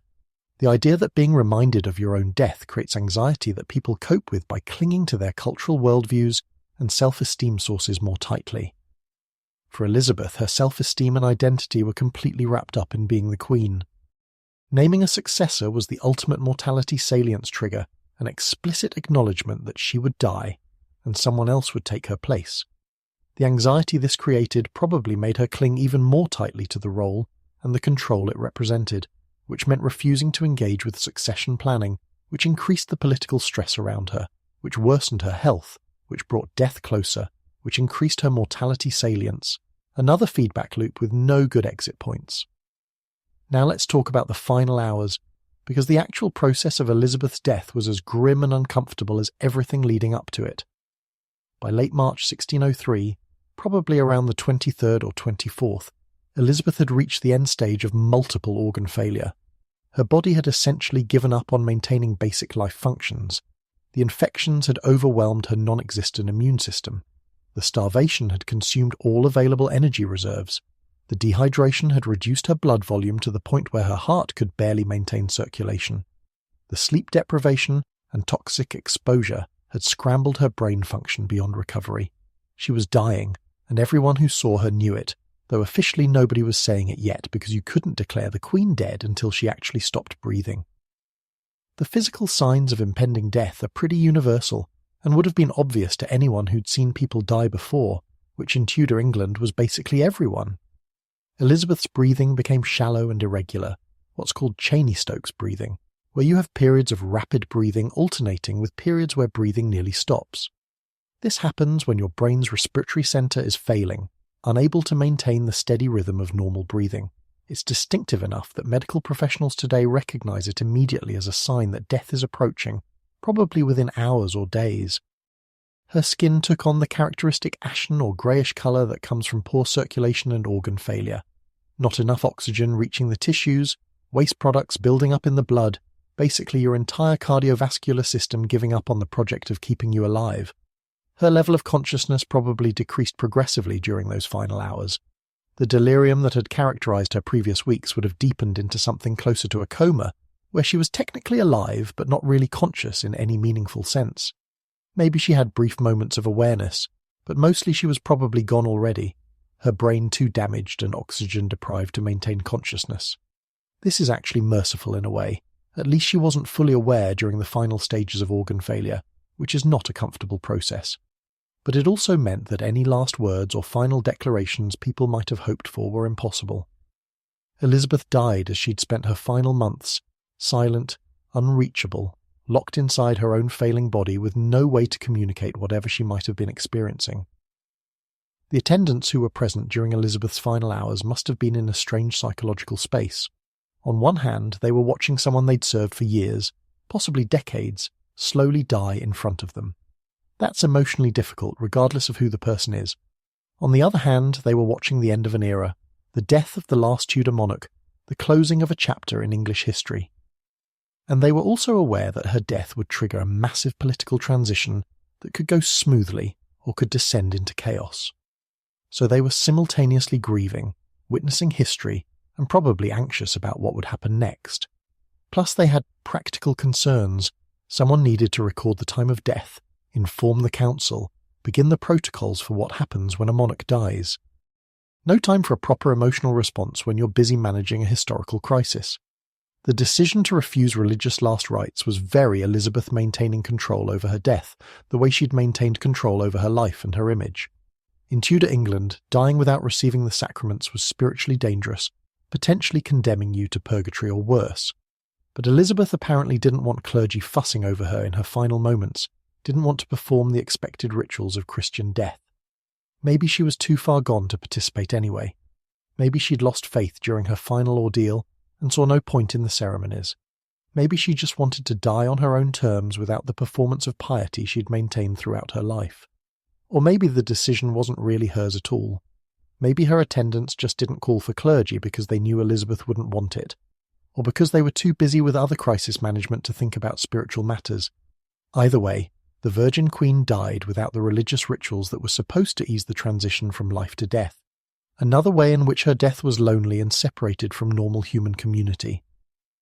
The exact moment of death, March 24th, 1603, probably sometime in the early morning hours, accounts vary on the specific time, was probably not dramatic. People don't usually die like they do in movies, with final speeches and meaningful looks and perfectly timed last breaths. They just stop. The breathing that was already irregular stops altogether. The heart that was barely pumping gives up. The body that was struggling to maintain minimal function finally releases its grip on life. For Elizabeth, after months of suffering and decline, death was probably just the final cessation of a process that had been happening gradually for a long time. She'd been dying by degrees since Essex's execution, really, just taking 2 years to complete the process. The moment of death was just the bureaucratic formality, the official end of something that had functionally ended long before. The immediate aftermath of Elizabeth's death was characterized by a weird combination of grief, relief, and barely suppressed panic about what came next. Her attendants went through the expected rituals, closing her eyes, covering her face, probably saying prayers even though Elizabeth had refused official last rites. But then the practical matters took over immediately. Someone had to inform Robert Cecil and the Privy Council. Someone had to begin the process of preparing the body for lying in state. Someone had to make sure that the news was managed carefully to prevent chaos. The death of a monarch wasn't just a personal loss, it was a political event that needed to be choreographed carefully to maintain stability. The secrecy that surrounded Elizabeth's death for the first several hours after it occurred tells you everything you need to know about the political anxiety of the moment. The council didn't immediately announce that the Queen was dead. They kept it quiet while they made absolutely sure that all the key players were on board with the plan for James to succeed her, while they positioned troops strategically in case of unrest, while they prepared the official announcements that would shape how the public understood the transition. This wasn't unusual for royal deaths. You don't want the general population finding out before your security arrangements are in place. But it does highlight the fact that Elizabeth had functionally ceased to be queen well before she stopped breathing. The government had already moved on, was already operating without her input, was already preparing for her successor. Her biological death was almost irrelevant to the political reality that she'd lost power weeks or months earlier. The concept of the king's two bodies, the idea that a monarch has both a physical body that ages and dies and a political body that never dies, is relevant here. Elizabeth's physical body had been failing for months, but her political body, the abstract concept of the Queen, was supposed to continue seamlessly into the next reign. The Queen is dead, long live the King and all that. But in Elizabeth's case, there was a significant gap between when her physical body stopped being able to perform the functions of monarchy and when her political body officially ended. For those months between when she stopped governing effectively and when she died, England was in a weird limbo state, technically ruled by Elizabeth but actually ruled by her council acting in her name without her input. It's a testament to the strength of Tudor administrative systems that this worked as well as it did, but it was also a constitutional crisis waiting to happen if anything had gone wrong. The fact that Elizabeth disappeared as a functional ruler long before her biological death reveals something important about the nature of power and leadership. Power isn't just about having the official title, it's about the ability to exercise authority, make decisions, and have those decisions implemented. Elizabeth lost that ability progressively over her final months, and as she lost it, power shifted to other people who could exercise it in her name. By the time she died, she was queen in name only. The real power had already transferred to Cecil and the council, who were governing without her and preparing for the succession that she'd refused to address. Her death just formalized what was already reality, that she was no longer capable of ruling, and someone else needed to take over. The political maneuvering that happened in those final weeks, while Elizabeth was still alive but no longer functional, set the stage for a remarkably smooth transition of power given the circumstances. James VI of Scotland became James III of England without significant opposition, without violence, without the chaos that could easily have erupted. This was partly because Cecil had done excellent preparatory work, building consensus and making sure all the major power players were on board. But it was also because everyone was so exhausted by the uncertainty and stress of Elizabeth's prolonged dying that they were ready for resolution, even if the resolution meant accepting a successor they hadn't chosen and didn't know very well. Sometimes the desire for stability and certainty overrides all other concerns, and that's probably what saved England from civil war in 1603. The stress that Elizabeth's silence created for her advisers and courtiers probably shortened her life indirectly by making the atmosphere around her even more tense and anxious. Stress is contagious. When everyone around you is anxious and worried, you pick up on that anxiety even if you don't fully understand its source. Elizabeth, in her diminished state, was probably sensitive to the emotional climate of her environment, and the climate was absolutely terrible during those final weeks. Everyone was worried, everyone was positioning for advantage, everyone was wondering what would happen next. That kind of ambient stress doesn't just make you uncomfortable, it activates physiological stress responses that suppress healing and accelerate decline. So the political crisis that Elizabeth's silence created fed back into her health crisis, making her sicker, which made her less able to address the political crisis, another vicious cycle that ended only with her death. The refusal to engage with the succession question wasn't just about Elizabeth's personal inability to face her own mortality, it was also a failure of the governmental system that had formed around her. In 44 years of rule, nobody had successfully convinced Elizabeth to address succession planning in a concrete way. Various parliaments had begged her to marry or at least name an heir. Advisers had cautiously raised the issue, but Elizabeth had always deflected, and nobody had been able to force the issue because you can't force a monarch to do something they've decided not to do. The result was that when the crisis finally came, there was no plan, no clear process, nothing except desperate improvisation by her council. It's a leadership failure that had consequences far beyond Elizabeth's personal suffering. It put the entire country at risk of civil war because one person refused to plan for their own succession. The tragedy is compounded by the fact that Elizabeth was probably the most intelligent and capable monarch England had ever had up to that point. She was brilliant at political manoeuvring, at managing competing interests, at presenting herself strategically. If anyone could have set up a clean succession plan, it was her. But she couldn't bring herself to do it because it required acknowledging something she fundamentally couldn't accept, that she would die, and someone else would take her place. So all that intelligence and capability ran up against a psychological barrier it couldn't cross, and the result was chaos and suffering that could have been avoided if she'd been able to confront her own mortality rationally. Very human, ultimately. Even brilliant people have blind spots, and Elizabeth's blind spot was anything that required her to acknowledge the end of her reign.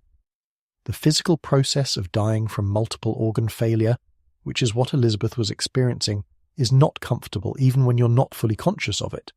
Your body is essentially shutting down system by system. Kidneys stop filtering waste, liver stops detoxifying, heart can't pump effectively, lungs can't oxygenate blood, brain can't maintain consciousness. Waste products build up in your blood, making you feel increasingly terrible as your tissues are poisoned by compounds your body can no longer eliminate. Fluid accumulates in your lungs, making every breath a struggle. Your extremities become cold as circulation fails. It's a cascade of failures that ends in death, and while unconsciousness spares you the worst of the mental anguish, your body is still experiencing all of these failures even if you're not aware of them. Elizabeth's final hours were probably physically miserable even if she was too far gone to consciously register the misery. The medical attendants during those final hours were completely useless, which is worth noting because it highlights just how limited medical care was in this era. They could observe Elizabeth dying, could note the physical signs of organ failure, could maybe try to make her more comfortable, but they had absolutely no ability to intervene in any meaningful way. No antibiotics to fight the infections, no IV fluids to address the dehydration, no oxygen support for the failing lungs, no medications to ease the symptoms of organ failure. They were essentially witnesses to a death they couldn't prevent and couldn't significantly ease. Modern medicine might not have saved Elizabeth given how far gone she was, but we could at least have made her more comfortable and possibly bought her some additional time. Tudor medicine couldn't even do that much.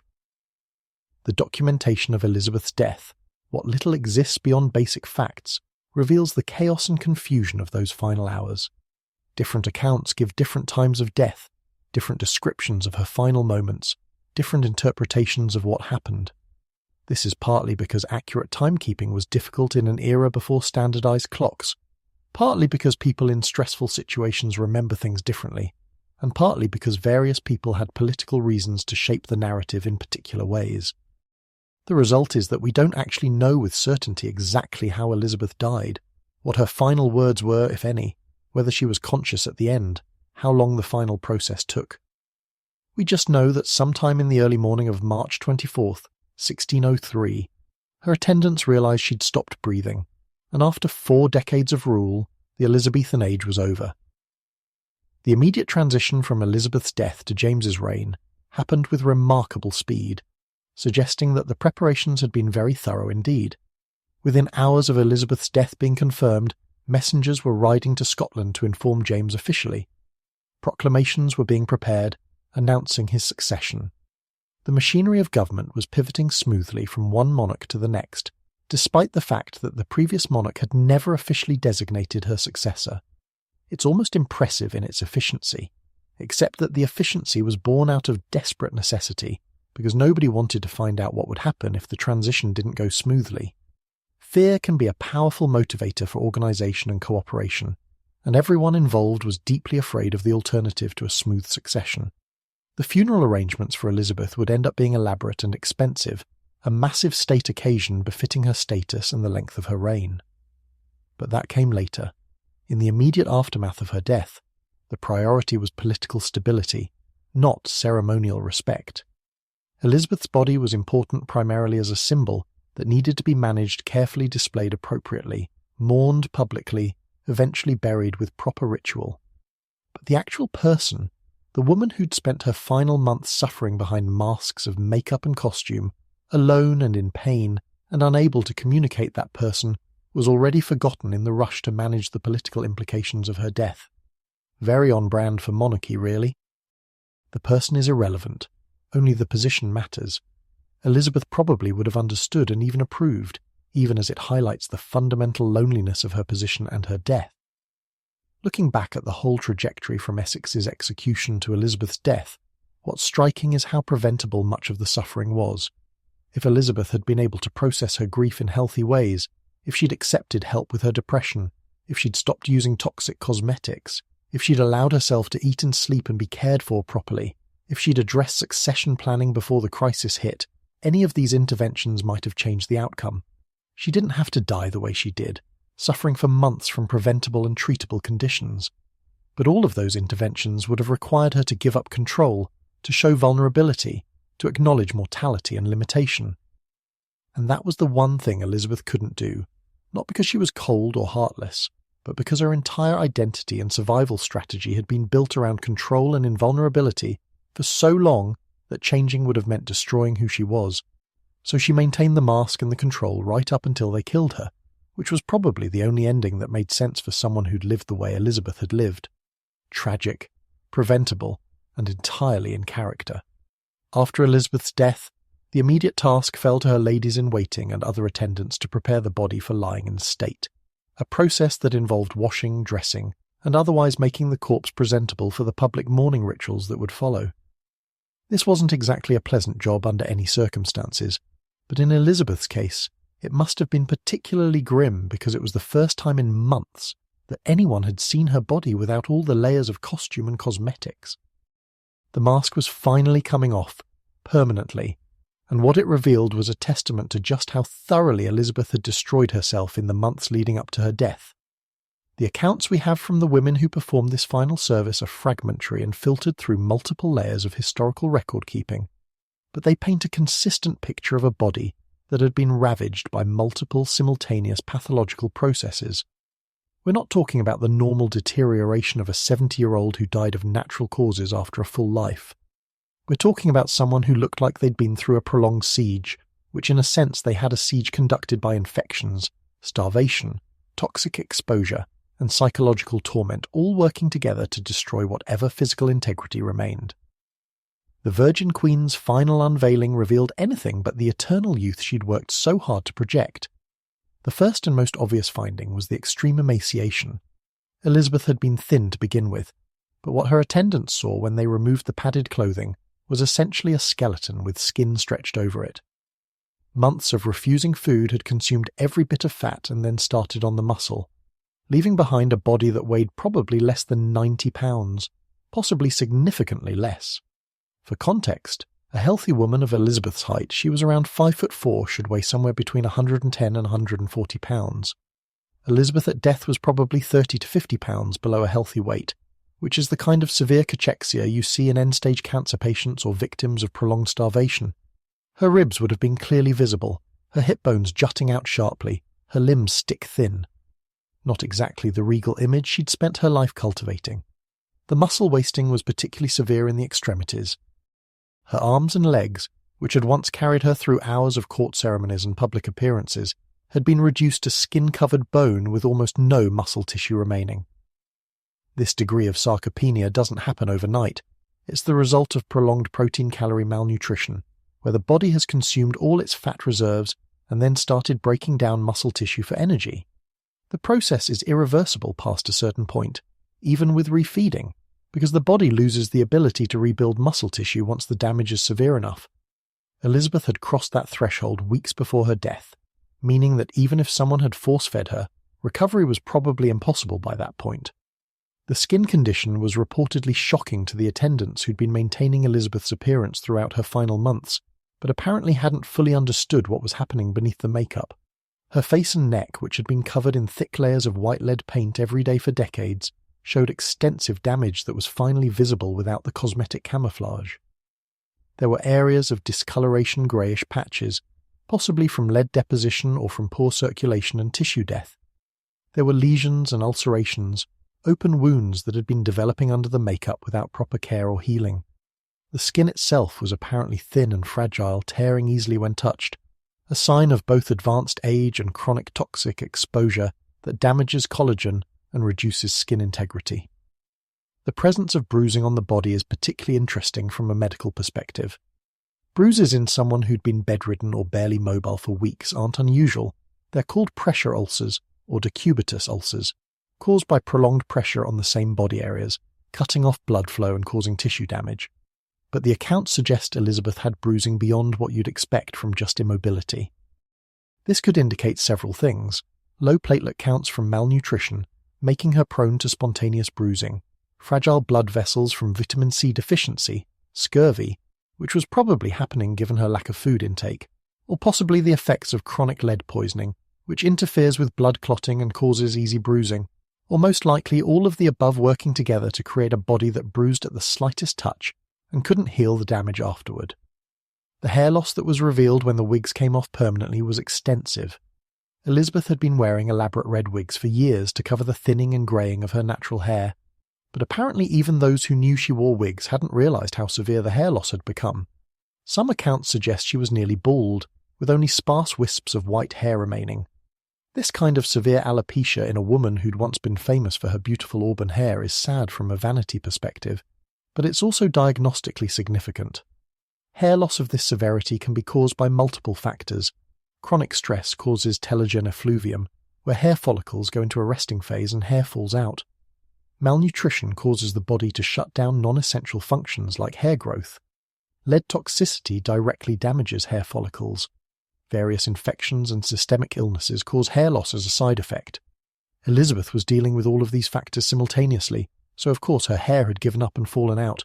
Your body can't maintain hair growth when it's barely maintaining life. The condition of Elizabeth's teeth and mouth, which had been hidden behind tight lips and minimal speaking during her final months, was apparently appalling when finally examined after death. We already knew from contemporary accounts that her teeth were blackened and decayed, but the post-mortem examination revealed just how extensive the dental damage was. Multiple teeth were missing entirely, either fallen out from decay or possibly pulled by tooth drawers at some earlier point when the pain became unbearable. The remaining teeth were in terrible condition, rotted, broken, infected. The gums were likely inflamed and ulcerated from chronic infection.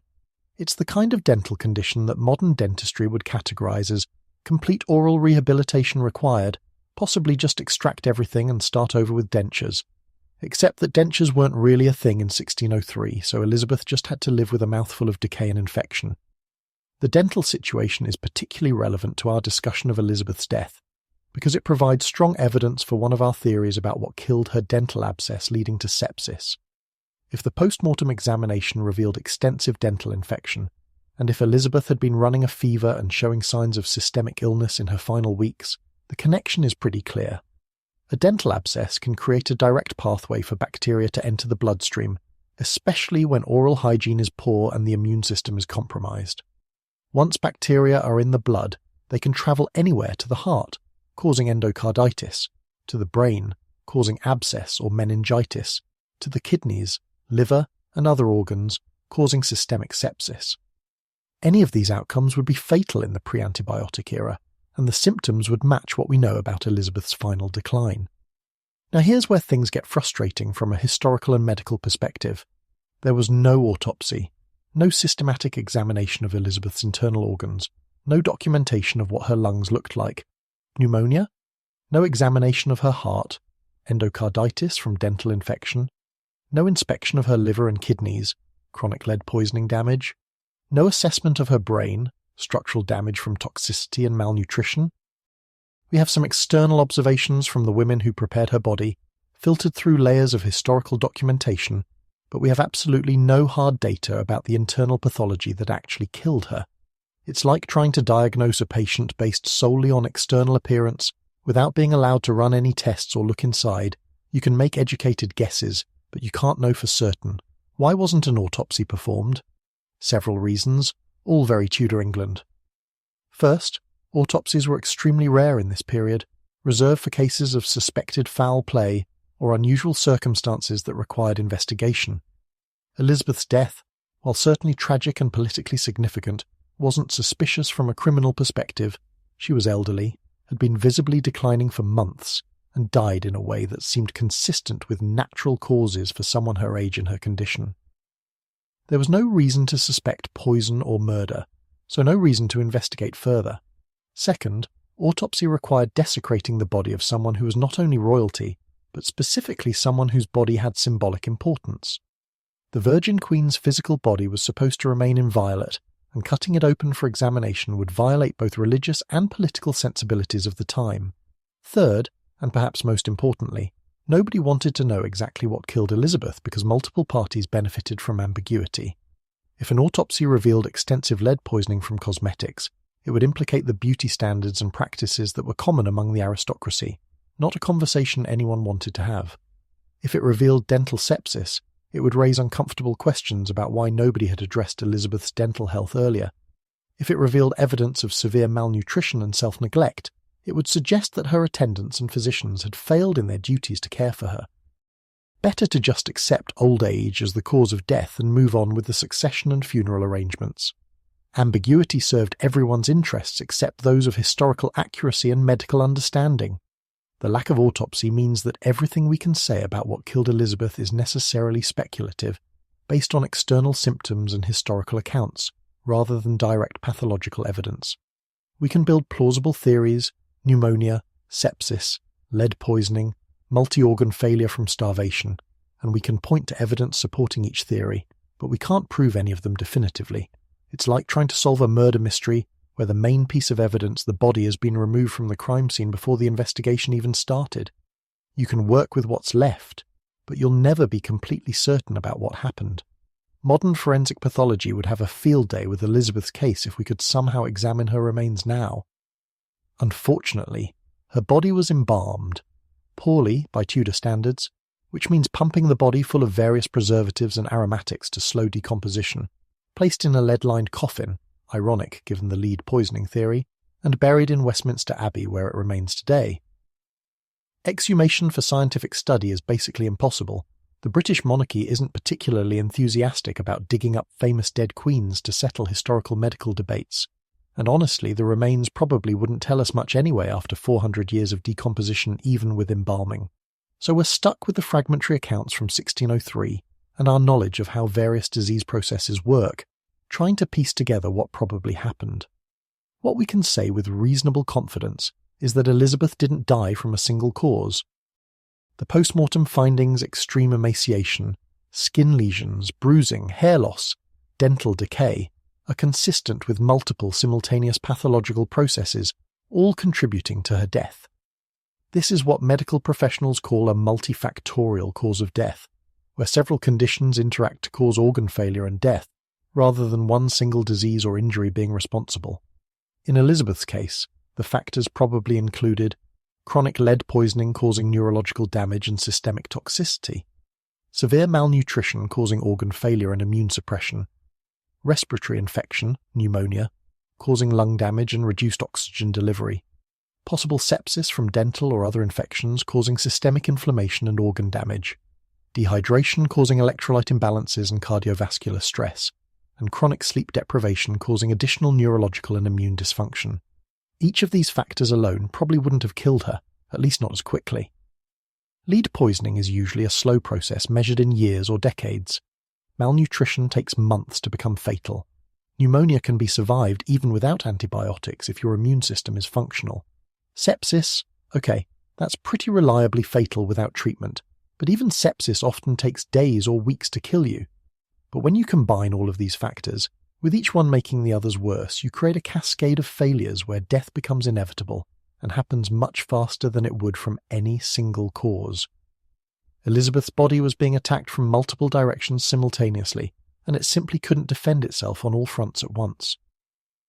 The medical concept of terminal decline is relevant here, the idea that in elderly or chronically ill patients, death often results not from one specific cause, but from a general failure of multiple organ systems that happens when the body can no longer maintain homeostasis.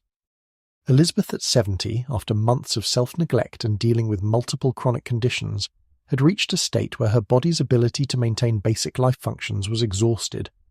The specific trigger that tipped her from barely alive to dead might have been the pneumonia, or the sepsis, or just the cumulative effects of everything finally overwhelming her system.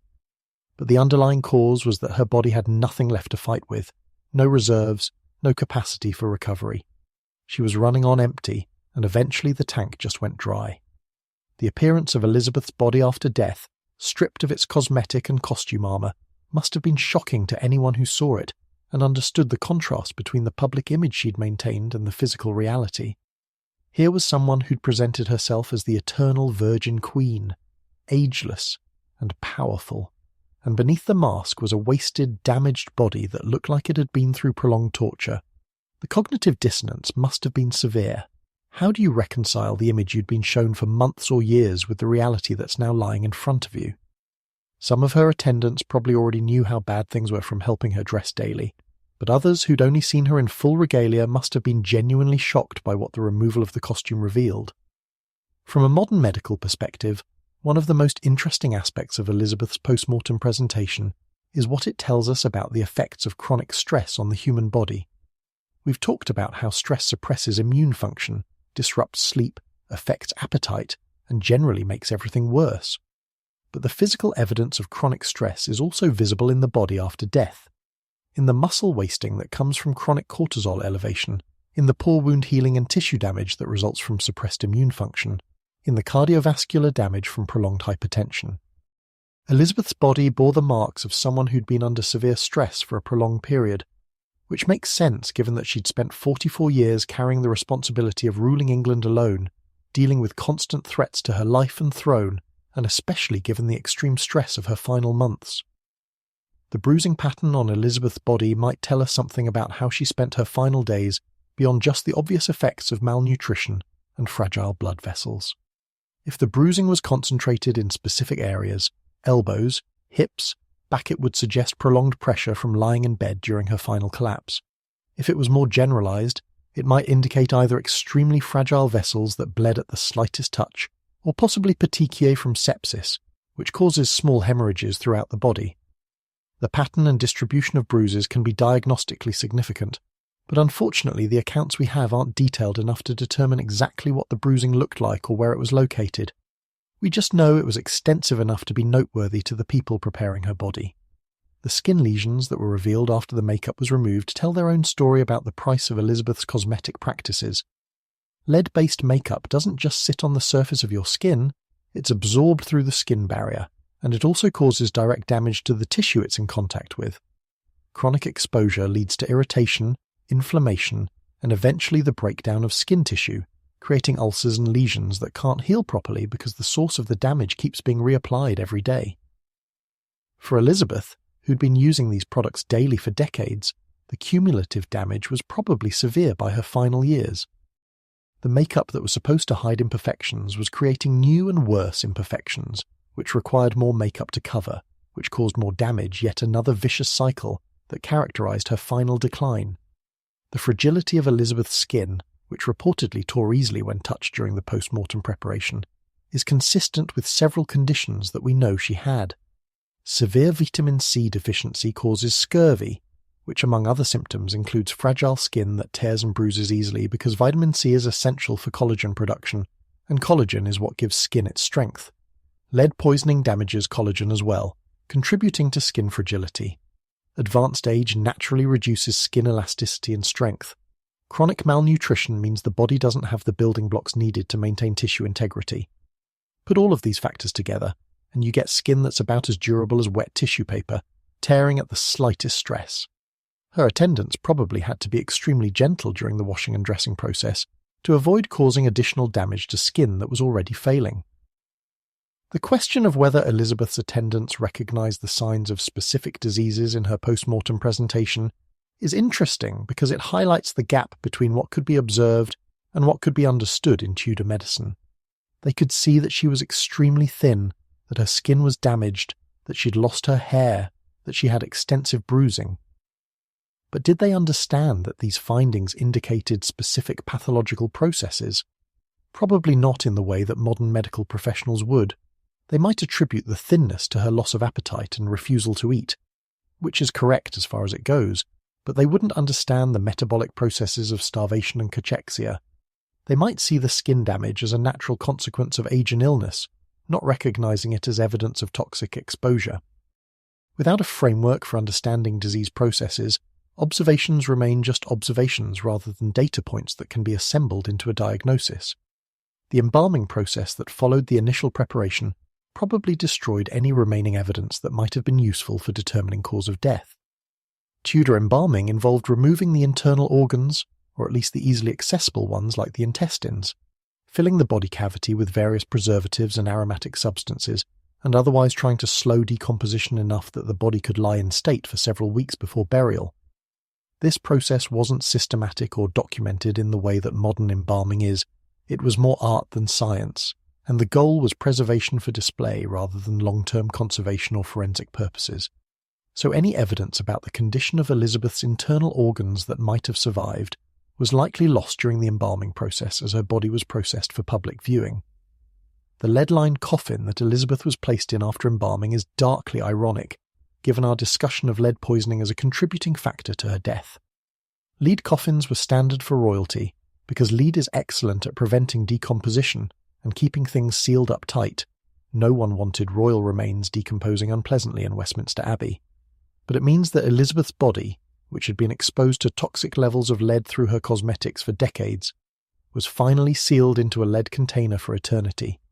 It's like some kind of grim metaphor. The metal that probably contributed to killing her became her final resting place, a permanent reminder of the price she paid for maintaining her image. Very poetic in a morbid sort of way, though probably not intentionally so. The state funeral that followed Elizabeth's death was elaborate and expensive, a massive public spectacle designed to honour her reign and ease the transition to the new monarch. But the body at the centre of all that ceremony bore little resemblance to the image of Elizabeth that was being celebrated. The woman who'd spent decades crafting and maintaining a carefully constructed public persona was now being displayed in death as an effigy, a wax or wooden figure dressed in royal robes, crown on head, looking appropriately regal and eternal. The actual body, damaged and wasted, was hidden inside the sealed coffin, never to be seen by the public. Even in death, the performance continued, the image taking precedence over the reality. Very Elizabeth, really maintaining the fiction until the very end and beyond. The lack of autopsy means we'll never be able to definitively diagnose what killed Elizabeth, which is frustrating from a historical and medical perspective, but also kind of fitting. Elizabeth spent her life maintaining mysteries. Was she really a virgin? Did she really want to marry? Who did she want to succeed her? What did she really think about the major questions of her reign? And she died without resolving those mysteries. Adding one more mystery to the pile, exactly what killed her, seems appropriate for someone who cultivated ambiguity and controlled information so carefully throughout her life. She took her secrets to the grave, literally, and we're left speculating about what really happened in her final months, just like people speculated about her private life throughout her reign. What we can do with the limited post-mortem evidence we have is construct a plausible narrative that explains both the symptoms we know she experienced before death and the physical findings observed after death. That narrative looks something like this. Elizabeth, already dealing with chronic lead poisoning from decades of cosmetic use, entered a severe depressive episode after the execution of Essex. The depression caused her to stop eating and sleeping properly, which led to progressive malnutrition, weight loss, and immune suppression. The immune suppression made her vulnerable to infections, including respiratory infection, pneumonia, and possibly dental infections. The infections caused fever, delirium, and further loss of appetite. The ongoing starvation caused severe cachexia, organ failure, and eventual death. The lead poisoning contributed throughout by damaging her nervous system, suppressing her immune function, and making all of her other symptoms worse. The final cause of death was probably multi-organ failure triggered by infection and accelerated by severe malnutrition, but the underlying causes were numerous and interconnected. This multi-causal model makes sense both from a medical perspective and from what we know about Elizabeth's final months. It explains why no single treatment could have saved her. You can't fix a cascade of failures by addressing only one factor. It explains why she deteriorated so quickly once the decline started. Each problem was making the others worse in a positive feedback loop. It explains the variety of symptoms she experienced: cognitive impairment from lead and malnutrition, respiratory distress from pneumonia, inability to eat from depression, and possibly dental pain, inability to sleep from fear and circadian disruption. And it matches the post-mortem findings of extreme emaciation, skin damage, hair loss, and general appearance of someone who'd been subjected to multiple prolonged stresses.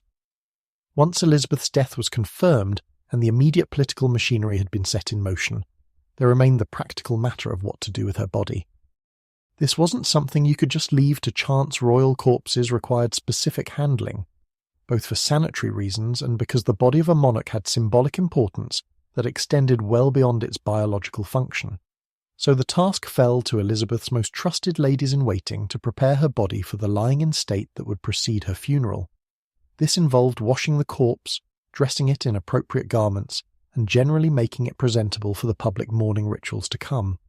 Not exactly a pleasant assignment under any circumstances, but with Elizabeth, it came with an additional layer of revelation that must have been deeply unsettling for everyone involved.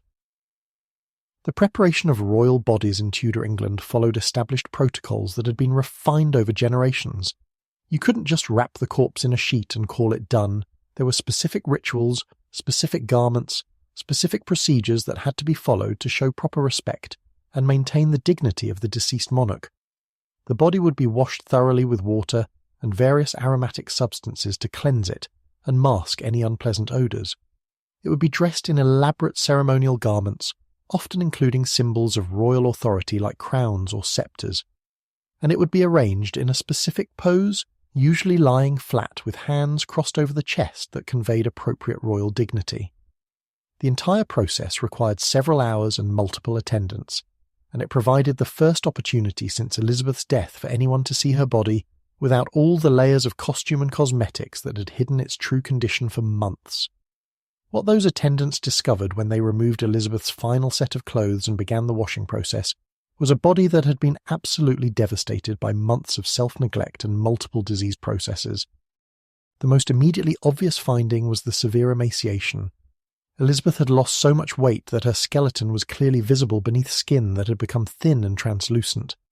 Her ribs protruded sharply, her hip bones jutted out like knife edges. Her limbs were reduced to stick-thin appendages with almost no muscle or fat padding the bones. The attendants who'd been dressing her daily probably had some idea of the weight loss, given how loose her clothes had become and how much padding was required to make her look appropriately substantial. But seeing the naked body stripped of all disguise must have driven home just how severe the starvation had been.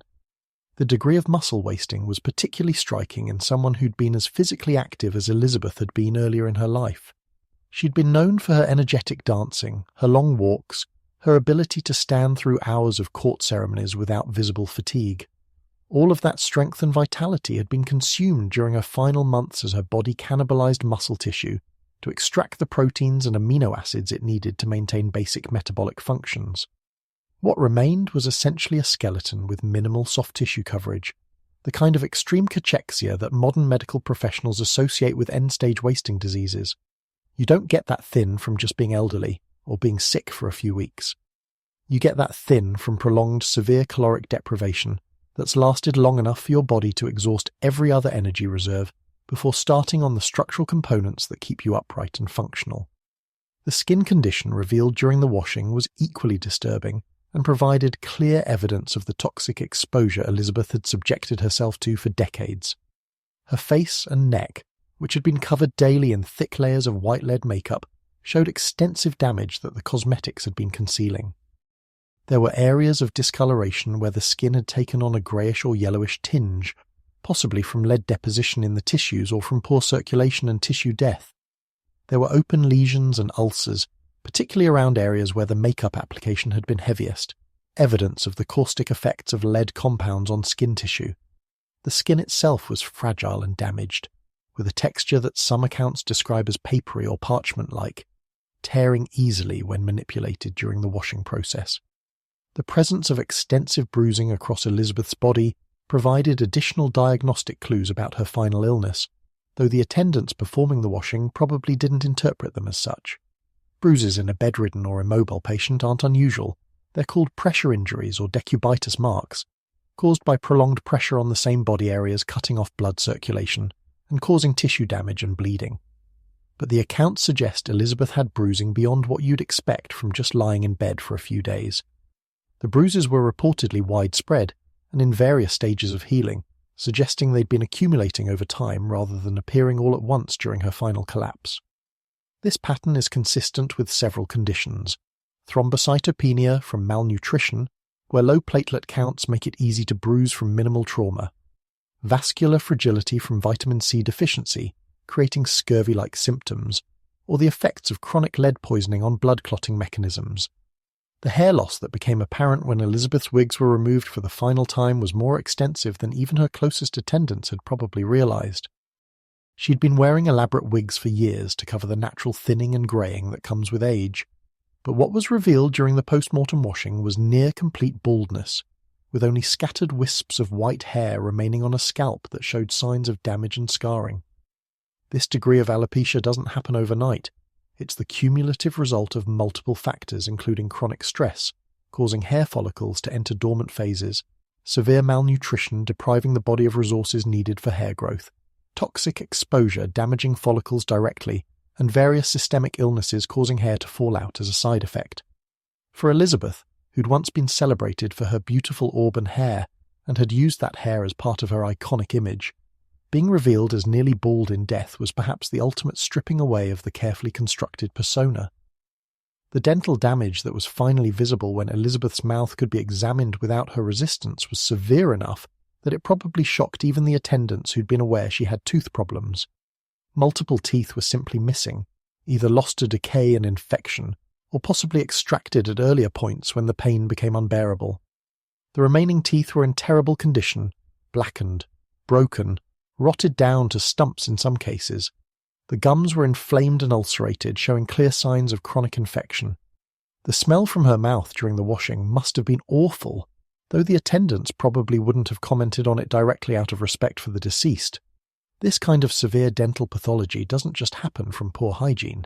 It's the result of years of decay accelerated by sugar consumption, toxic exposure from lead-based cosmetics possibly affecting oral tissues, and the body's inability to fight oral infections due to compromised immune function. The significance of the dental findings goes beyond just being gross or uncomfortable. They provide strong evidence for one of our major theories about what actually killed Elizabeth. If we're seeing this level of dental infection and damage at death, we can reasonably infer that she had active abscesses and infections in her mouth during her final illness. Dental abscesses create direct pathways for bacteria to enter the bloodstream, especially when oral tissues are damaged and immune function is compromised. Once oral bacteria get into the blood, they can seed infections anywhere in the body-heart valves causing endocarditis, brain tissue causing abscesses or meningitis, kidneys and liver causing organ damage, or simply multiplying throughout the bloodstream causing sepsis. Any of these scenarios would be fatal in the pre-antibiotic era, and the timeline would match what we know about Elizabeth's final weeks of fever, confusion and progressive organ failure. Now here's where things get frustrating from both a historical and medical perspective. There was no autopsy performed on Elizabeth's body, no systematic internal examination, no documentation of organ pathology, no tissue samples, no attempt to determine definitively what had killed her. We have these external observations from the body washing and preparation, filtered through multiple layers of historical record keeping and translation, but we have absolutely nothing about the internal state of her organs. Did her lungs show evidence of pneumonia? Did her heart show vegetation suggesting endocarditis? Did her liver and kidneys show damage from chronic lead poisoning? Did her brain show signs of toxic encephalopathy or vascular damage? We'll never know because nobody looked, and even if someone had looked in 1603, they probably wouldn't have known what they were seeing or how to document it in ways that would be useful to modern medical analysis. The absence of autopsy wasn't unusual for the time period, especially for someone of Elizabeth's status. Autopsies in early modern England were rare, generally performed only in cases of suspected foul play or when legal questions needed to be resolved about the cause of death. Elizabeth's death, while politically significant and emotionally impactful, wasn't suspicious from a criminal investigation perspective. She was elderly. She'd been visibly ill for months. She died in a manner consistent with natural causes for someone her age and condition. There was no reason to suspect murder or poisoning in the criminal sense. Nobody had slipped arsenic into her wine or stabbed her in her sleep. She'd died of what appeared to be natural illness, so there was no legal necessity for autopsy. The fact that her natural illness was probably a complex cascade of self-inflicted conditions, including cosmetic poisoning and self-starvation, wasn't something that would have registered as requiring investigation in Tudor understanding of death and disease. Beyond the legal aspects, there were strong religious and cultural reasons not to perform autopsy on Elizabeth's body. The corpse of a monarch wasn't just a body, it was a sacred object with symbolic importance that extended far beyond its biological function. Cutting open the Queen's body, removing organs, examining tissues, all of this would have been seen as desecration, a violation of the physical integrity that was supposed to be maintained even in death. The body was supposed to remain whole for burial and eventual resurrection. An autopsy would compromise that wholeness in ways that were spiritually troubling for people of this era. So even if someone had wanted to investigate Elizabeth's death more thoroughly, the religious and cultural prohibitions against violating a royal corpse would have been substantial barriers. There were also practical political reasons to avoid autopsy that probably weighed heavily in the decision to skip internal examination. An autopsy might reveal inconvenient truths that various parties preferred to keep hidden.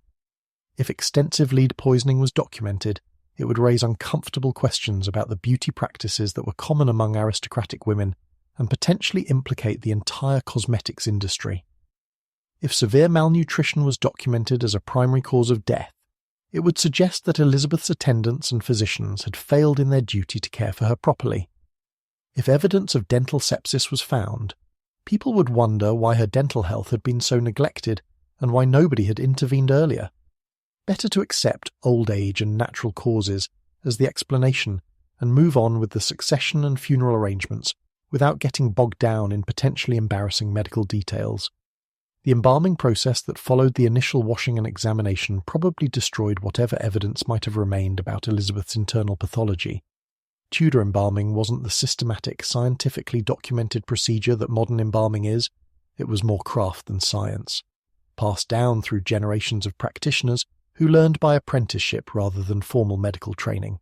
The basic process involved removing the most easily accessible internal organs, particularly the intestines, which decompose fastest and cause the most problems, and replacing them with a mixture of preservatives, aromatics, and absorbent materials designed to slow decay and control odours.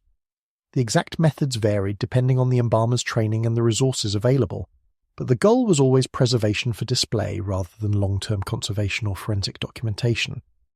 During Elizabeth's embalming, any evidence about the state of her internal organs that might have survived was likely removed and discarded without systematic documentation. Her intestines would have been taken out and probably buried separately or disposed of in whatever manner was standard for royal viscera. Her abdominal and chest cavities would have been packed with preservative mixtures. Her major organs, heart, lungs, liver, kidneys, might have been left in place, or might have been removed depending on the embalmer's approach, but in either case they weren't being examined for pathology or documented in any useful way. The entire process was focused on creating a corpse that could lie in state for several weeks without decomposing unpleasantly, not on preserving medical evidence for future historians to analyse. The lead-lined coffin that Elizabeth was eventually placed in after embalming represents a particular kind of irony that's too perfect not to note. Lead coffins were standard for royalty in this period because lead is excellent at preventing decomposition and keeping everything sealed up. You don't want your royal remains decomposing and creating unpleasant smells or leakage in Westminster Abbey, where they'll be on permanent display. But it means that Elizabeth, who'd spent decades poisoning herself with lead-based cosmetics in pursuit of beauty and eternal youth, was ultimately sealed for eternity in a container made of the same metal that helped kill her. It's like some kind of grim poetic justice. The lead that slowly destroyed her nervous system and damaged her organs during life became her permanent coffin in death. Very fitting in a dark sort of way, though almost certainly nobody at the time recognised or appreciated the symbolism. The lack of systematic autopsy and the loss of internal evidence through embalming means that any conclusions we draw about Elizabeth's cause of death are necessarily probabilistic rather than definitive. We can't say with certainty she died of X the way we could if we had autopsy results documenting specific organ pathology. What we can do is construct plausible scenarios that explain both the symptoms she showed while alive and the physical findings observed after death, and assess how well each scenario fits the available evidence.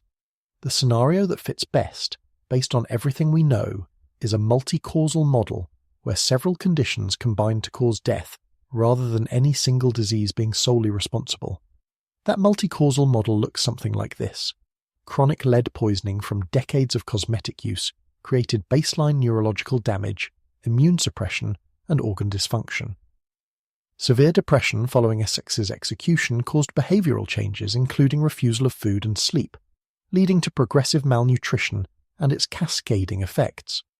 The malnutrition caused immune suppression, making Elizabeth vulnerable to infections that her body couldn't fight effectively. Respiratory infection, probably bacterial pneumonia, established itself in her lungs and couldn't be cleared. Dental infections, possibly including abscesses, provided another source of bacterial seeding into her bloodstream. The combination of pneumonia and possible sepsis caused fever, delirium, and progressive organ failure. Severe dehydration from inadequate fluid intake compounded all of these problems, and chronic sleep deprivation damaged her brain function and immune responses beyond any hope of recovery. Each of these factors contributed to her death, but none of them alone would necessarily have been fatal, at least not as quickly as the combination proved to be. Lead poisoning kills slowly, usually over years or decades. Malnutrition takes months to become fatal if you start from a healthy baseline. Pneumonia can be survived even without antibiotics if your immune system is functional and you get adequate supportive care. Sepsis is more immediately dangerous, but even severe sepsis often takes days or weeks to progress to death. But when you combine all of these factors, with each one making the others worse in a cascade of failures, you create a situation where death becomes inevitable much faster than it would be from any single cause. Elizabeth's body was fighting a multi-front war with no resources and no reinforcements, and the outcome was never really in doubt once the cascade started. The post-mortem physical findings, extreme cachexia, skin lesions, widespread bruising, hair loss, severe dental decay, all support this multi-causal model. The emaciation is consistent with months of inadequate nutrition. The skin damage is consistent with chronic toxic exposure, plus poor wound healing from malnutrition and immune suppression. The bruising is consistent with clotting abnormalities from both malnutrition and toxic exposure. The hair loss is consistent with chronic stress, malnutrition, and toxic damage to hair follicles. The dental decay is consistent with years of poor oral health, culminating in active infections. None of these findings points to a single clear diagnosis, but taken together they paint a picture of someone whose body had been under severe stress from multiple sources for a prolonged period and had finally exhausted its ability to cope. From a modern forensic perspective, if we somehow had access to Elizabeth's remains in good enough condition to examine them, we probably still couldn't determine a single definitive cause of death. What we'd likely find is evidence of multiple pathological processes, lead deposition in bones and tissues, signs of chronic malnutrition in bone marrow and organ tissues, evidence of infections in lungs and possibly other organs, dental abscesses and oral infections, and general markers of chronic stress and system failure. We might be able to say that the immediate cause of death was respiratory failure from pneumonia, or cardiac failure from sepsis, or multi-organ failure from the combination of everything. But the underlying causes would still be multiple and interconnected in ways that resist simple categorization. The medical term for this kind of death is multifactorial, or multi-system organ failure, death that results from the simultaneous collapse of multiple organ systems rather than the failure of any single system or the presence of any single disease. It's actually a pretty common way for elderly or chronically ill patients to die, especially in situations where they're dealing with multiple comorbidities that interact with and exacerbate each other. In modern medicine, we'd list the immediate cause of death on the death certificate, maybe respiratory failure or cardiac arrest, and then list the underlying causes and contributing factors underneath, creating a cascade that shows how multiple conditions combine to produce the final outcome. For Elizabeth, that cascade would be long and complex, involving everything from psychological trauma to toxic exposure to self-neglect to infectious disease. The appearance of Elizabeth's body after all the cosmetics and costumes were removed must have provided a stark contrast to the image she'd maintained so carefully during life. Here was someone who'd presented herself as the ageless Virgin Queen, eternal and powerful and beyond normal human limitations, and beneath all that theatrical construction was a wasted, damaged body that looked like it had been through a prolonged ordeal. The cognitive dissonance between image and reality must have been severe for anyone who'd believed in the image and was now confronted with the reality. Some of her closest attendants probably already knew the truth from helping her dress and care for her daily, but even they might have been shocked by the full extent of the damage once everything was revealed. The ritual of preparing Elizabeth's body for lying in state involved reconstructing at least some of the image that had just been revealed to be false. She would be washed, yes, and her real body would be visible to those performing the washing.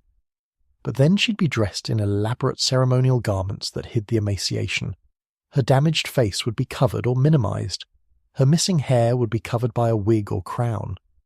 By the time the preparation was complete, the body that would be displayed for public mourning would be a constructed image, much like Elizabeth herself had been throughout her reign. The real body, damaged and wasted, would be hidden inside ceremonial garments and eventually sealed in a lead coffin where it would never be seen again. Even in death, the performance continued, the image taking precedence over the reality that had been briefly visible during the washing and preparation. The women who performed this final service for Elizabeth were in a unique position. They were perhaps the only people besides her closest daily attendants who ever saw the full reality of what Elizabeth's final months had cost her physically. They saw the body stripped of all disguise and pretense, showing the accumulated damage of decades of stress, toxic exposure, and finally months of self-destructive neglect. And then they participated in reconstructing the disguise one final time, dressing the corpse in royal regalia and preparing it for the public rituals that would celebrate Elizabeth's reign while concealing the suffering of her final decline. It must have been psychologically complex work, requiring them to hold two contradictory realities in mind simultaneously, the broken body they'd seen and washed, and the queenly image they were constructing for public consumption. The speed with which Elizabeth's body was prepared, embalmed, and sealed away suggests that there might have been some desire to move past the physical reality and get on with the political and ceremonial business of succession and mourning. The longer her actual body remained visible and accessible, the more opportunity there was for people to see how badly she'd deteriorated and potentially draw uncomfortable conclusions about how she'd been cared for during her final illness. Better to get her cleaned up, sealed in a coffin, and ready for the state funeral as quickly as possible, before too many people saw the physical evidence of what had really happened. The preparation probably happened within a day or two of her death, and the embalming and coffining followed shortly after, moving quickly enough that most of her court and certainly the general public never saw her actual body at all. The state funeral that eventually took place several weeks later would display not Elizabeth's actual body but an effigy, a wax or wooden figure dressed in royal robes, wearing a crown, looking appropriately regal and composed. This was standard practice for royal funerals in this period because bodies decompose unpleasantly, even with embalming, and you can't have your dead monarch getting smelly and unsightly during weeks of public viewing. The effigy allowed for prolonged mourning rituals and public display without the practical problems of a decomposing corpse. But it also meant that the image of Elizabeth that people mourned was literally a constructed fake, a representation that bore no resemblance to the actual body sealed in the coffin below it. The real Elizabeth, wasted and damaged, had already disappeared from view, replaced by an idealized version that never actually existed. The historical record's silence about most of the specific details of Elizabeth's post-mortem appearance is itself significant. We have some fragmentary accounts suggesting extreme thinness, skin damage, and other signs of her final illness, but nothing like a systematic description of her physical condition at death. This silence probably reflects both the incomplete nature of historical record-keeping and a deliberate choice by those who knew the truth to protect Elizabeth's reputation and image. Nobody wanted to be the person who documented in detail exactly how terrible the Queen looked when she died, because that documentation would contradict the carefully maintained narrative of queenly dignity and would serve no useful purpose except satisfying historical curiosity. Better to let those details fade into obscurity while preserving the public image of Elizabeth as the great queen who ruled successfully until her natural death from old age. In the absence of definitive autopsy results or systematic documentation, we're left with a situation where the most honest answer to what killed Elizabeth of Meran is multiple things working together, and we can't assign exact causality to any single factor. She died from a combination of chronic poisoning, acute infections, severe malnutrition, psychological trauma, and accumulated stress, all interacting in ways that created a cascade of failures her body couldn't recover from.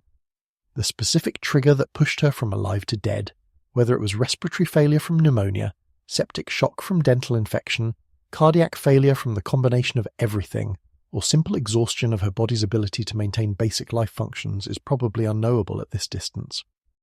What we can say is that her death was multifactorial, preventable, and deeply tragic, the result of decades of accumulated damage combined with months of acute self-destruction that her failing body simply couldn't survive. So here we are at the end of Elizabeth's story, and if you've been following along through all the lead poisoning and starvation and infections and psychological trauma, you might be thinking, wow, that was complicated. And you'd be right. Elizabeth's death wasn't a simple case of she got sick and died. It was a perfect storm of interlocking failures where medicine, psychology, politics, and vanity all crashed together in the worst possible way. But that complexity is actually what makes her death so interesting from a historical and medical perspective, because it forces us to think about death not as a single event with a single cause, but as a process that involves the whole person and the whole society they lived in. Elizabeth didn't just die from lead poisoning or pneumonia or starvation. She died from being Queen Elizabeth I in Tudor England, and all the impossible demands and toxic practices that role required. The death of Elizabeth I serves as a fascinating case study in how image and reality can diverge so completely that the image itself becomes deadly. Throughout her reign, Elizabeth had carefully constructed and maintained a public persona, the Virgin Queen Gloriana, the ageless ruler who transcended normal human limitations. This wasn't just vanity or theatrical flourish, though those were certainly part of it. The image was a political tool, a form of power that allowed Elizabeth to rule effectively as a woman, in an era when female authority was constantly questioned and challenged. The carefully maintained appearance of eternal youth and divine favour helped legitimize her rule and kept potential challengers from thinking she was weak or vulnerable. But maintaining that image required constant effort and increasing levels of self-destruction as she aged, and the gap between image and reality grew wider. The cosmetic practices that Elizabeth used to maintain her appearance, the lead-based white makeup, the mercury-containing rouge, the various other toxic preparations were not unique to her. These were standard beauty practices for aristocratic women across Europe in this period, part of a shared culture of appearance that valued pale skin and elaborate presentation. What makes Elizabeth's case particularly striking is the scale and duration of her cosmetic use. She was painting her face with toxic metals daily for decades, accumulating exposure levels that probably exceeded what most women experience simply because she had to maintain the image more consistently, and for a longer period than most. The Virgin Queen couldn't afford to let the mask slip, so the mask stayed on every day, poisoning her slowly but inevitably. The irony of using poison to maintain an image of health and beauty is almost too perfect to be real, but that's exactly what was happening. The white lead makeup that gave Elizabeth her signature porcelain complexion was actively damaging her nervous system, suppressing her immune function, and contributing to the cognitive and emotional problems that would eventually make her final illness so catastrophic. The tools she used to project power were undermining the biological foundation that power rested on, creating a feedback loop where maintaining the image required more and more extreme measures as the damage accumulated. It's like taking stimulants to maintain high performance. It works for a while, but you're borrowing energy from your future self, and eventually the bill comes due with interest. What Elizabeth's death reveals about Tudor understanding of medicine and health is equally fascinating and frustrating. The physicians attending her had absolutely no framework for understanding what was actually killing her. They saw symptoms, loss of appetite, cough, confusion, weakness, and tried to fit them into their humoral theory of disease, diagnosing imbalances of bile and prescribing treatments like bloodletting that would only make things worse. They had no concept of bacterial infection, no understanding of toxic metals, no recognition of psychological trauma as a medical issue, no framework for thinking about nutrition as essential to health rather than just pleasure or social performance. They were trying to treat a patient using a completely inadequate medical model, like trying to fix a computer with a hammer because you think it's a mechanical device rather than an electronic one. The fact that Elizabeth refused most medical treatment probably saved her from additional suffering, even if it didn't save her life. Tudor medical interventions were often worse than useless. Bloodletting weakens patients who are already weak. Purging causes dehydration in patients who are already dehydrated. Various herbal preparations have side effects that compound existing problems. If Elizabeth had cooperated fully with her physician's recommendations, she might have died faster and more miserably than she did. Her stubborn refusal to be bled or purged, or otherwise interfered with, was probably her last act of effective self-preservation, even though it came too late to prevent the cascade of failures that killed her. Sometimes the best medicine is no medicine, at least when the medicine available is based on fundamentally flawed theories and does more harm than good. The political dimensions of Elizabeth's death, the succession crisis, the factional manoeuvring, the need to maintain stability during the transition created psychological pressures that directly contributed to her physical decline. The stress of being constantly asked about succession when she couldn't bear to address it. The anxiety about what would happen after her death. The awareness that various groups were positioning themselves for advantage, all of this activated stress responses that suppressed her immune function, disrupted her sleep, and made her existing health problems worse. In a very real sense, the politics of monarchy were killing her as surely as the lead poisoning or the infections. You can't separate the medical from the political when the patient is a monarch whose body has both biological and symbolic functions. The way Elizabeth's court handled her final illness, the darkened rooms, the restricted access, the careful control of information, created a managed reality where the severity of her condition could be hidden from most observers. This information control served political purposes by preventing panic and allowing for orderly succession planning, but it also meant that people who might have recognized how serious things were and pushed for more aggressive intervention never got the information they needed to make those decisions. The same image management that protected Elizabeth's dignity and maintained political stability also ensured that she died without receiving appropriate care, because appropriate care would have required acknowledging that the image was false and the reality was dire. The performance had to continue until the end. Even when continuing, the performance made the end come faster. Looking at Elizabeth's death through a modern medical lens reveals just how many different specialties would be needed to fully understand what killed her. You'd need toxicologists to assess the impact of chronic lead and mercury exposure. You'd need infectious disease specialists to evaluate the pneumonia and possible sepsis. You'd need psychiatrists to assess the depression and trauma that drove her self-destructive behaviors. You'd need nutritionists to document the effects of prolonged starvation. You'd need geriatric specialists to consider how age-related changes made all of these problems worse. You'd need cardiologists, nephrologists, neurologists, and probably several other ologists to fully map out all the organ systems that were failing simultaneously. No single medical specialty could explain Elizabeth's death, because no single specialty covers the full range of pathology she was experiencing. This multidisciplinary requirement for understanding historical deaths is actually pretty common when you start digging into the details of famous cases. People rarely die from just one thing, especially elderly people dealing with multiple chronic conditions. But Elizabeth's case is particularly complex because the contributing factors span such a wide range, from molecular toxicology to political science, from infectious disease to performance studies. You need to understand Renaissance cosmetics, Tudor politics, bacterial pathogenesis, stress physiology, and psychological trauma just to begin making sense of what happened. It's a reminder that medical history isn't just about documenting diseases. It's about understanding how disease exists in specific social, cultural, and political contexts that shape both its presentation and its outcome. The performance aspect of Elizabeth's final months deserves particular attention because it highlights something important about power and leadership in this era. Being a monarch wasn't just about making decisions and wielding authority. It was about performing monarchy in ways that convinced people you deserved the position. Elizabeth understood this better than most rulers, and she'd spent her entire reign carefully crafting and maintaining the performance of queenship. The elaborate costumes, the careful speech, the choreographed public appearances, the maintenance of mystery and dignity. All of this was essential to her power. But by her final months, she'd become so identified with the performance that she couldn't stop performing even when the performance was killing her. The persona had consumed the person, and there was nothing left except the role being played until the body could no longer sustain it. The silence that characterized Elizabeth's final decline is particularly significant as a political and medical phenomenon. In Tudor England, a monarch's words had immense power. They could declare war, order executions, name successors, fundamentally reshape the political landscape.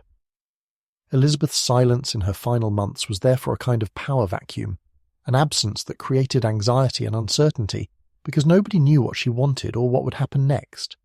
But the silence was also a medical symptom of her cognitive decline, a sign that her brain was no longer capable of processing information and forming coherent communications. The distinction between choosing silence as a political strategy and being unable to speak due to cognitive failure probably blurred as her condition worsened, until it became impossible to tell whether her silence was intentional or pathological. The managed choreography of Elizabeth's death, the controlled information, the darkened rooms, the limited access, the careful preparation of her body afterward, transformed what could have been a medical crisis into a political ritual. Death was reframed not as biological failure, but as the orderly transition of power from one reign to the next, with all the messiness of disease and decay hidden behind ceremonial protocols and official narratives. This management served important functions in maintaining political stability, but it also meant that the truth about Elizabeth's suffering was deliberately obscured in favour of a cleaner, more dignified story. History often works this way. The official narrative emphasises the ceremonial and symbolic while pushing the uncomfortable physical realities out of frame, where they won't disrupt the story we want to tell. What makes Elizabeth's death particularly fascinating from a historical perspective is that it happened at a transitional moment in medical and scientific understanding. It was 1603, just on the cusp of the scientific revolution that would begin transforming European medicine over the following decades. Within a generation of Elizabeth's death, William Harvey would describe the circulation of blood, fundamentally changing how physicians understood physiology. Within a century, the microscope would reveal bacteria and begin suggesting new theories of disease. Within 2 centuries, the germ theory of disease would revolutionize medicine and public health. Elizabeth died just before all of these advances, in the last generation where humorism was still the dominant medical paradigm. If she'd been born a century later, she might have received different treatment, though whether that treatment would have been effective is another question. The toxic cosmetics that contributed to Elizabeth's death would continue to be used by European aristocrats for decades after her death, despite growing awareness that they might be harmful. The desire to maintain appropriate appearance and social status overrode health concerns, much like how modern people continue behaviours they know are unhealthy: smoking, excessive drinking, poor diet, because the immediate benefits or social pressures outweigh the abstract future health risks. Lead-based cosmetics weren't finally phased out until the 18th century, and even then primarily because better alternatives became available, rather than because people suddenly started prioritising health over beauty. Human nature doesn't change much. We've always been willing to trade long-term health for short-term social advantages. The succession crisis that Elizabeth's silence created could have ended very badly. England had a history of violent succession disputes, and there were multiple potential claimants with varying degrees of legitimacy who might have fought for the throne. The fact that James VII succeeded peacefully without significant opposition was partly due to Robert Cecil's careful preparation, and partly just good luck that the various factions were able to reach consensus. But it was a near thing, and Elizabeth's refusal to clearly name a successor meant that England came much closer to civil war than most people at the time probably realised. Her death demonstrated the dangers of leaving succession unclear, though it apparently didn't teach subsequent monarchs much. England would face another succession crisis, and civil war within 50 years when Charles I pushed his luck too far.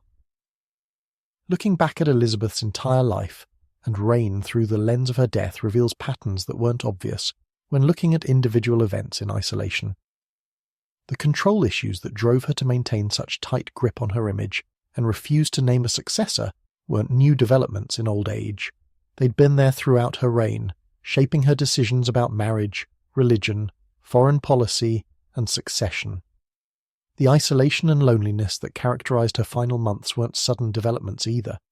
Elizabeth had been fundamentally alone in her power throughout her reign, unable to fully trust anyone because trusting meant being vulnerable to betrayal. The performance of queenship that she maintained until her final breath had been ongoing for over 4 decades, consuming enormous energy and creating enormous psychological strain. Her death was in some sense the inevitable culmination of a lifetime of patterns that had been unsustainable from the beginning, but had been maintained through sheer force of will until will alone was no longer sufficient. The medical concept of allostatic load, the cumulative wear and tear on the body from chronic stress, is useful for understanding Elizabeth's death, even though the term wouldn't be coined for another 400 years. Every year of managing political crises, every threat of invasion or assassination, every difficult decision about executing rivals or managing religious conflicts, every performance of queenship when she wanted to rest, all of this accumulated as stress-related damage to her body. The cardiovascular strain, the immune suppression, the accelerated aging, the increased vulnerability to disease, all of this was building up over decades until by her 70s, Elizabeth's body was running on borrowed time. The acute crises of her final months were the triggers that pushed her over the edge, but the real cause was the cumulative load of 44 years carrying the weight of a kingdom on her shoulders with no one to share the burden. The question of whether Elizabeth's death was preventable is complicated because it depends on how far back you go in the chain of causation. Could her final illness have been treated more effectively if she'd cooperated with care? Maybe, though Tudor medicine was pretty limited. Could the cascade have been prevented if she'd addressed her depression and grief after Essex's execution? Probably, though again, Tudor England had no framework for treating mental health issues. Could the whole tragic trajectory have been avoided if she'd made different choices earlier in life, married, produced an heir, shared power, been less committed to the performance of monarchy? Possibly, but those choices would have meant being a different person in a different role, and it's not clear that a different Elizabeth would have been as successful as the one we got. Sometimes the things that make people great are inseparable from the things that destroy them. The legacy of Elizabeth's death extends beyond just her personal tragedy to influence how we think about power, image, and the cost of leadership. She demonstrated that maintaining power requires constant performance, that image can become more important than reality, and that the masks we wear to face the world can eventually become prisons we can't escape from. These lessons remain relevant. We see similar dynamics in modern politics and celebrity culture, where public figures become trapped in personas they've created, unable to show vulnerability or admit weakness without risking their position. The specific details change. We use Instagram filters instead of lead makeup, PR firms instead of ladies in waiting. But the fundamental dynamic of image overwhelming reality remains the same. From a medical history perspective, Elizabeth's death reminds us that disease doesn't happen in a vacuum. It's always embedded in social, cultural, and political contexts that shape both its manifestation and its outcome. You can't understand what killed Elizabeth by just looking at the pathophysiology of lead poisoning or bacterial infection. You have to understand Tudor beauty standards, the politics of female monarchy, the performance requirements of early modern kingship, the limitations of Renaissance medicine, and the psychological burden of isolated power. The medicine and the context are inseparable, and trying to separate them gives you an incomplete and misleading picture of what actually happened. The interdisciplinary nature of understanding Elizabeth's death requiring insights from toxicology, infectious disease, psychiatry, nutrition, gerontology, political science, cultural history, and performance studies reflects a broader truth about medical history. The most interesting historical cases are usually the ones that don't fit neatly into a single diagnostic category, that require you to think across disciplinary boundaries to make sense of what happened. Elizabeth died from a combination of toxic exposure, infection, malnutrition, psychological trauma, and the crushing weight of embodied monarchy, and you need all of these perspectives to fully understand her death. It's messy and complicated and doesn't reduce to a simple diagnosis, but that complexity is what makes it historically valuable. Simple cases don't teach us much. It's the complicated ones that force us to expand our frameworks and think more broadly about how disease and death actually work.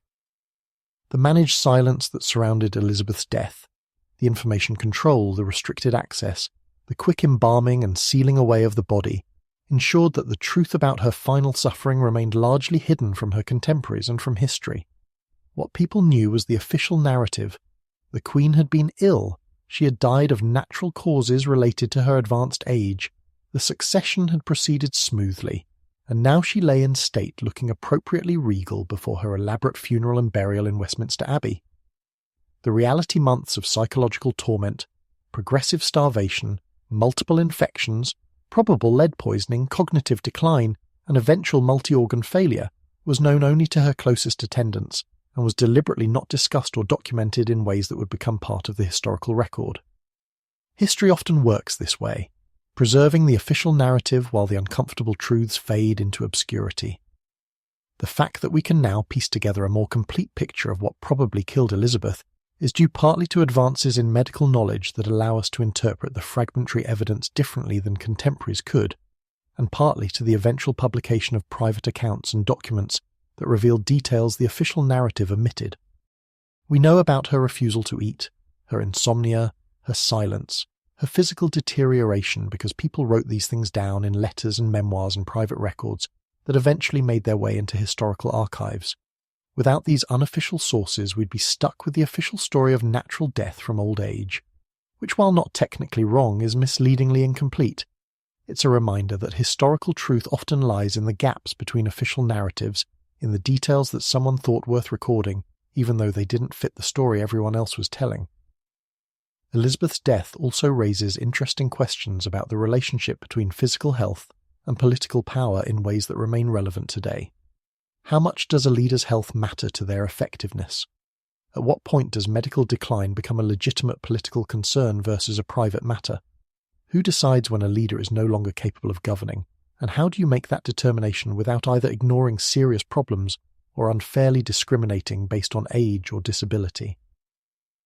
Elizabeth's final months demonstrate the dangers of having no clear mechanism for transferring power when a leader becomes incapacitated.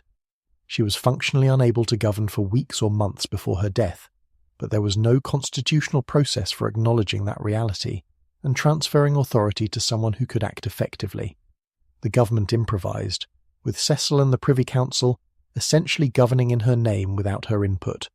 But it was a constitutionally ambiguous situation that could have gone very wrong. The Victorian era would later romanticise Elizabeth's death, creating narratives about her poignant final words and peaceful passing, surrounded by grieving courtiers. These romantic reconstructions tell us more about Victorian attitudes toward death and monarchy than they do about what actually happened in Richmond Palace in March 1603.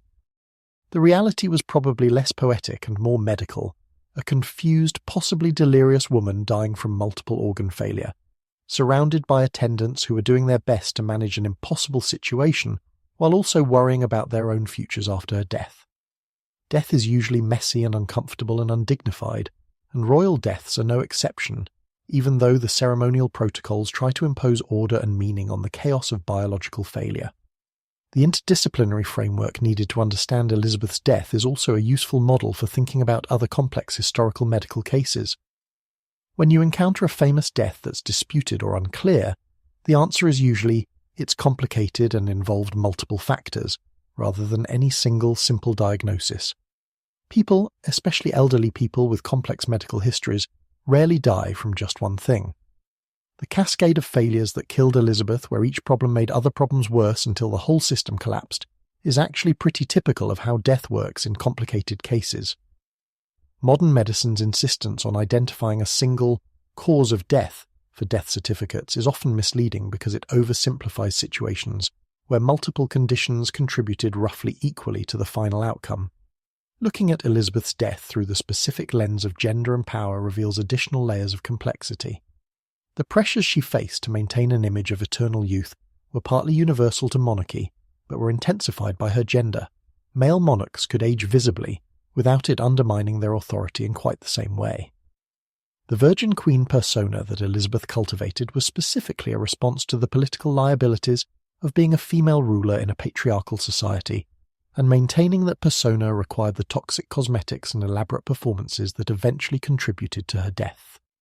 If she'd been a king rather than a queen, she might have felt less pressure to maintain the image at all costs, might have been more willing to show age and vulnerability, might have died differently or not at all. Gender wasn't the only factor shaping her death, but it was an important one that can't be ignored in any complete analysis. The role of psychological trauma in Elizabeth's final decline deserves particular emphasis, because it's an aspect that's often underplayed in historical accounts that focus on more visible medical causes like infections or poisoning. The grief and guilt over Essex's execution broke something in Elizabeth's psyche that never healed, creating a depression severe enough to manifest as physical illness through loss of appetite, insomnia, and withdrawal from social engagement.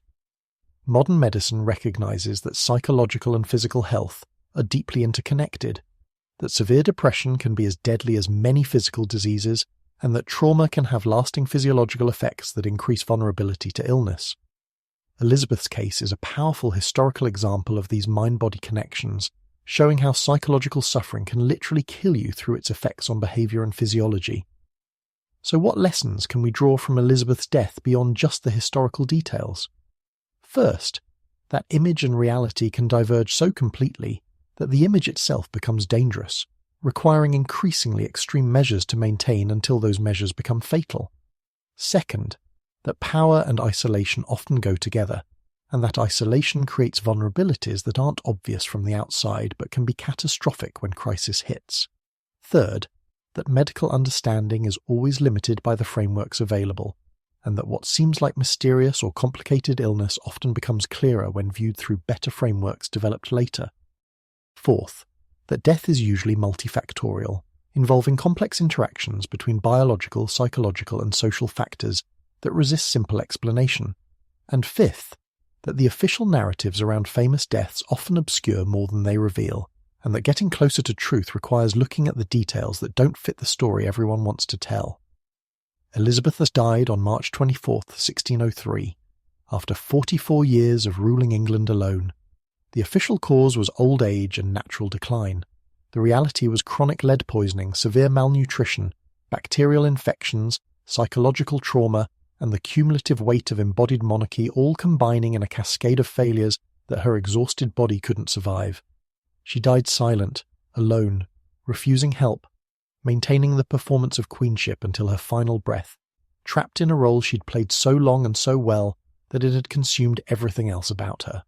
It wasn't the death anyone would have wanted for her, but it was perhaps the only death that made sense for someone who'd lived the way she had.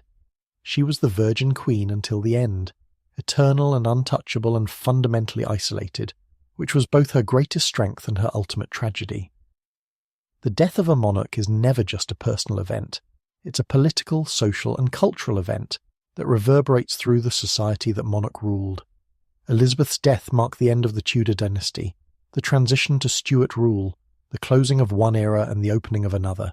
But beyond the political significance, her death offers us a window into the human cost of power, the price of image-making, and the complex interplay of medicine, psychology, and politics in shaping how people die. 400 years later, we can look back at her final months and see patterns that her contemporaries couldn't recognize, and we can understand her death in ways that weren't possible without modern medical knowledge. But we should also recognize that future generations will probably look back at our own medical practices and disease patterns with similar clarity about things we can't see clearly now, understanding our deaths better than we understood them ourselves. And so we've reached the end of our journey through Elizabeth's final months, from the behavioural collapse to the lead poisoning to the infections to the political crisis to the lonely death to the hasty covering up of evidence. It's been a dark story, honestly, full of suffering that could have been prevented if circumstances had been different or if people had known things they couldn't have known. But it's also a deeply human story about how even the most powerful people are vulnerable, how image can become prison, and how death comes for everyone eventually no matter how carefully they've constructed their defences against it. Elizabeth was the Virgin Queen, Gloriana, the greatest monarch England had seen. But she was also just a person, aging and sick and scared and alone, dying slowly behind masks that she couldn't remove without destroying everything she'd built. Both things are true, and holding both truths simultaneously is how we honour her memory while also learning from her tragedy. So that's the story of how Elizabeth the Improbably died, not from any single cause but from everything all at once, a perfect storm of toxicity and infection and starvation and grief that combined to end one of history's most remarkable lives. Sleep well, everyone, and maybe skip the lead-based beauty products.